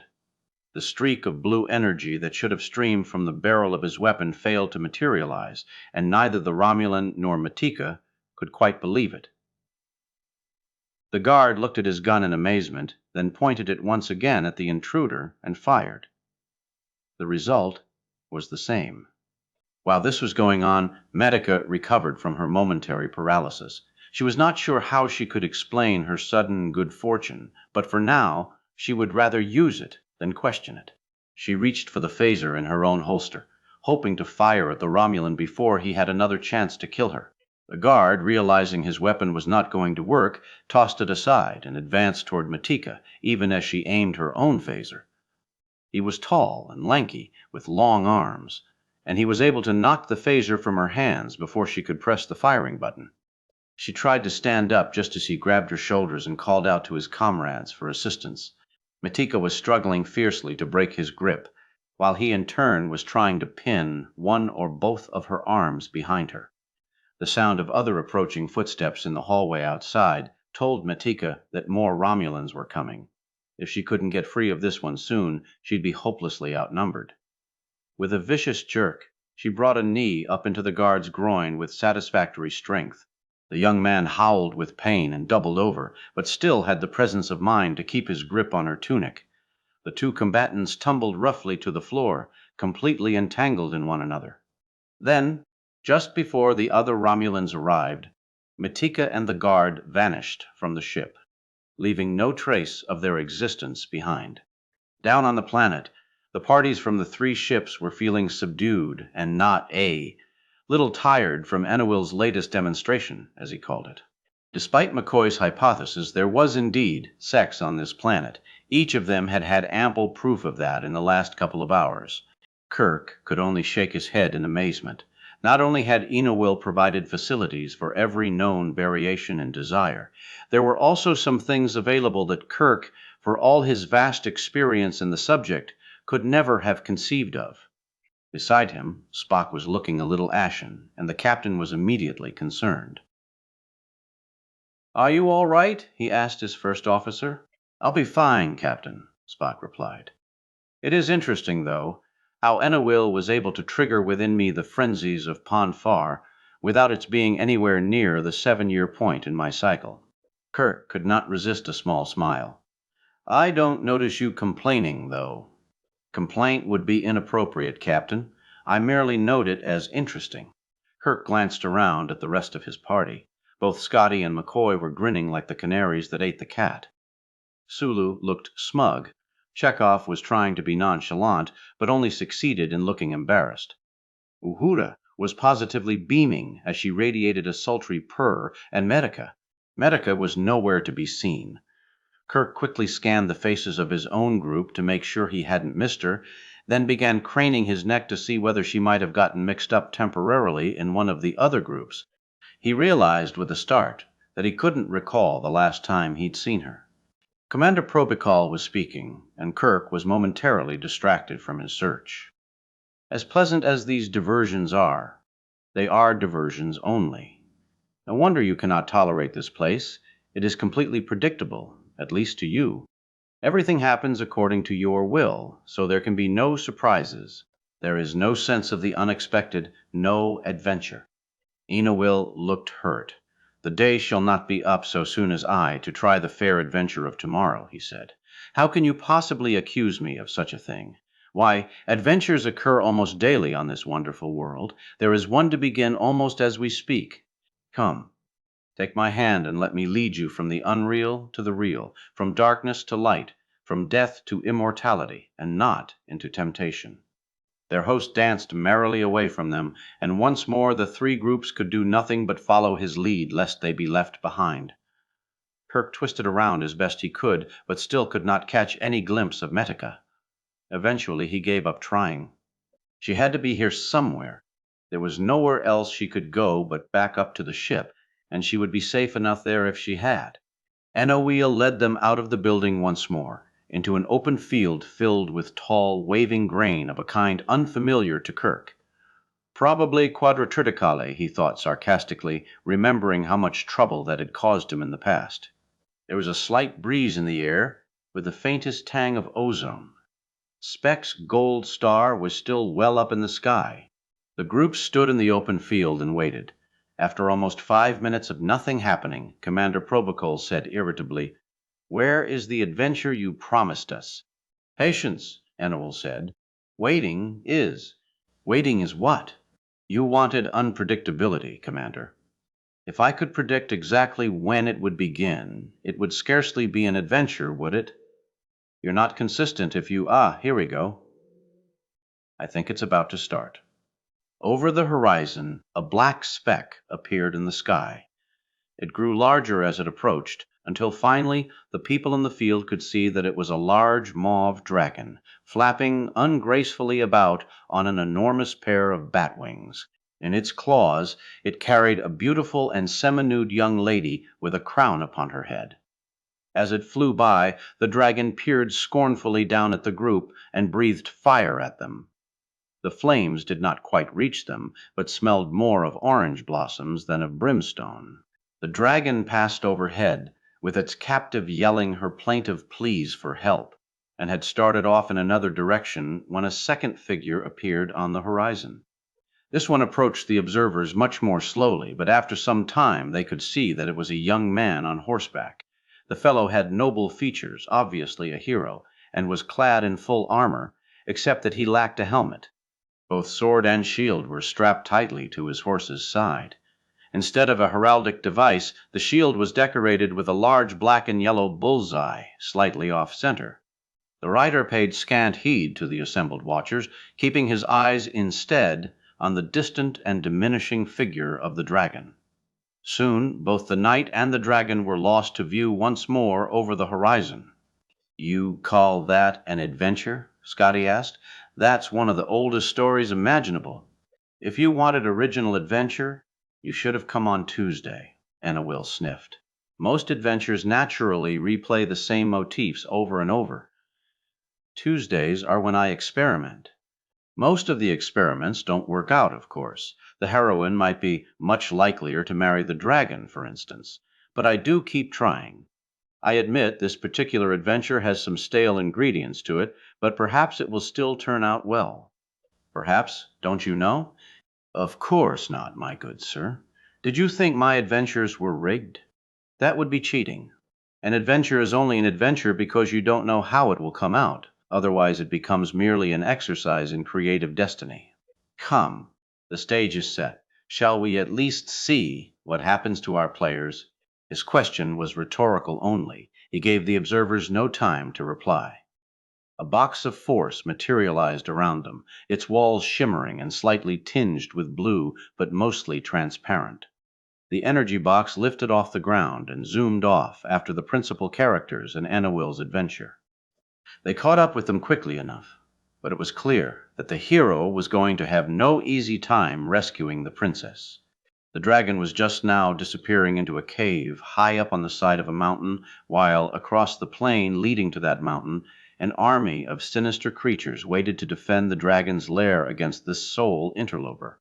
The defenders came in a variety of types. Some were fully armored knights like the hero, others were samurai warriors, some were orcs and trolls, some were ghosts and wizards, many were misshapen creatures for which no name readily came to mind. All of them were determined, though, to keep the hero from his appointed rounds. Now's when it starts getting exciting, Enowil told his audience. If the hero was daunted by the array of evil forces facing him, he did not show it.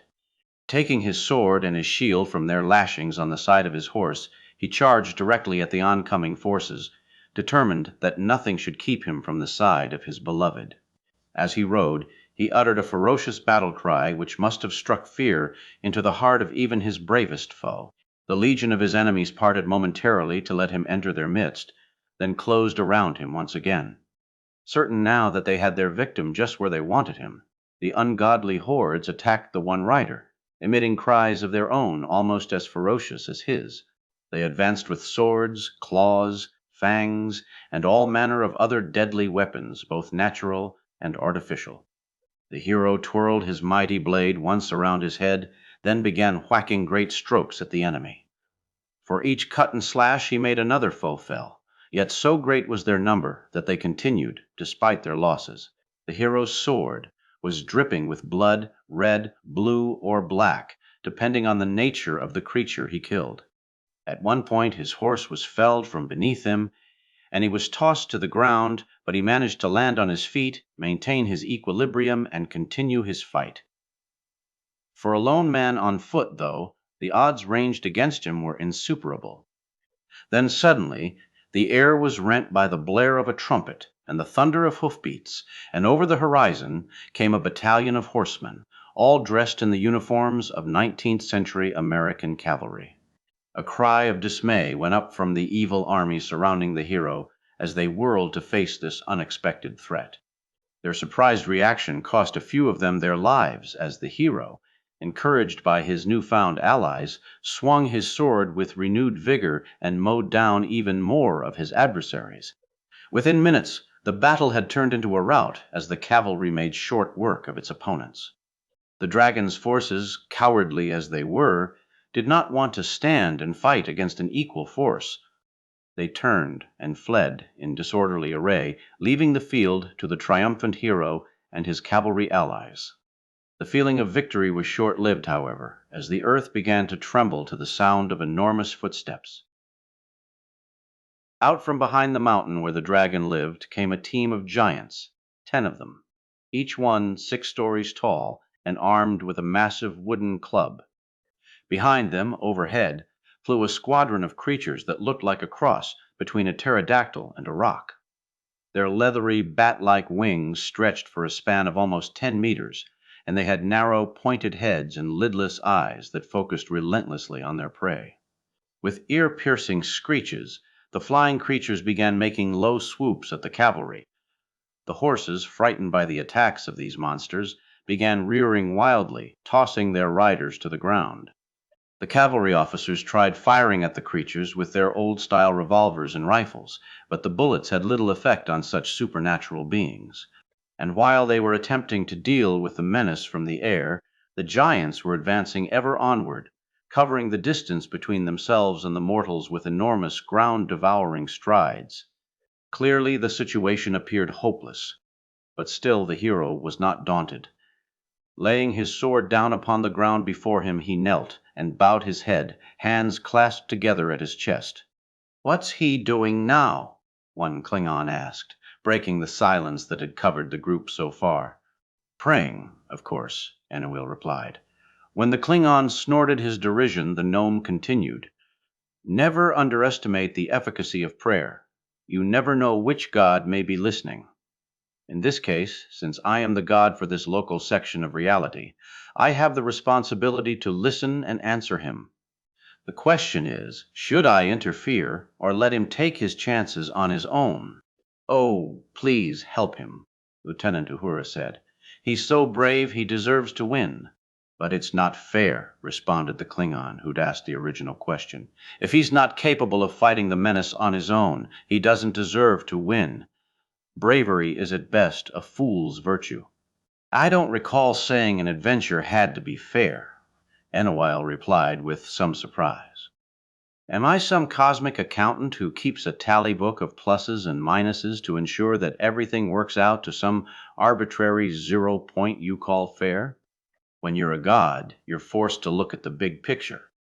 You don't have time to consider such trivialities as fairs and unfair, right or wrong. Was it fair that there should be 10 giants instead of 1?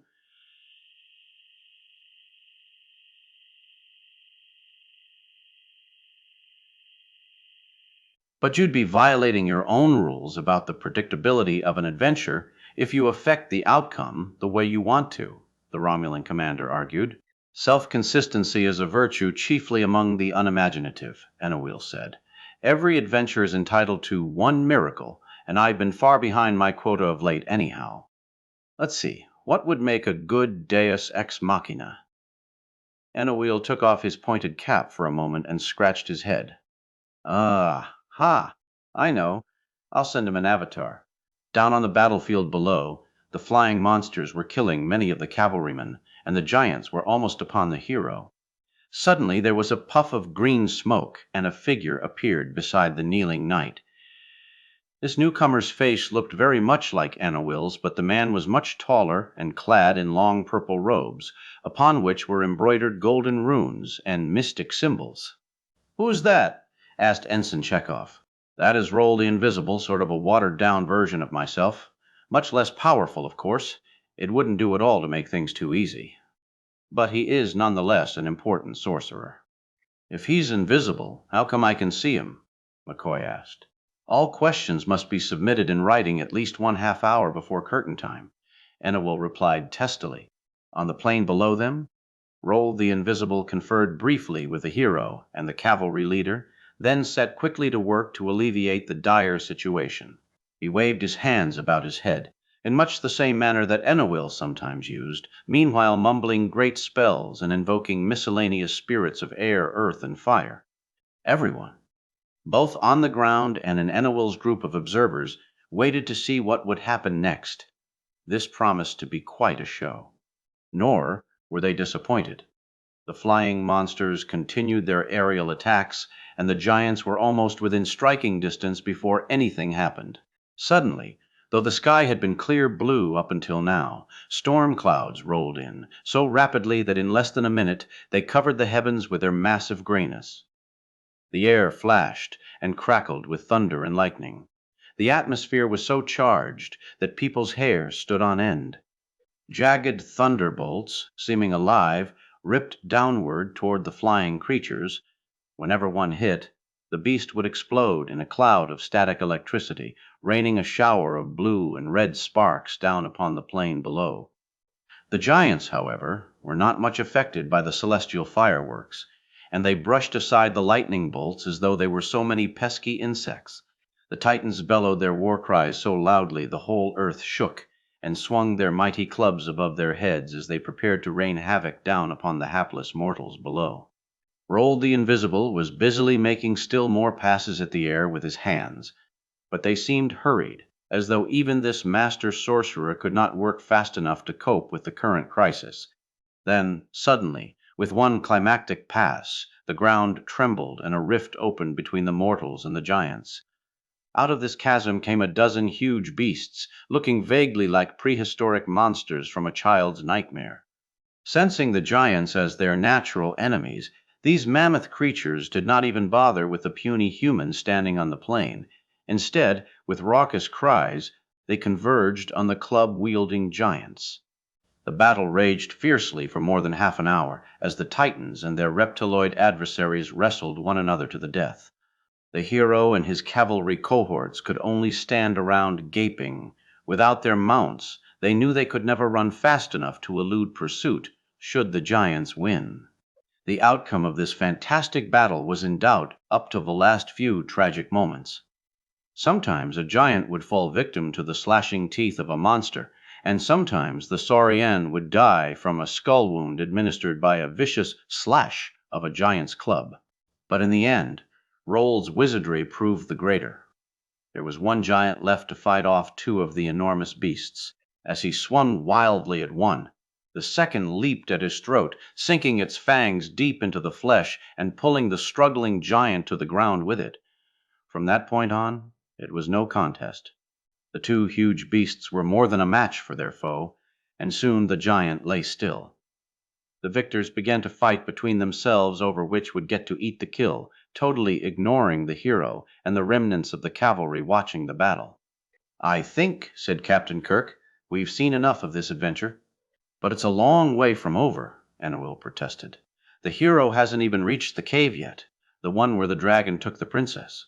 You can never tell what sort of exciting things will be lurking about inside a cave." Kirk did not particularly care, but he was learning not to voice such sentiments aloud for fear of wounding Enowil's feelings once again. "We're trying to think of a solution to your problem," he said, "but it's almost impossible with distractions like that going on around us." Enowil sighed. "I suppose you're right. The adventures will go on without us, but sometimes they take strange directions if I'm not around to supervise. I do regret, though, not knowing how it all comes out." Chapter 13. At first, Medica felt disoriented, as the Romulan ship blinked out of existence around her. She and the Romulan guard with whom she'd been struggling were in a hazy limbo, and there was a dizzying feeling, worse than freefall, gnawing at her head and stomach. Her first thought was that the bomb she'd planted must have gone off prematurely and blown them away from the ship, but then she realized that if the bomb had gone off, she would currently be in millions of tiny pieces, none of which would be capable of protracted thought processes. Then, almost before she was completely aware of her ghostly surroundings, they vanished as abruptly as they had come, leaving her and her companion back in the real world once more. They were not, however, aboard the ship they had left a scant moment ago, but were sprawled instead on the smooth floor in a dimly lit area. Medica propped herself up on one elbow to have a better look around. The Romulan who'd accompanied her was moaning on the ground a meter away. He was still suffering from the effects of the knee blow to the groin she had given him. The pain from that, and the dizziness of the limbo they had passed briefly through, had finally caused him to release his grip on her tunic, and his writhing had separated their entangled bodies. It would be no threat to her in the immediate future. But where were they? That was the problem of the moment. It took a few seconds for her eyes to become adjusted to the dimmer light of this place, but once they did, and she could see around her, the surroundings were not at all familiar. The design did not appear similar to either the Romulan ship or the Klingon ship, both of which she'd been aboard only briefly. It was quite definitely not the Enterprise. No Federation vessel she'd ever heard of looked anything like this. By the process of elimination, that meant they were probably somewhere on Enowil's planet. But as for what that meant, no rational person could say for certain. To one side, a wall towered kilometers over their heads. It was built of flat, unpainted wood and was braced by enormous slanted beams that were anchored into the smooth stone floor some distance away. The ceiling, if indeed this place had one, was lost to view in the distance above, but more immediately overhead, at a height of perhaps 4 or 5 meters, was a series of catwalks, crisscrossing in a veritable maze. There were stairs that occasionally ascended from the floor to the catwalks, and everywhere there were ropes. Dangling from the catwalks, dangling from the walls, dangling from other places so high up that Matika could not see their origins. It looked to her very much like the backstage area of some theater. A theater on this cosmic a scale would take some doing, but then Annawil rarely seemed to think in anything but grandiose terms. Getting to her feet now, Medica tilted her head back and tried once again to see whether there was a roof over her head. She did not appear to be outdoors. The light from overhead was not the bright blue of this world's daylight sky, but staring into the infinite only served to make her dizzy once again. She tried next looking on the other 3 sides, away from the high, flat wall, but could see no other enclosures. This, apparently, was a backstage that went on forever. Something hit her from behind, and she toppled unexpectedly forward. In her curiosity about her surroundings, she had forgotten entirely about the young Romulan guard who was trapped here with her. The man had recovered sufficiently from the pain and disorientation to renew his attack. Perhaps he possessed less imagination and was not as concerned about where they were. He knew only that this woman was his enemy and that he must stop her at all costs. He was on top of her as they both hit the floor again, pummeling her with his fists and trying to land a decisive blow. She instinctively put her arms up to protect her face and squirmed around on the floor, trying to shake him loose from her. Finally, after nearly a minute of desperate wrestling, she managed to twist away and scramble to her feet. She could see, though, that the Romulan was determined. He was crouching again, prepared for another leap. "Hey, wait," Medica said. "Truce. Let's talk this thing over." The Romulan did not listen, and lunged at her instead. Matika sidestepped and just barely avoided him, but in the maneuver lost her balance and fell to the ground anyway. The man, realizing his misjudgment, tried to twist around and grab her. Matika had to roll to avoid his grasp. Both young people were panting heavily as they stared across the empty space at one another for a moment, gathering their strength for another bout. "Please," Matika panted as she scrambled back to her feet. "We're both in the same predicament. We have to work together for the moment and forget." "Forget? Can I forget that you're a treacherous, cowardly Terran who wanted to blow up my ship with me in it? For the moment, that's all past. We don't know where we are or what our situation is. We could be in terrible danger right now. We have to work together." The Romulan's answer was a snarl as he got to his feet and charged at her again. Realizing that there was no alternative, that this young Romulan was in no mood to listen to reason, Matika sighed and stood her ground. She waited patiently as the young man came toward her, stepping deftly aside only when it was too late for him to check his charge. As she did so, she launched her fist squarely into his oncoming face.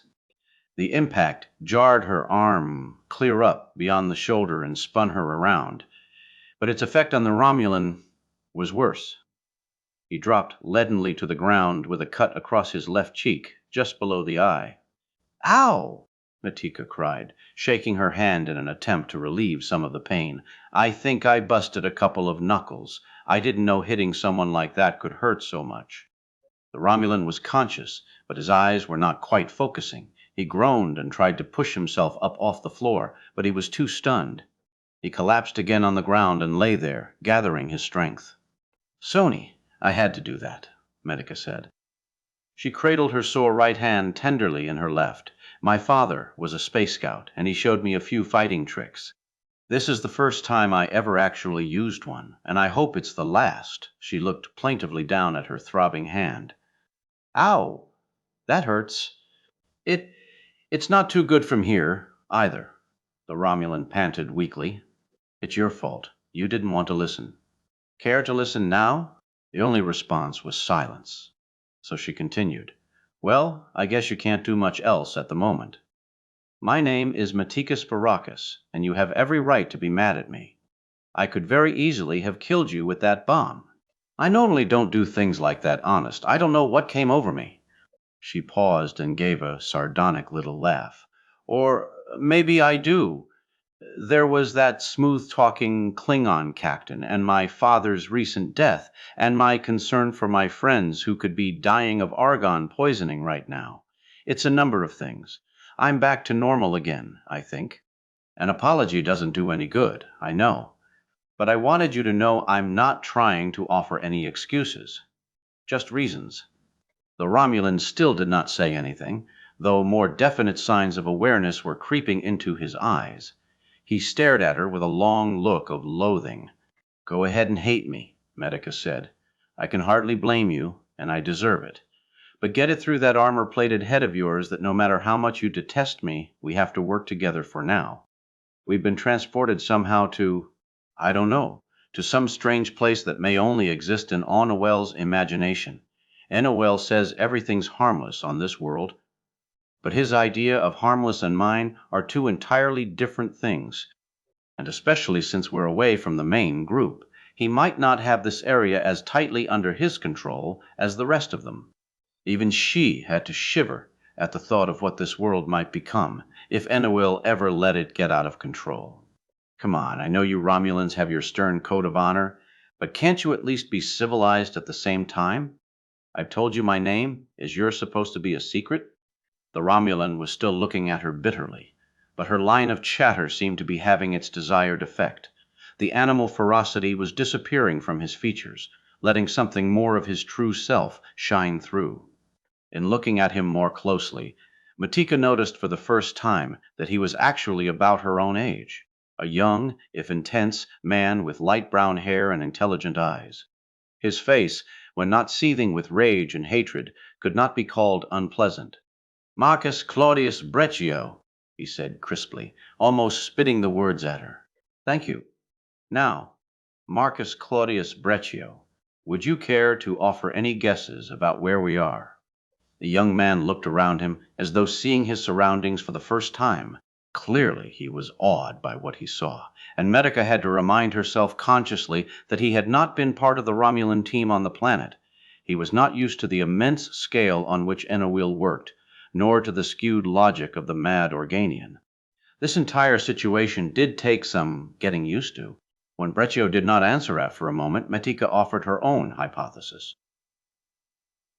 Onawell, the Organian who created this place, builds elaborate structures to impress the rest of us.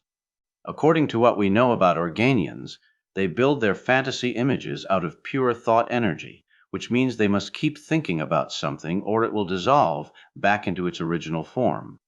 On a world as complex as this one, I don't think even an Organian could think about all of it, all the time. He has to have some props to help him, and I think we've somehow landed backstage, behind all the mystery. This is where he stores his magic until he's ready to use it, but some of it can be very dangerous if Onawell isn't around to control it. That's why we have to work together and help each other, at least until we can rejoin our own groups. And then what? Medica paused for a deep breath and a moment's thought. All right, let's formalize our truce. As long as we're stranded here together, apart from our own people, we will cooperate to survive. As soon as we're reunited with the parties from our own ships, all bets are off and we have no further responsibilities to help one another. We can still be enemies when it's all over. I think that's fair. Is it a deal? The Romulan climbed slowly to his feet, still a bit wobbly, and studied her intensely. Finally, he bent his right elbow so that his arm was across his chest with the flattened palm pointing downward, the Romulan gesture of oath-taking. "I pledge my honor," he said.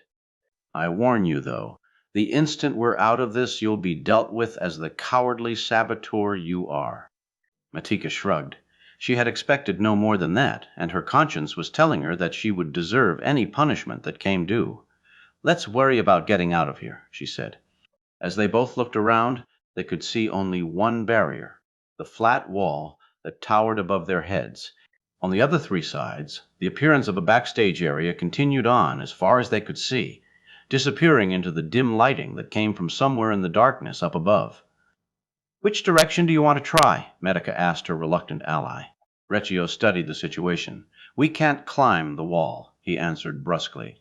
"We'll either have to walk parallel to it or in the opposite direction from it. All three look equally bleak. Perhaps if we climbed up onto one of those catwalks, we could see a little further and get some clue which way to proceed." Maybe there's hope for him yet, Medica thought. So far, she had not been impressed with her companion's intelligence, but his plan did make sense. At the very least, it would get them moving. Nothing would be accomplished by just standing here and talking. She nodded agreement, and they started off. The two strode over to a ladder leading up to the catwalks. Breccio was still a little shaky from the punch. Medica offered her hand to steady him, but he spurned her offer and walked proudly on his own. They climbed upward in silence and stood for a moment, surveying the scene around them. Disappointingly, it was identical to the view they'd seen from the ground. This same odd emptiness, stretching on forever in three directions, the flat wall towering up higher than they could see in the fourth. Medica turned to speak to Breccio when suddenly the air was split by a piercing shriek. It was hard to tell direction at first, and she looked wildly around through the gloom, attempting to see what could possibly have made that sound. Then the keening came again, and they both realized that it was coming from above them. Matika and Breccio looked up and, almost as one, gasped in surprise and fear at what they saw. Diving out of the sky straight at them was a creature born of nightmares. Its bat-like wings spread to a span greater than a three-story building. Lidless eyes stared at them, and the long pointed beak seemed like a spear descending. The beast let out yet another raucous cry and opened its beak, exposing to their view double rows of small, razor-sharp teeth. Its leathery skin looked tough as it extended its claws to grab at them and rend them apart. Medica backed instinctively away, but Breccio stood stock still. At first the girl thought her companion had been petrified by fear, but then realized that he was looking around for something to use as a weapon. There was nothing handy, so he turned back to her. "Down!" he shouted. At the same time, to make sure she obeyed him, he gave her a push that sent her tumbling under the rickety railing toward the floor. An instant later he had dived off as well, following her down, even as the creature's talons were raking the air where they had just been standing. "But love is not fashionable anymore," Enowil was saying. "The poets have killed it. They wrote so much about it that nobody believed them." "Then call it affection, if you prefer," Lieutenant Uhura said, undaunted. "But it's something I think you're lacking here. For all the people that you showed us crowding around, for all the arguing, for all the sex, I still haven't seen one sign of basic love and affection. Perhaps someone of your own kind?" "I came here to get away from people of my own kind." "You're evading the question," Dr. McCoy said. "Uhura's right. We all need something to soothe our psyches every so often, someone or something to whom we matter. If not another person, then at least a favorite pet." "Now that you mention it," Enowil said, reaching into a hitherto unsuspected pocket, "I have something here that might just do the trick. You may have seen something like this before." The mall furry object he held in his hand looked suspiciously familiar to the people from the Enterprise. "Is your planet, then, infested with tribbles too?" Spock asked. "Hardly infested," Enowil answered. "When I make tribbles, I make them properly. These little darlings do not eat, do not reproduce, and do not grow. They merely purr and give you all the love and affection you could possibly demand. What more could any sentient being ask?" Commander Probacol's communicator buzzed at that moment, and the Romulan leader excused himself and stood a few paces away to receive a message from his ship. There had been an intruder aboard, and Lieutenant Breccio had intercepted the person before any harm could be done. Both Breccio and the intruder had disappeared, though without a trace. The officer in charge back on the ship assumed that the two had been beamed back aboard whichever ship the invader had come from, but there was no evidence left to indicate which ship that might be. Probacol scowled. He remembered only too well Captain Colvor's approach, trying to enlist his aid in sabotage against the Enterprise. The stench of that offer still insulted his nostrils. Few Romulans would ever stoop to such underhanded tactics. If there was attempted sabotage against him now, it was obviously a Klingon attempt at revenge for his refusal. But would Colvor do such an act on his own? Robocol had had a few dealings with Klingons before, and had yet to find one he thought had any honor or courage. Kolvor was too much of a coward to attack the Romulan vessel directly. He would find some way to induce others to perform his dirty work for him. Probacol had thought the Federation Captain Kirk was, if nothing else, a man of honor. Perhaps that was a misjudgment. With the stakes as high as they were now, anyone with less than Romulan integrity might be seduced into trying to better his own odds. Or perhaps this Kirk had thought up the scheme independently. At the moment, though, the question of who was behind the attack was of secondary importance. War had been declared, a silent war of stealth and sabotage. One of Protocol's crew members had been taken and must be presumed dead. If Probacol came out and accused one or both of the other parties, they would roundly deny it, and he had no evidence yet to prove otherwise, merely the word of his crew members back aboard the Talon. But there had to be some other way of striking back. Whoever had been responsible, he would now know that his attack had failed and would be expecting retaliation of some sort. Probacol decided to try the game of patience, let his opponent or opponents wait and worry for a while. Expectation, after all, was the choicest part of fear. After sending Metica off on her mission of destruction, Captain Kolvor returned to the party, down on the planet, insinuating himself back into the group as though he'd never been away. He wanted to be here when the Romulan ship was destroyed, so that he could look as innocent and surprised as everyone else. He watched the adventure of the hero on the plain with the rest of them, awaiting any moment the news of the Talon's destruction. As the adventure wore on, however, and no news came, he realized that something must have gone wrong. The Federation woman must have been spotted and either killed or captured by the Romulans. Even now, she could be undergoing the grueling interrogation he knew the Romulans were capable of, and he had little doubt she would immediately try to implicate him in the plot. Kolvor smiled inwardly as he congratulated himself on his foresight. Convincing the Terran woman to plant the bomb for him was a stroke of genius, even if he did have to admit it himself. When Probacol came out and accused him, Kolvor would have his defense all ready. Of course, the Terran woman would try to fasten the blame on him, Kolvor would say. One would hardly expect her to implicate her own captain, would one? The Federation and the Klingons were enemies. Everyone knew that. How likely was it that they would be working together? But, on the other hand, how likely was it that she would try to drag one of her enemies down with her? Any rational being would have to conclude that she was naming Kolvor purely out of spite, in a feeble attempt to make herself look a little better. When the call came down to Probacol from the Talon, Kolvor was prepared for the worst. He studiously avoided watching the Romulan commander, paying close attention to every syllable Enowheel spoke, while bracing himself for the inevitable denunciation. But none came. Probacol finished his conversation with his ship and returned to the group as though nothing whatsoever had gone wrong. Kolvor was puzzled. Could the woman have been killed during her attempt to plant the bomb? In that event, the Federation would be the only ones implicated in the plot, even better for him. The only thing that might point a finger of suspicion in the Klingon direction would be the distinctive design of the bomb itself.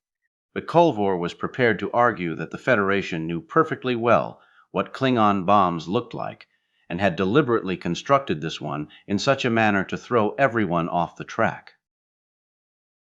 Kolvor was covered from all directions and felt very satisfied with himself.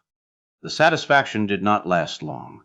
Probacol made no attempt to denounce the Federation or the Klingons. Yet he surely must know something had happened. The fact that the Talon was still in existence meant that the plan had been foiled, that the woman had been detained in her efforts. Probacol would certainly be within his right to complain to Enowheel. Why didn't he? This was serious, and Kolvor devoted a good deal of thought to it over the next few hours. Chapter 14. Metica and Breccio fell toward the ground as the nightmarish pterodactyl screamed and dove at them. Unprepared for the shove Breccio had given her, Metica fell clumsily. She was frightened out of her wits both by the prospect of the fall and by the peril descending from above. The instinctive fear of falling robbed her momentarily of her reason as she braced herself for the inevitable collision with the hard ground. But even so, a small part of her mind, way in the back, was telling her that she was falling at a slightly slower speed than she expected. She nonetheless hit the floor with a heavy thump and rolled slightly to one side. That small additional motion saved her from possible serious injury as Breccio came down within centimeters of her. They had no time to think or react beyond that, however. The powerful stench of the large flying monster was already overpowering them as its sharp beak snapped at the air. But the huge creature was not constructed to maneuver in such crowded conditions as this backstage area. When the two people jumped from their perch, the pterodactyl experienced a moment of hesitation, knowing it would be difficult for a being of its size to pry such small creatures out from under the maze of catwalks. It then tried to pull out of its dive, but it had already committed itself, and the brief moment of hesitation had sealed its doom. With wings outstretched, it emitted a blood-curdling shriek and crashed headlong into the structure of the catwalks. There was a massive ripping sound as the wooden structures twisted and split apart under the force of the collision. Flurries of torn ropes and a shower of broken boards rained down on the ground. A shattered segment of banister lodged itself in the creature's chest, killing it instantly. The dead monster was wedged into place, suspended in the air as though still trying, after death, to menace the two people on the ground. Matika did not realize she'd closed her eyes until she had to open them. When she did so, she saw that Breccio had rolled on top of her after landing. Whether it had been a conscious action to save her from falling debris or just an automatic response, she could not say, but suddenly she found herself staring directly up into the face of the Romulan. Their eyes met for a long second, then quickly looked away again, as though both of them were responding to a set of unspoken cues. The Romulan realized quite suddenly that he was lying in much too intimate a manner atop the body of a woman from the hated Federation. He pushed himself away and got quickly to his feet, as though the contact had been odious, though if he had bothered to be honest with himself, he would not have minded it nearly as much as he pretended. "Thank you," Medica said, the softness of her voice surprising even her. "We agreed to help one another, didn't we?" Breccio replied brusquely. He was angry, but more at himself than at anything else, and it made him even angrier, not knowing why he should be. "I was merely living up to my agreement." "Yes." "Of course. I'm sorry if I gave the impression there were any other motives involved. One does not need expressions of gratitude for fulfilling one's responsibilities," the Romulan continued stiffly. "I already apologized. Isn't that enough?"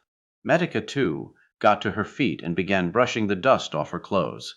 "We must remember that we are enemies, forced to cooperate only by the most unusual of circumstances.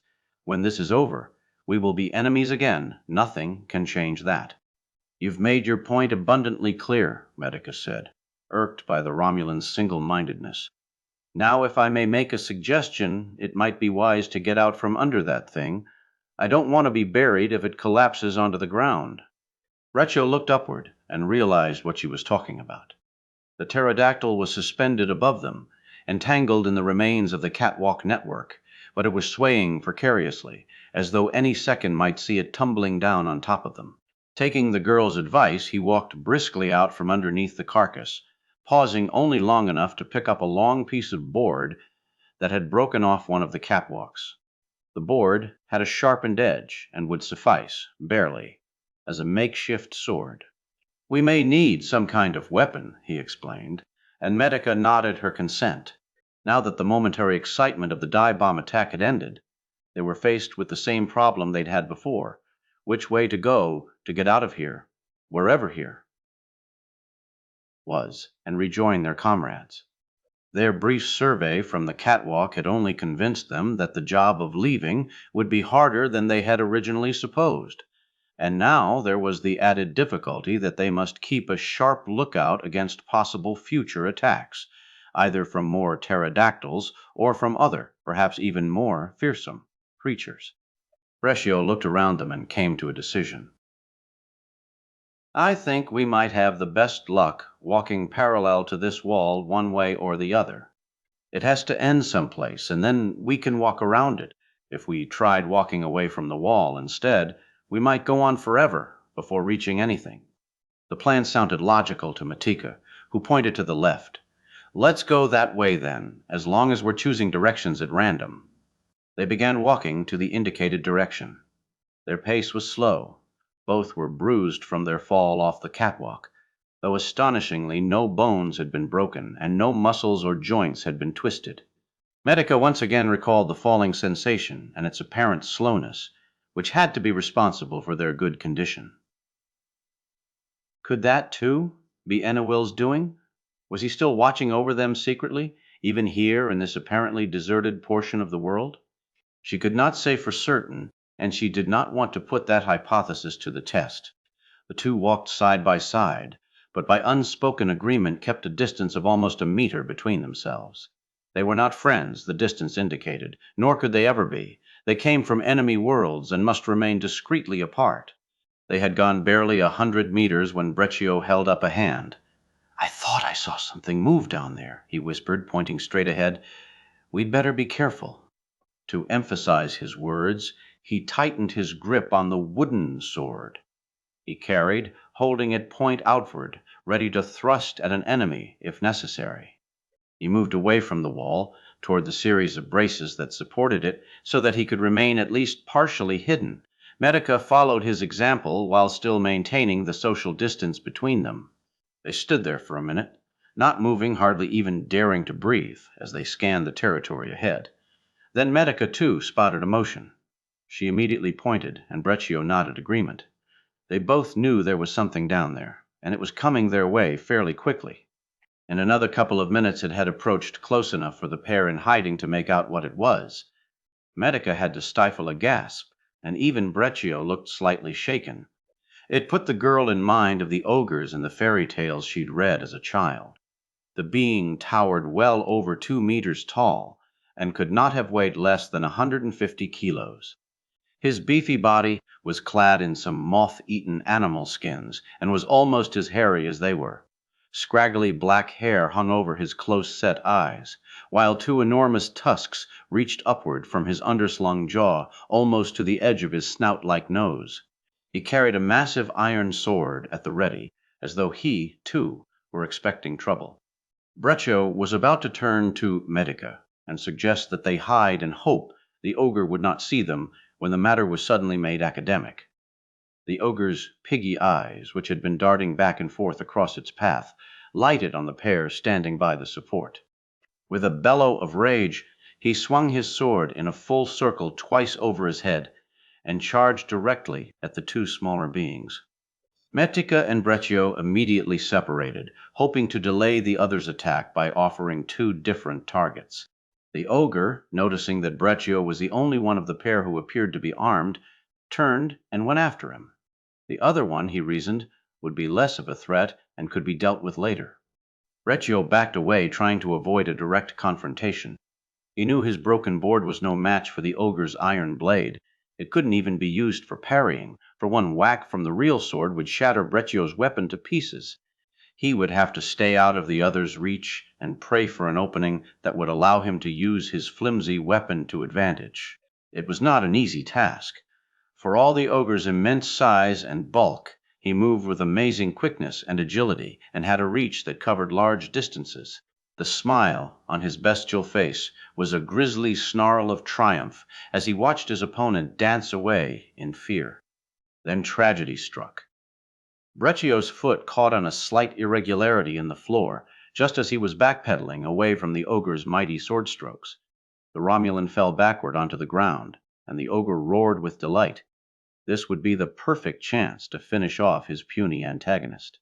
Advancing savagely, he raised his sword with both hands above his head to administer the coup de grace. Medica saw that she was facing a do-or-die situation. Unarmed as she was, there was nothing she could do to destroy the ogre. Yet if she did nothing, Breccio would be dead, and she would quickly follow him. Gathering her courage, she charged directly at the ogre's legs from behind, diving directly between them, just as the creature was advancing on Breccio's helpless form. She caught the ogre in mid-stride, just as one leg went forward while the other went back. She felt for an instant as though the scissors action might break her in 2, but the ogre, unprepared for this attack from a new direction, stumbled over her and fell heavily to the ground. Breccio, recovering from his own fall just in time, rolled out of the way and scrambled to his feet as his foe hit the floor. The Romulan did not give his opponent any opportunity to recover. The instant the monster was down, Breccio rushed over and thrust his jagged board as hard as he could into the ogre's neck. The board broke the first time without doing much damage, but the resultant fragment was even sharper. A second thrust was all it took. Blood spurted out of the wound, covering both Breccio and Medica liberally with the warm, sticky substance. The ogre twitched several times, then lay still. Medica extricated herself carefully from between the ogre's legs and stood up, only to find Breccio staring at her. The Romulan looked quickly away again and opened his mouth to say something, but closed it with a snap. "Yo, welcome," Matika said acidly. "Why? Oh, I'm sorry. I thought you said thank you." "No, I didn't." Breccio still was not looking at her. "Of course not. After all, one should not be thanked for doing one's duty. How foolish of me to forget." Although he kept his face perfectly stern, Breccio could not prevent a blush from creeping over him. In the case of a Romulan, it amounted to a slight excess of green around the tips of his pointed ears. To shift the conversation away from this sensitive subject, Breccio walked over and took the iron sword, and he needed both hands to lift it, but it nevertheless from the dead ogre's hand. It was a heavy weapon, gave him a feeling of confidence he had not had since arriving in this strange place. "At least we have a real weapon now, in case anything else goes wrong," he said. There was a popping noise over their heads, and they looked up, startled. They were afraid another of the giant pterodactyls might be diving at them, but instead it was only Enowil standing in mid-air, some 5 meters above their heads. The funny-looking gnome glanced first at the dead ogre on the ground by their feet, then over into the distance at the carcass of the pterodactyl that was still suspended in air where it had rammed into the catwalks. At length the gnome shook his head and clucked regretfully. "I can't take you two anywhere, can I?" he said. "Then you are responsible for bringing us here," Metica accused. "I knew this was your type of funhouse." "Oh?" Enowil's eyebrows arched magnificently. "Are you having fun?" "You know perfectly well what I meant," Matika said, in no mood to parry words with him. "I demand that you take us back to our own people immediately." "You'll have to speak up a bit," Enowil said. "I'm a trifle deaf in my right ear." But before Medica could say anything more, the mad Organian had vanished again with another loud pop, leaving them no better off than they'd been before. "Arguing with him is like sifting air through a strainer," the girl grumbled, frustrated.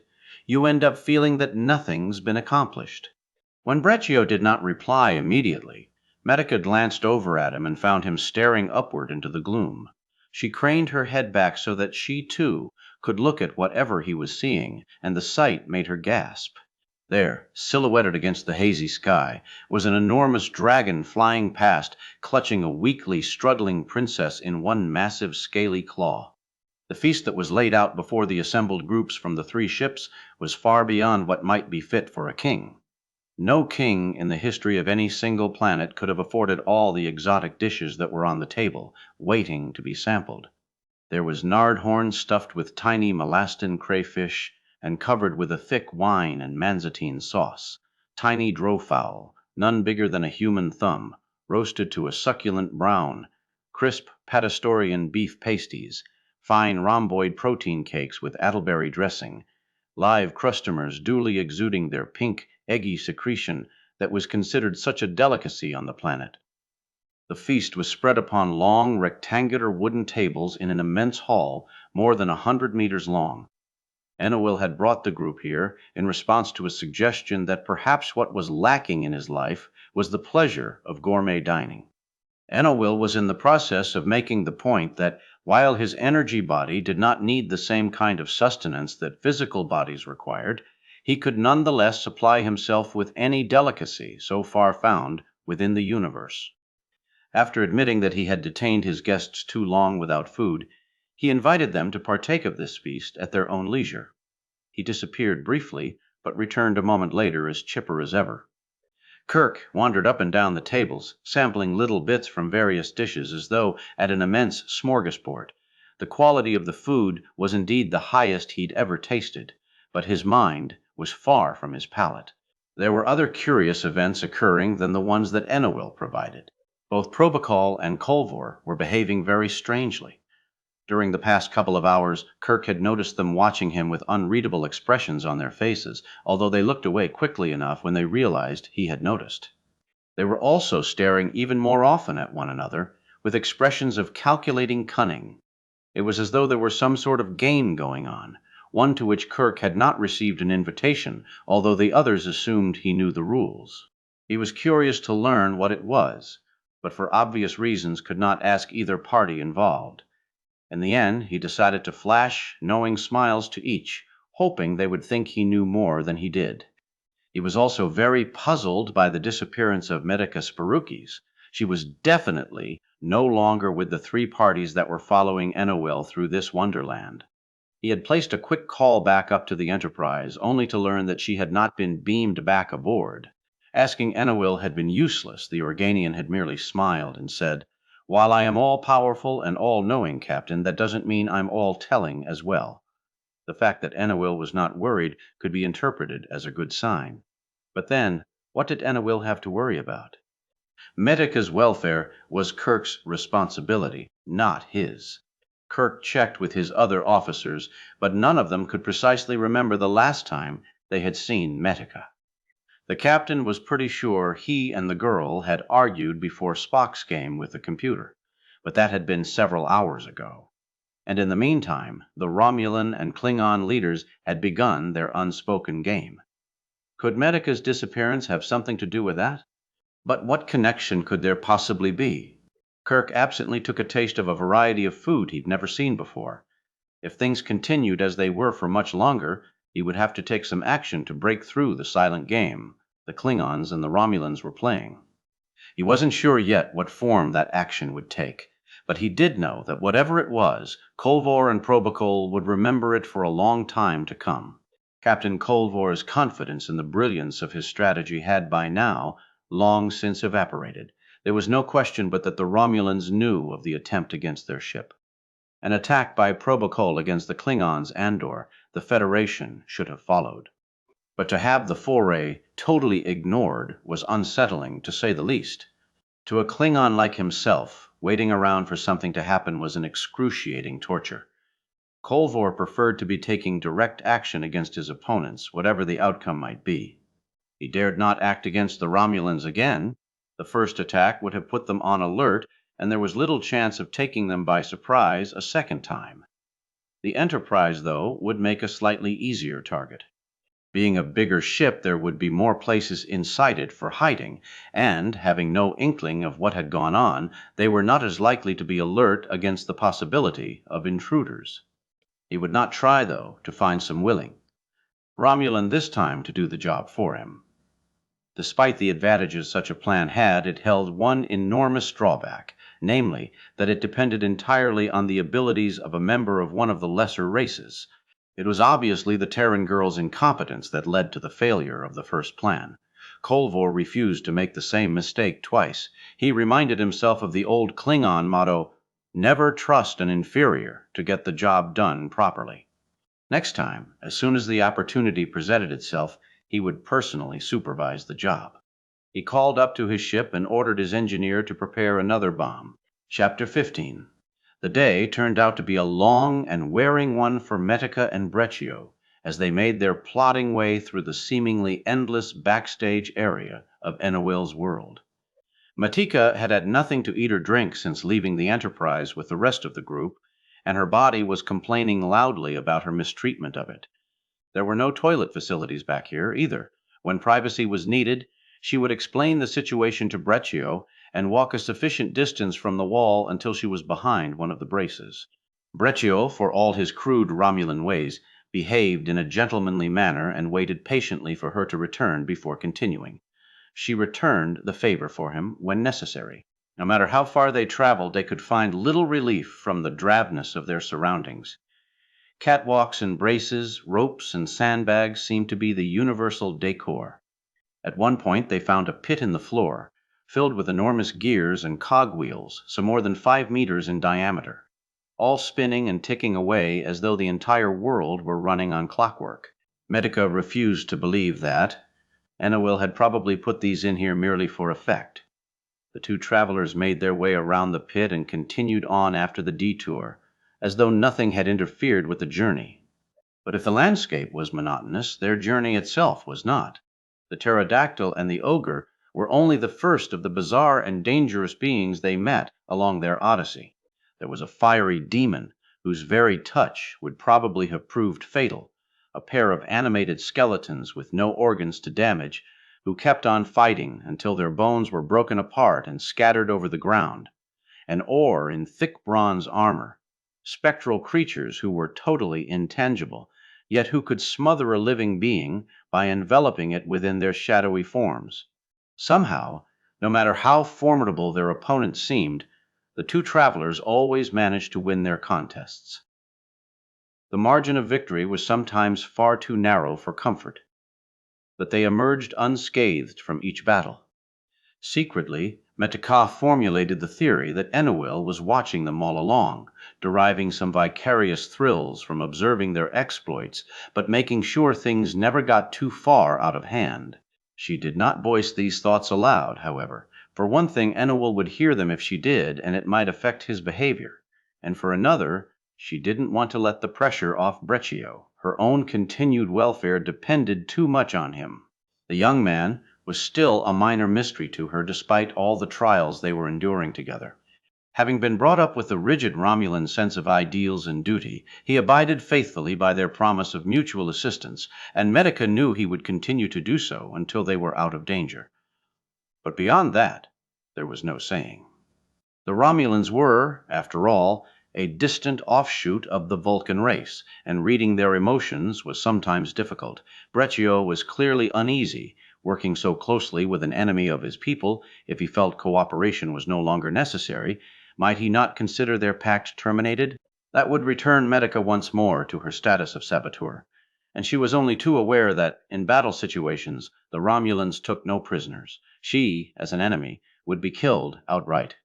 She did nothing than to give Breccio any hint that their lives might not be in constant danger. The two young people talked but little as they wandered along through this shadowy world behind the reality Enowil had created for the others. Yet sometimes Medica could feel Breccio's eyes on her when he thought she wasn't looking, and there were also times when she found her own gaze wandering idly in his direction. Well, why shouldn't I look at him, she thought. He's not that unpleasant to look at. For a Romulan, she added hastily. She had no idea of how long they had been lost here, behind the scenes. Her watch had stopped after being jarred in the fall from the catwalk. All she knew was that it had been far too many hours since she'd had either food or rest, and she desperately needed both. Then, quite suddenly, they came upon the door. Although Enowil had allowed his other guests to take a break during their excursion, Kirk was feeling almost as weary and impatient as Medica was. No matter what anyone suggested for this world, Enowil already had it. True, the ways he had of demonstrating things were cockeyed and off-kilter, but they did work. Kirk and his crew were running out of things to think of, and so were the Romulans and the Klingons. Kirk specifically consulted with Dr. McCoy. As a trained psychologist, the doctor would be the person who should have the most insight into Enowil's character. It was he who stood the best chance of figuring out why the Organian was unhappy and what it would take to cure the condition. "I don't know, Jim," McCoy said, shaking his head. "There's something about him that I can't quite grasp. There have been isolated moments here and there when I saw a glimmering of something useful, but nothing I've been able to put into words yet. There is some tiling he needs, I'm sure of that, but I'll need a little more time and thought before I can tell you exactly what it is. Time is what we don't have, Bones. The Klingons or the Romulans could come up with it at any second, and then we'll have lost. And then there are the colonists on Epsilon Delta 4. We don't want to wait much longer, or it'll be too late for them." "I'll do what I can, Jim. That's all I can promise." Kirk wandered off again, still deep in thought. The mention of Epsilon Delta 4 had brought the mystery of Meticus Baruchus to his attention once more. The explorer's daughter was still very much among the missing. She was not aboard the Enterprise, and the ship's sensors were able to account for every humanoid life form in this bubble of unreality except for her. It was as though she had ceased to exist anywhere, although Kirk knew that Enowil was perfectly capable of tricking the sensors so that they would not register her presence. Kirk was getting very tired of the Organian's circuitous tactics. Enowil must know very well where Matika was. Why wasn't he telling anyone? They were back on the planet now, seated in the stands of a large arena and looking down upon a scene of gladiatorial combat. One of the Romulans had suggested that Enowil might be lacking the thrill of spectator sports, and the Organian was demonstrating what he could purportedly do in that area of interest.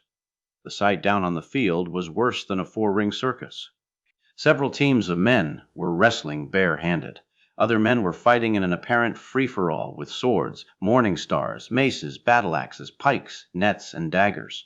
Another set was trying to subdue various wild animals. A group of athletes was running relay races back and forth across the field, using the other contenders as obstacles to be avoided. A final group was playing on the grass, a very involved game using 3 large balls, a racket, hoops, whistles, and very special stomach pads. Kirk could not make the slightest bit of sense out of it, nor was he trying to. Once one became accustomed to Enowil's flair for the outry, his creations were really rather boring. "And now, ladies and gentlemen, for the prime attraction," Enowil announced, with rather more pomp than the situation seemed to require. "I direct your attention to the central door." Kirk looked over to the indicated spot, wondering what wonders Enowil would think of next. The far side of the arena was a large blank wall, rising up higher than Kirk could see. In the center of it, a large gilded door swung slowly open, and 2 figures emerged. One looked like a Romulan, and the other was Matika. It took but an instant for the impression to register on his mind, and then Kirk was all action. Leaping from his seat, he bounded down the aisle into the arena, paying little attention to the competitions and combats. He ran straight to the girl from his ship and cried, "Matika, are you all right?" The girl and her Romulan companion looked dazed, as though they could not quite believe where they were. They stood frozen for an instant, muscles tensed as they observed the chaos occurring on the field around them. Then Matika saw Kirk running toward her and relaxed visibly. "At last," she said. "I was beginning to think we'd never find our way back. What happened? Where have you been? How did you get separated from us? Why is the Romulan with you? How did your clothes get so badly torn?" Now that he knew she was safe, Kirk's relief was being expressed in the barrage of questions that had been haunting him ever since the girl's disappearance. Commander Probacol, in charge of the Romulan party, had also walked across the field when he saw his crew member appear. He had moved more slowly than Kirk, with more dignity, and yet had somehow managed to cover the same distance in almost the same amount of time. "Perhaps Lieutenant Breccio will be able to answer those questions, Captain Kirk," he said. Both ships' captains looked at the tall young Romulan questioningly. Medica, too, looked at him, an expression of anxiety on her lovely face. The truce between them was over now, and Breccio had sworn to treat her as a saboteur. She deserved no better, she knew. Hers had been a rash and foolish action. But still, she dreaded what he would say. Breccio was looking most flustered for a Romulan. He opened his mouth twice to speak, closing it each time without a word. He pointedly did not look at Matika. Finally, he managed to stammer out an answer. I was aboard ship, checking out the engine room when suddenly I was transported to a place I did not recognize here on this planet. This Federation woman was there with me. I don't know where she came from." He went on from there to describe some of the adventures they had undergone backstage. Matika listened to his recounting in shocked silence. Breccio was lying for her. Despite what he had told her earlier, he was deliberately covering up her attempted sabotage so that his commander would not create an incident. That was an awful risk, Medica was sure. With the Romulan attitude about duty so strongly ingrained, such lies would have to be considered a terrible offense. And yet he was lying to protect her. Why? Each had saved the other's life a number of times during their travels. Any debt he owed her for saving him would have been canceled out by his rescuing her. So why was he lying? Commander Frobikal listened to Brecchio's story with his eyes narrowed. From his impatient stance, Matika was sure he did not believe everything Breccio was telling him. Nevertheless, the Romulan leader waited until his lieutenant was completely finished before he spoke. "That's all you wish to say?" Breccio hesitated. "Well, there are more details if you'd like, sir, but I've covered the general outline. And you insist you never saw this woman before materializing on this world." "Yes, sir, I do." Braccio's voice was a trifle shaky, and Matika had no confidence in its ability to fool anyone. "Strange." Probacol stroked 2 fingers casually across his forehead in a gesture of assumed puzzlement. "Some of your fellow crew members distinctly heard you call out for help. Why was that?" Breccio gulped. I thought I saw something wrong on one of the dials, sir. I wanted someone else to come in and check my reading." "I see. We found your weapon on the floor against one wall. How did that happen?" "I dropped my stylus, sir. The weapon must have slipped from its holster as I bent over to retrieve it." "You must have been very clumsy, Lieutenant." "I'm afraid so, sir." Breccio was rigidly at attention, his eyes focused on infinity. "We also found a Federation-style phaser on the floor. Did you drop that as well?" Breccio did not answer, but sweat was starting to bead on his forehead. "I noticed that this woman's holster is empty. Could it be that the phaser came from there?" Kirk had stood by silently so far during this inquisition, but now that the subject had turned so abruptly in the direction of one of his people, he felt obliged to speak up. "I warn you, Commander, not to make unsubstantiated charges against my crew, or there will be serious repercussions." "Captain." Matika laid a hand softly on Kirk's arm. "Don't I? He's right. I was there." She turned to Probacol. "Lieutenant Breccio is merely trying to protect me. I was in your engine room, and he caught me there." Probacol spun to face her. There was a tight, smug smile on his face and a flash of fire in his eyes. "And what, pray tell, were you doing in our engine room?" "You don't have to answer that, Matika," Kirk advised her. "At this time and this place he has no right to." Matika shook her head. "It's something I have to say. I feel so guilty about it now, so ashamed, that I have to get it out into the open." She squared her shoulders and looked the Romulan commander straight in the face. "I was trying to sabotage your ship by setting off a bomb in the engine room." The Romulan commander merely nodded. That was the answer he'd been expecting.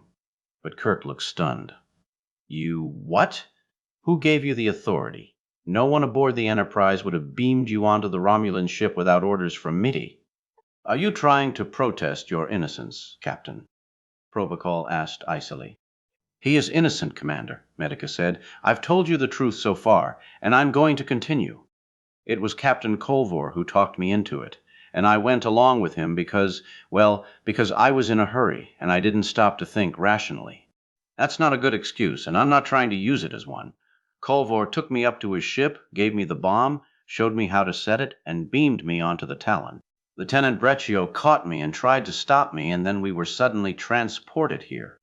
The rest of his story is true." Robocall gave a derisive snort. "Well, there's one way we can check your story. We'll see what the Klingon has to say." He turned to look for Colvor. But there was no sign of the Klingon captain. Chapter 16. When the Terran woman appeared in the arena, Colvor knew that the time for immediate action had come. The Romulan commander and the Federation captain would be trading charges for a few minutes, but the girl would not fail to mention Colvor's involvement in the affair, and they would turn eventually to him for confirmation. When his plan was first put into operation, he had been confident of talking his way out of any difficulties. But doubts had arisen in the intervening hours. Nothing was going the way he had planned it so far, and now, with panic setting in, he felt the need to take more drastic steps. Fortunately, everyone's attention was focused on the 2 newcomers. This gave him the opportunity to move backward a little apart from the crowd and contact his ship. Within minutes, he had been beamed back aboard, and a plan was forming in his mind. The Romulan vessel would be on the alert against any intruders after the Terran girl's abortive attempt to blow it up, but security aboard the Enterprise might be slightly more lax. Also, the Enterprise was a bigger ship and could be more of a threat to him if any hostilities broke out. The Talon would be easier for his vessel to handle. Fortunately, his chief engineer had the second bomb all ready for him as ordered. The Klingon captain was able to pick it up and have his crew quickly beam him aboard the Federation vessel. He materialized in a small corridor that led to one of the scarcely used auxiliary power units. Although, like all Klingon officers, he had been briefed on the general layout of Federation vessels, he was not as intimately acquainted with the design as he was with that of the Romulans. The latter were almost identical to Klingon cruisers, but this was strange and subtly different. It took him several minutes to orient himself properly and decide where he wanted to go. Then, with all the stealth of a born sneak thief, he slinked along his chosen route unseen by any of the Enterprise's crew. When Kirk looked around the arena and saw that the Klingon captain was not there, he knew there was going to be trouble. "Spock, Scotty, get down here on the double," he called. As the two men came out of the stands to join him, Kirk pulled out his communicator and informed the Enterprise that there would be 3 to beam up almost immediately. "What about us, Jim?"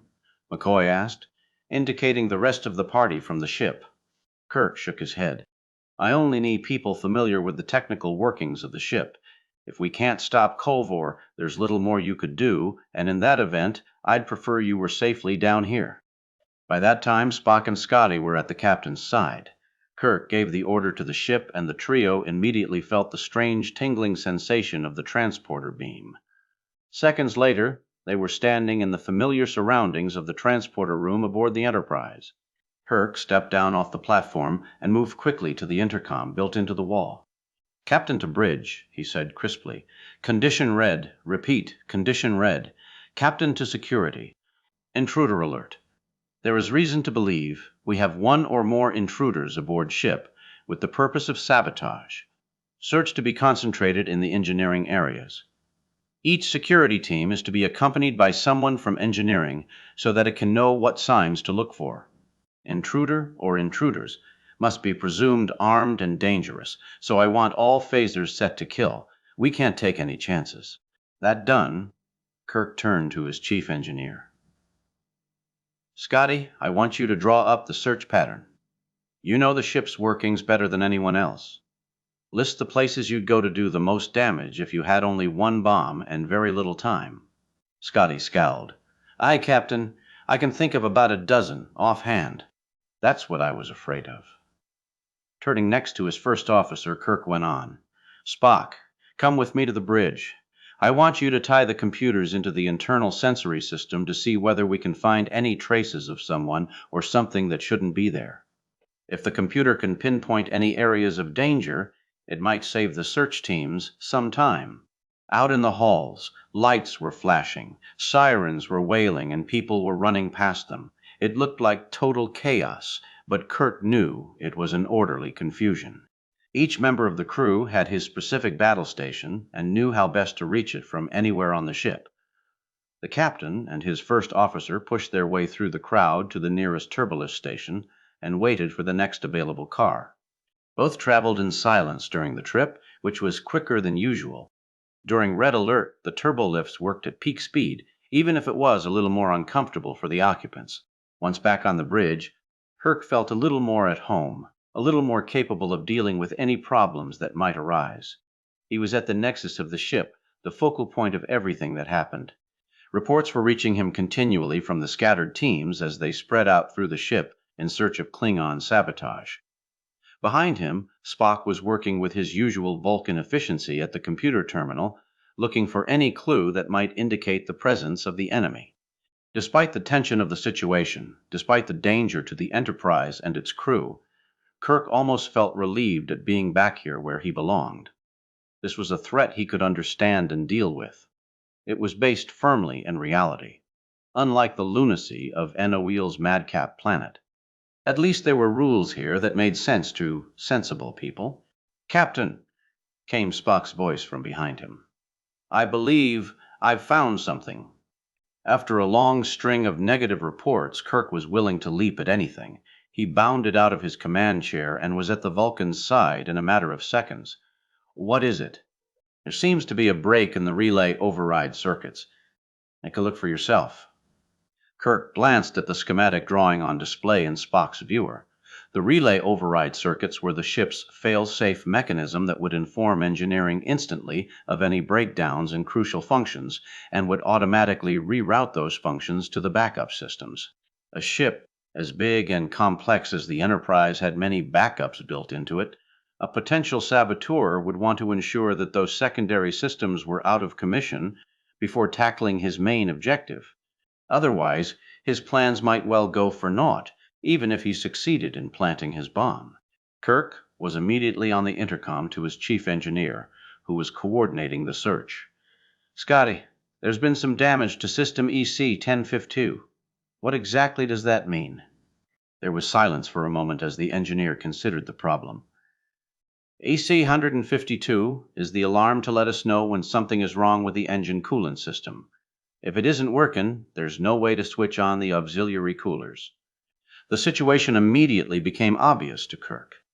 The ship's engines generated intense amounts of heat, which had to be constantly drained off by the coolant system. If the refrigeration broke down, the engines would quickly heat up to a critical point and explode, taking most, if not all, of the ship with them. ECC 152 was supposed to prevent that from happening by switching to a backup cooling system in the event of the primary's failure. But if EC-10C2 were not working, there could be no switchover, and damage to the main coolant system could mean the destruction of the Enterprise shortly thereafter. "Which teams are checking the coolant lines?" Kirk asked. "None, Captain. We were checking the engines themselves primarily. Until this minute, we didn't think a bomb there would be so fatal. I could redirect it." "Yes, do that, Scotty. I'm on my way there now, myself." Kirk was almost out the door even as he spoke, moving so quickly that even Mr. Spock could not keep up. The turbolift doors had closed behind the captain before the first officer could leave his post and follow. Mr. Spock had to wait another couple of minutes before a second turbolift car arrived to take him, as well, to the area of the ship where the coolant system was based. For Kirk, the ride was agonizingly long, as his car moved first downward and then around in its journey through the ship to the coolant pumps. He took his own phaser out of its holster and checked to make sure it was set to kill. That done, there was nothing for him to do but stand and wait, watching the glowing lights zip by to indicate the turbolift stations he had passed. At any instant, he expected to feel the explosion of the Klingon bomb while he was stuck helplessly in this tiny compartment, and yet the seconds ticked relentlessly by, and nothing happened. The car at last came to a jarring halt, and the doors swished open in front of him. Kirk raced out into the hallway, phaser drawn and ready for anything. This area of the ship was deserted. Under red alert conditions, it was not normally manned, as there were more crucial areas requiring attention. Kirk had to run more than 30 meters down this corridor to the crossing branch that would take him to the main coolant pump room, where the saboteur would most likely be. He was breathless by the time he reached the pump room, and he found the doors locked from the inside. Impatiently, he aimed his phaser at the doors and fired. There was the familiar high-pitched keening, and the doors glowed for a moment before vanishing from the universe. Kirk rushed inside the room, prepared for anything. Captain Colvor was there, standing beside a large box he had strapped to the side of one of the pumps. He had been in the process of making final adjustments on it when he'd heard Kirk fire at the door. He was now in the act of turning and pulling his own weapon from its holster as Kirk entered the room and dived for cover. Kirk fired his phaser the instant he saw the Klingon captain turning toward him. But this time, nothing happened. No sound, no ray, nothing. Kirk hit the floor, rolled, and came up in a kneeling position. Prepared to shoot again and again, nothing happened. Kirk looked down with disgust at the phaser in his hand. It had worked a moment ago on the door, so its power pack could hardly be used up. Why was it not working? Why had it betrayed him? The failure of Kirk's weapon had given Colvor time to draw his own in defense, but he discovered that it, too, was not working. With a snarl of rage, he tossed it aside and began to run back through the doorway from which Kirk had just entered. Phaser or no phaser, the Federation captain was not about to let Kolvor escape. Getting quickly off his knees, he launched himself in a low dive, tackling the Klingon about the ankles just before he could reach the doorway. The two men sprawled hard onto the ground and began fighting. Kolvor tried to kick his assailant in the face to make him release his hold, but Kirk was able to jerk his neck back to avoid the blow. Instead, he used the Klingon's body as a ladder to pull himself along to a more direct confrontation. He landed a few punches himself to the other's midsection, dodged a blow to his head, and managed to connect a solid right to Kolvor's jaw. The Klingon's body went limp, just as Spock and a security team came racing into the room from the outer hallway. Kirk stood up and hauled Kolvor to his feet. The Klingon captain was still conscious, but in no condition for further fighting. The security detail took him into custody without a struggle. "You're too late, Kirk," Kolvor gasped breathlessly as the security guards held him. "The bomb's already been set." Spock, who had gone directly to the bomb while the captain was handing over his captive to the guards, nodded. "He appears to be speaking the truth, Captain. These controls have been adjusted to detonate in less than 4 minutes." As out of breath as he was, Kirk knew that his job of preserving the ship was not yet done. He ran back to where his first officer was standing beside the bomb, and, with fingers that felt as though they were made of lead, he fumbled at the straps that held the heavy box to the side of the pump. "Tell Scotty to have the transporter room standing by," he said as he worked. "We'll have to try beaming this bomb out into space before it can go off." He finally detached the bomb from its mooring and ran out the door with it, waving aside the guards who moved to help him. "This is my responsibility," he thought. "If I can't make it to the transporter room in time, maybe at least I'll be the only one killed." He moved down the long hallway once more to the turbolift station. With each meter he traveled, the bomb seemed to grow heavier in his hands until he could barely manage to carry it. He announced his destination, and the turbolift car took off obediently, speeding through the ship on its desperate mission. Kirk had to stand there, straining to hold the heavy box as the seconds ticked relentlessly away. Now there were less than 2 minutes remaining before the bomb exploded, and it seemed to his heightened senses as though the turbolift car were not moving at all. After eons of agony, the doors slid open once more and Kirk emerged from the turbolift. Fortunately, he did not have as long to walk this time. The transporter room was just across the hall, only a few meters away from the station. He staggered into the transporter room and found that Scotty was all ready for him. The engineer's hands lifted the bulky box away from him and set it gingerly on the transporter platform. Then Scotty crossed the room and took up his station at the controls. By shifting the lever forward, the transporter hummed to life. The bomb shimmered in the air for a moment, then disappeared. Kirk breathed a sigh of relief as he leaned back against one bulkhead. The immediate threat to the Enterprise was over. "Where did you send it, Scotty?" he asked. "Just out into space, Captain. With so little time, I didn't want to fiddle with fine-tuning." Kirk nodded slowly. As soon as his legs felt strong enough to walk again, he staggered across the room to the intercom. "Kirk to Bridge. Keep an eye on the monitors. I want to know exactly how potent that bomb was." A few moments later, the answer came back from a very shaky-voiced lieutenant. "Sir, there was no explosion, exactly. The bomb simply disappeared from our monitors, and in its place were the large, glowing letters BOOM. Kirk closed his eyes in frustration. "Damn, that Eno Will and his obscene sense of humor," he thought. When he opened his eyes again, he was no longer aboard the Enterprise. Chapter 17. He had been transported back to the arena where he and the others had been when Metica and the Romulan appeared. Beside Kirk, looking slightly dazed, were Scotty, Spock, and Captain Kolvor. Ainawol waited for them down in the center of the arena, along with the rest of the parties that had stayed behind while this current adventure had occurred. Kirk stalked up to the eccentric Organian and wagged an accusing finger at him. "You caused my phaser to misfire up there, didn't you?" "Of course, Captain," Ainawol said pleasantly. "I also made Kolvor's gun misfire. You're all my guests here. It would be impolite for me to let you kill one another." "Whether you allowed it or not, Kolvor certainly tried hard enough to hurt people," Commander Probacol said. "I demand to know what you intend to do about it." Ah, justice is truth in action, said the gnome. Captain Culvor, you certainly have behaved in a most unbecoming fashion, and I hardly think you deserve to play any further part in our festivities. Begone, sir, and take your ship with you. The Klingon captain opened his mouth to protest, but before any sound could be uttered he had totally vanished from the arena. Gone, too, were the other members of the Klingon contingent. Kirk suspected that, were he to call up to the Enterprise, he would find that the entire Klingon vessel had vanished from Enowil's bubble of non-reality. The contest had now become one between the Federation and the Romulans, but Probicol was certainly threatening to make it a heated confrontation. What about them? He continued, waving a hand to indicate Kirk's group. They also tried to sabotage me. Accuse not nature, she hath done her part, do thou but thine, Enowil scolded him. Captain Kirk's protestations of innocence are correct. He knew nothing of the woman's actions, and she herself merely acted at the instigation of Captain Culvor. I shan't take any action against her, though the two of you may wish to settle the matter between yourselves.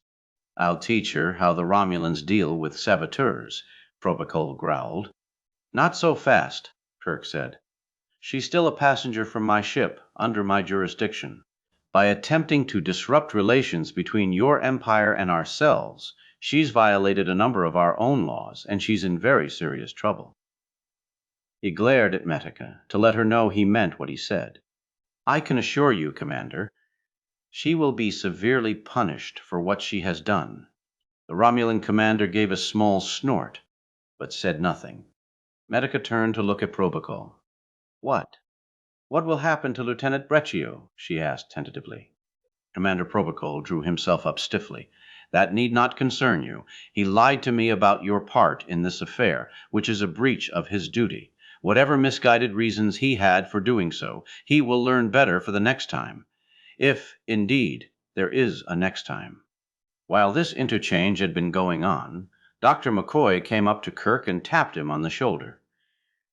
Jim, could I speak to you privately for a moment? What about, Bones?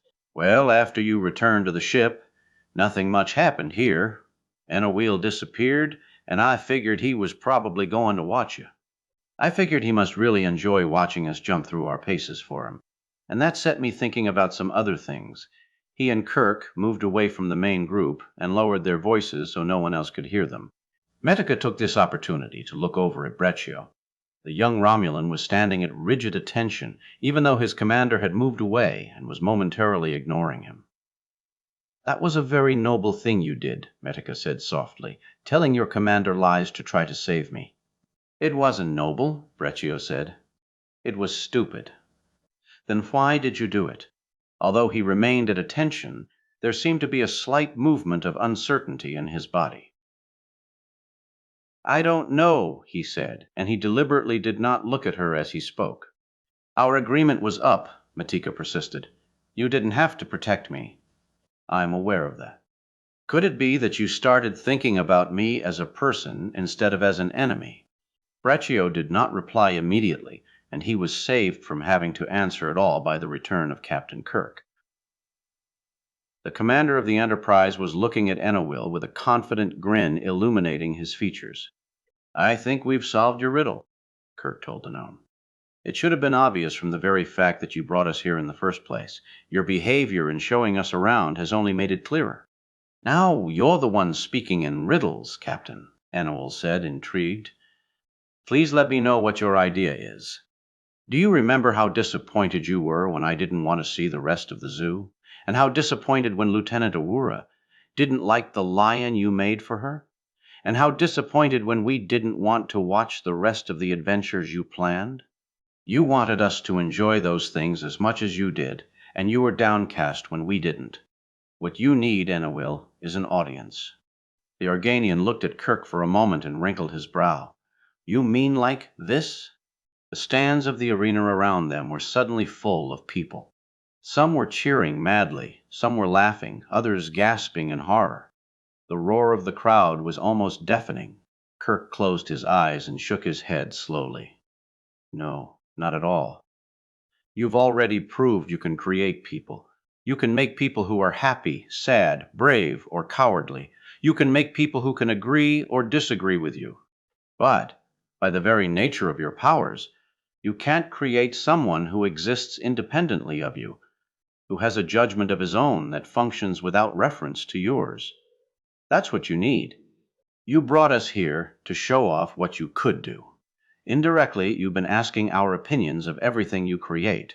When we admire something, you're happy. When we don't, you're depressed. You brought us here to be critics, to be your audience, because that's what you really need.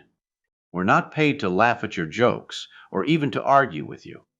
You don't know how we'll react, and that's what sets us apart from your creations. You want to please us because our independent opinions are the ones that matter. Ainawil was uncharacteristically silent for a long moment. Then suddenly he began to whirl like a top, faster and faster, until all his features were blurred and ran together. He started to fade, until after a few seconds there was nothing there at all. "I hope he doesn't get mad, Jim," McCoy said softly. "Remember the story of Rumpelstiltskin?" But the doctor's worries were for naught. Ainawil reappeared almost immediately, looking as bright and chipper as ever. "You are absolutely right, Captain. Brilliant. Every creator must have someone to create for. And I, as one of the greatest creators, need an equally great audience. I shall have to give some thought to acquiring one from somewhere. In the meantime, Captain, I am in your debt. As I promised, the reward goes to you. Name your heart's desire, and it will be yours." Kirk looked over at Commander Probaco. The Romulan leader was clearly worried about what Kirk might choose, though he tried hard to look unperturbed. Kirk toyed with the idea of letting him suffer for a while, then decided that would be needlessly cruel. "Actually," he said to Ainawil, "I think we can work out the favors to our mutual advantage." Predictably, the Organian looked curious. "In what way, Captain? When you snatched us out of our universe and brought us here, we were on a mission of mercy. There was a colony world that was proving unsuitable for the people living there. Their very lives could be in peril unless we evacuate them and take them somewhere. The thought occurred to me that perhaps you could. Bring them here." Ainawil completed the thought enthusiastically. "Of course. Nothing could be simpler." Kirk shifted his weight slightly. "I wasn't thinking of here, precisely. These are ordinary people, remember. They might not be able to stand a constant diet of the more unusual aspects of your world. What I was thinking was that you could create another planet for them, one that obeys the ordinary laws of physics, where they could live in peace. Then, for holidays and special occasions, they could come here and view your creations." "The ordinary laws of physics, how tedious," Ainawil said. "Still, you did solve my problem. You have but to ask, and it shall be done." His face brightened suddenly. "Perhaps it's best that they do have such a humdrum planet. Then they'll be able to appreciate my creations even more." "Of course," Kirk said, anxious to encourage Ainawil along that line of thought. "If everything around them were so strange, they'd begin taking it for granted. Oh, and while you're transporting them to their new world, could you make the people healthy at the same time? Could you eliminate all traces of argon poisoning in their systems? No problem at all. I shall be delighted to do whatever I can for these people. I'll give them the best planet this universe or any other has ever seen. They'll have everything they could ever want." "Including freedom?" Kirk asked. "They must have freedom to travel out of this bubble, to and from the rest of the Federation, to communicate back and forth, and above all, they must have the freedom to leave if they choose. A good critic must always reserve the right to walk out if the performance is too bad." "You drive a hard bargain, Captain Kirk," Ainawil said, "but a fair one. Their freedom will be as precious to me as my own. I see I didn't misjudge you. You are a wise and a just man. Thank you." Kirk started to turn away, then stopped. "One more detail. This new planet should be named Spyrucus, in honor of the Federation's most distinguished explorer." Ainawil nodded, and Kirk turned to Matika. "Does this meet with your approval?" There were tears of joy brimming over in the girl's eyes. "Oh, Captain, I couldn't have dreamed for better." Ainawil cleared his throat. If I may be permitted a minor suggestion, Captain. What is it? These two young people, he indicated Matika and Breccio. They're both in serious trouble if they go back to their respective worlds. Here, they too would be free. Why don't we have them stay and become the first citizens of our new world? I have no objections, Kirk smiled, glancing at Medica one more time. Well, I do, Commander Probacol said. This is an outrage. You are tampering with the Romulan system of justice, and you have no right to do so. Lieutenant Breccio will return with his ship and face the charges against him like a Romulan. I should think, sir, that the choice was up to the lieutenant. Enowil's voice was very soft, but there was no mistaking the quality of command in it. When he chose, the Organian could be quite forceful. All eyes went to Breccio. The young Romulan was almost paralyzed with indecision. He had been brought up according to the strict Romulan code of personal honor and duty. He had broken that code already by lying to his superior. By all rights, he should pay the penalty for his dishonor. If he were to take the coward's way out by staying here, his name and his family would be disgraced. Feelings of guilt and shame were rising strongly to the front of his mind. He stood there in the arena, shaking and perspiring, while everyone stared. Without taking her eyes from his face, Medicus Baruchus raised her arms outward toward him. Marcus Claudius Breccio, please stay here with me. I would be honored. Breccio turned his head to look at her closely for perhaps the first time. She was beautiful, he thought, in a human sort of way.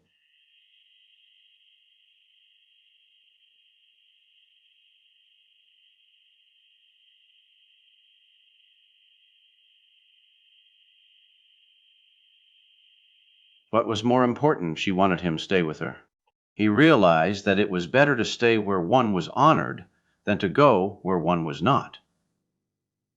Perhaps his family and his name would be disgraced by his desertion. But weren't they already disgraced by his lying and his treason in abetting an enemy? One more disgrace could hardly matter. I'll stay, he said quietly.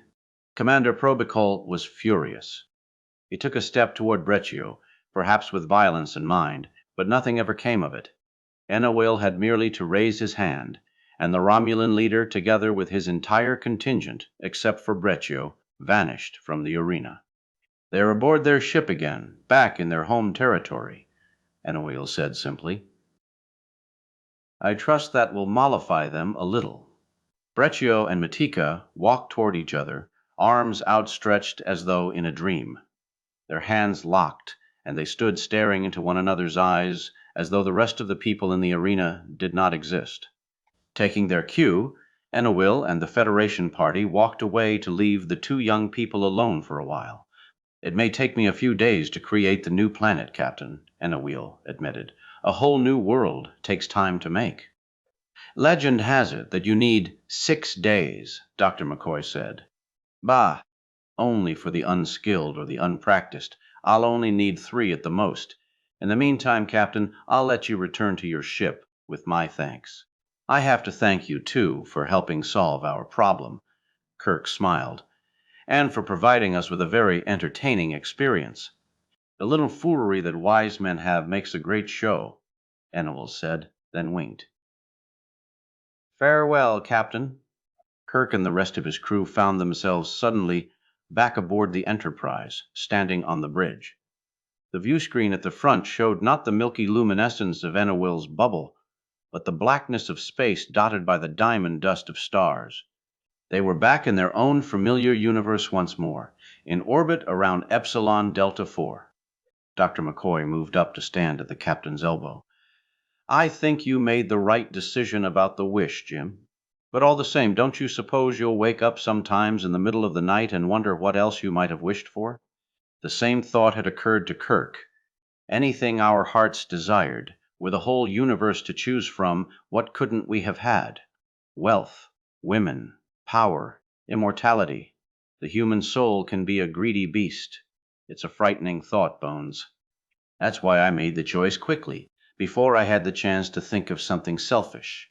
He looked over at his first officer. But I wonder, what would you have asked for, Mr. Spock, if the choice were up to you? That's nonsense, Jim, Dr. McCoy said.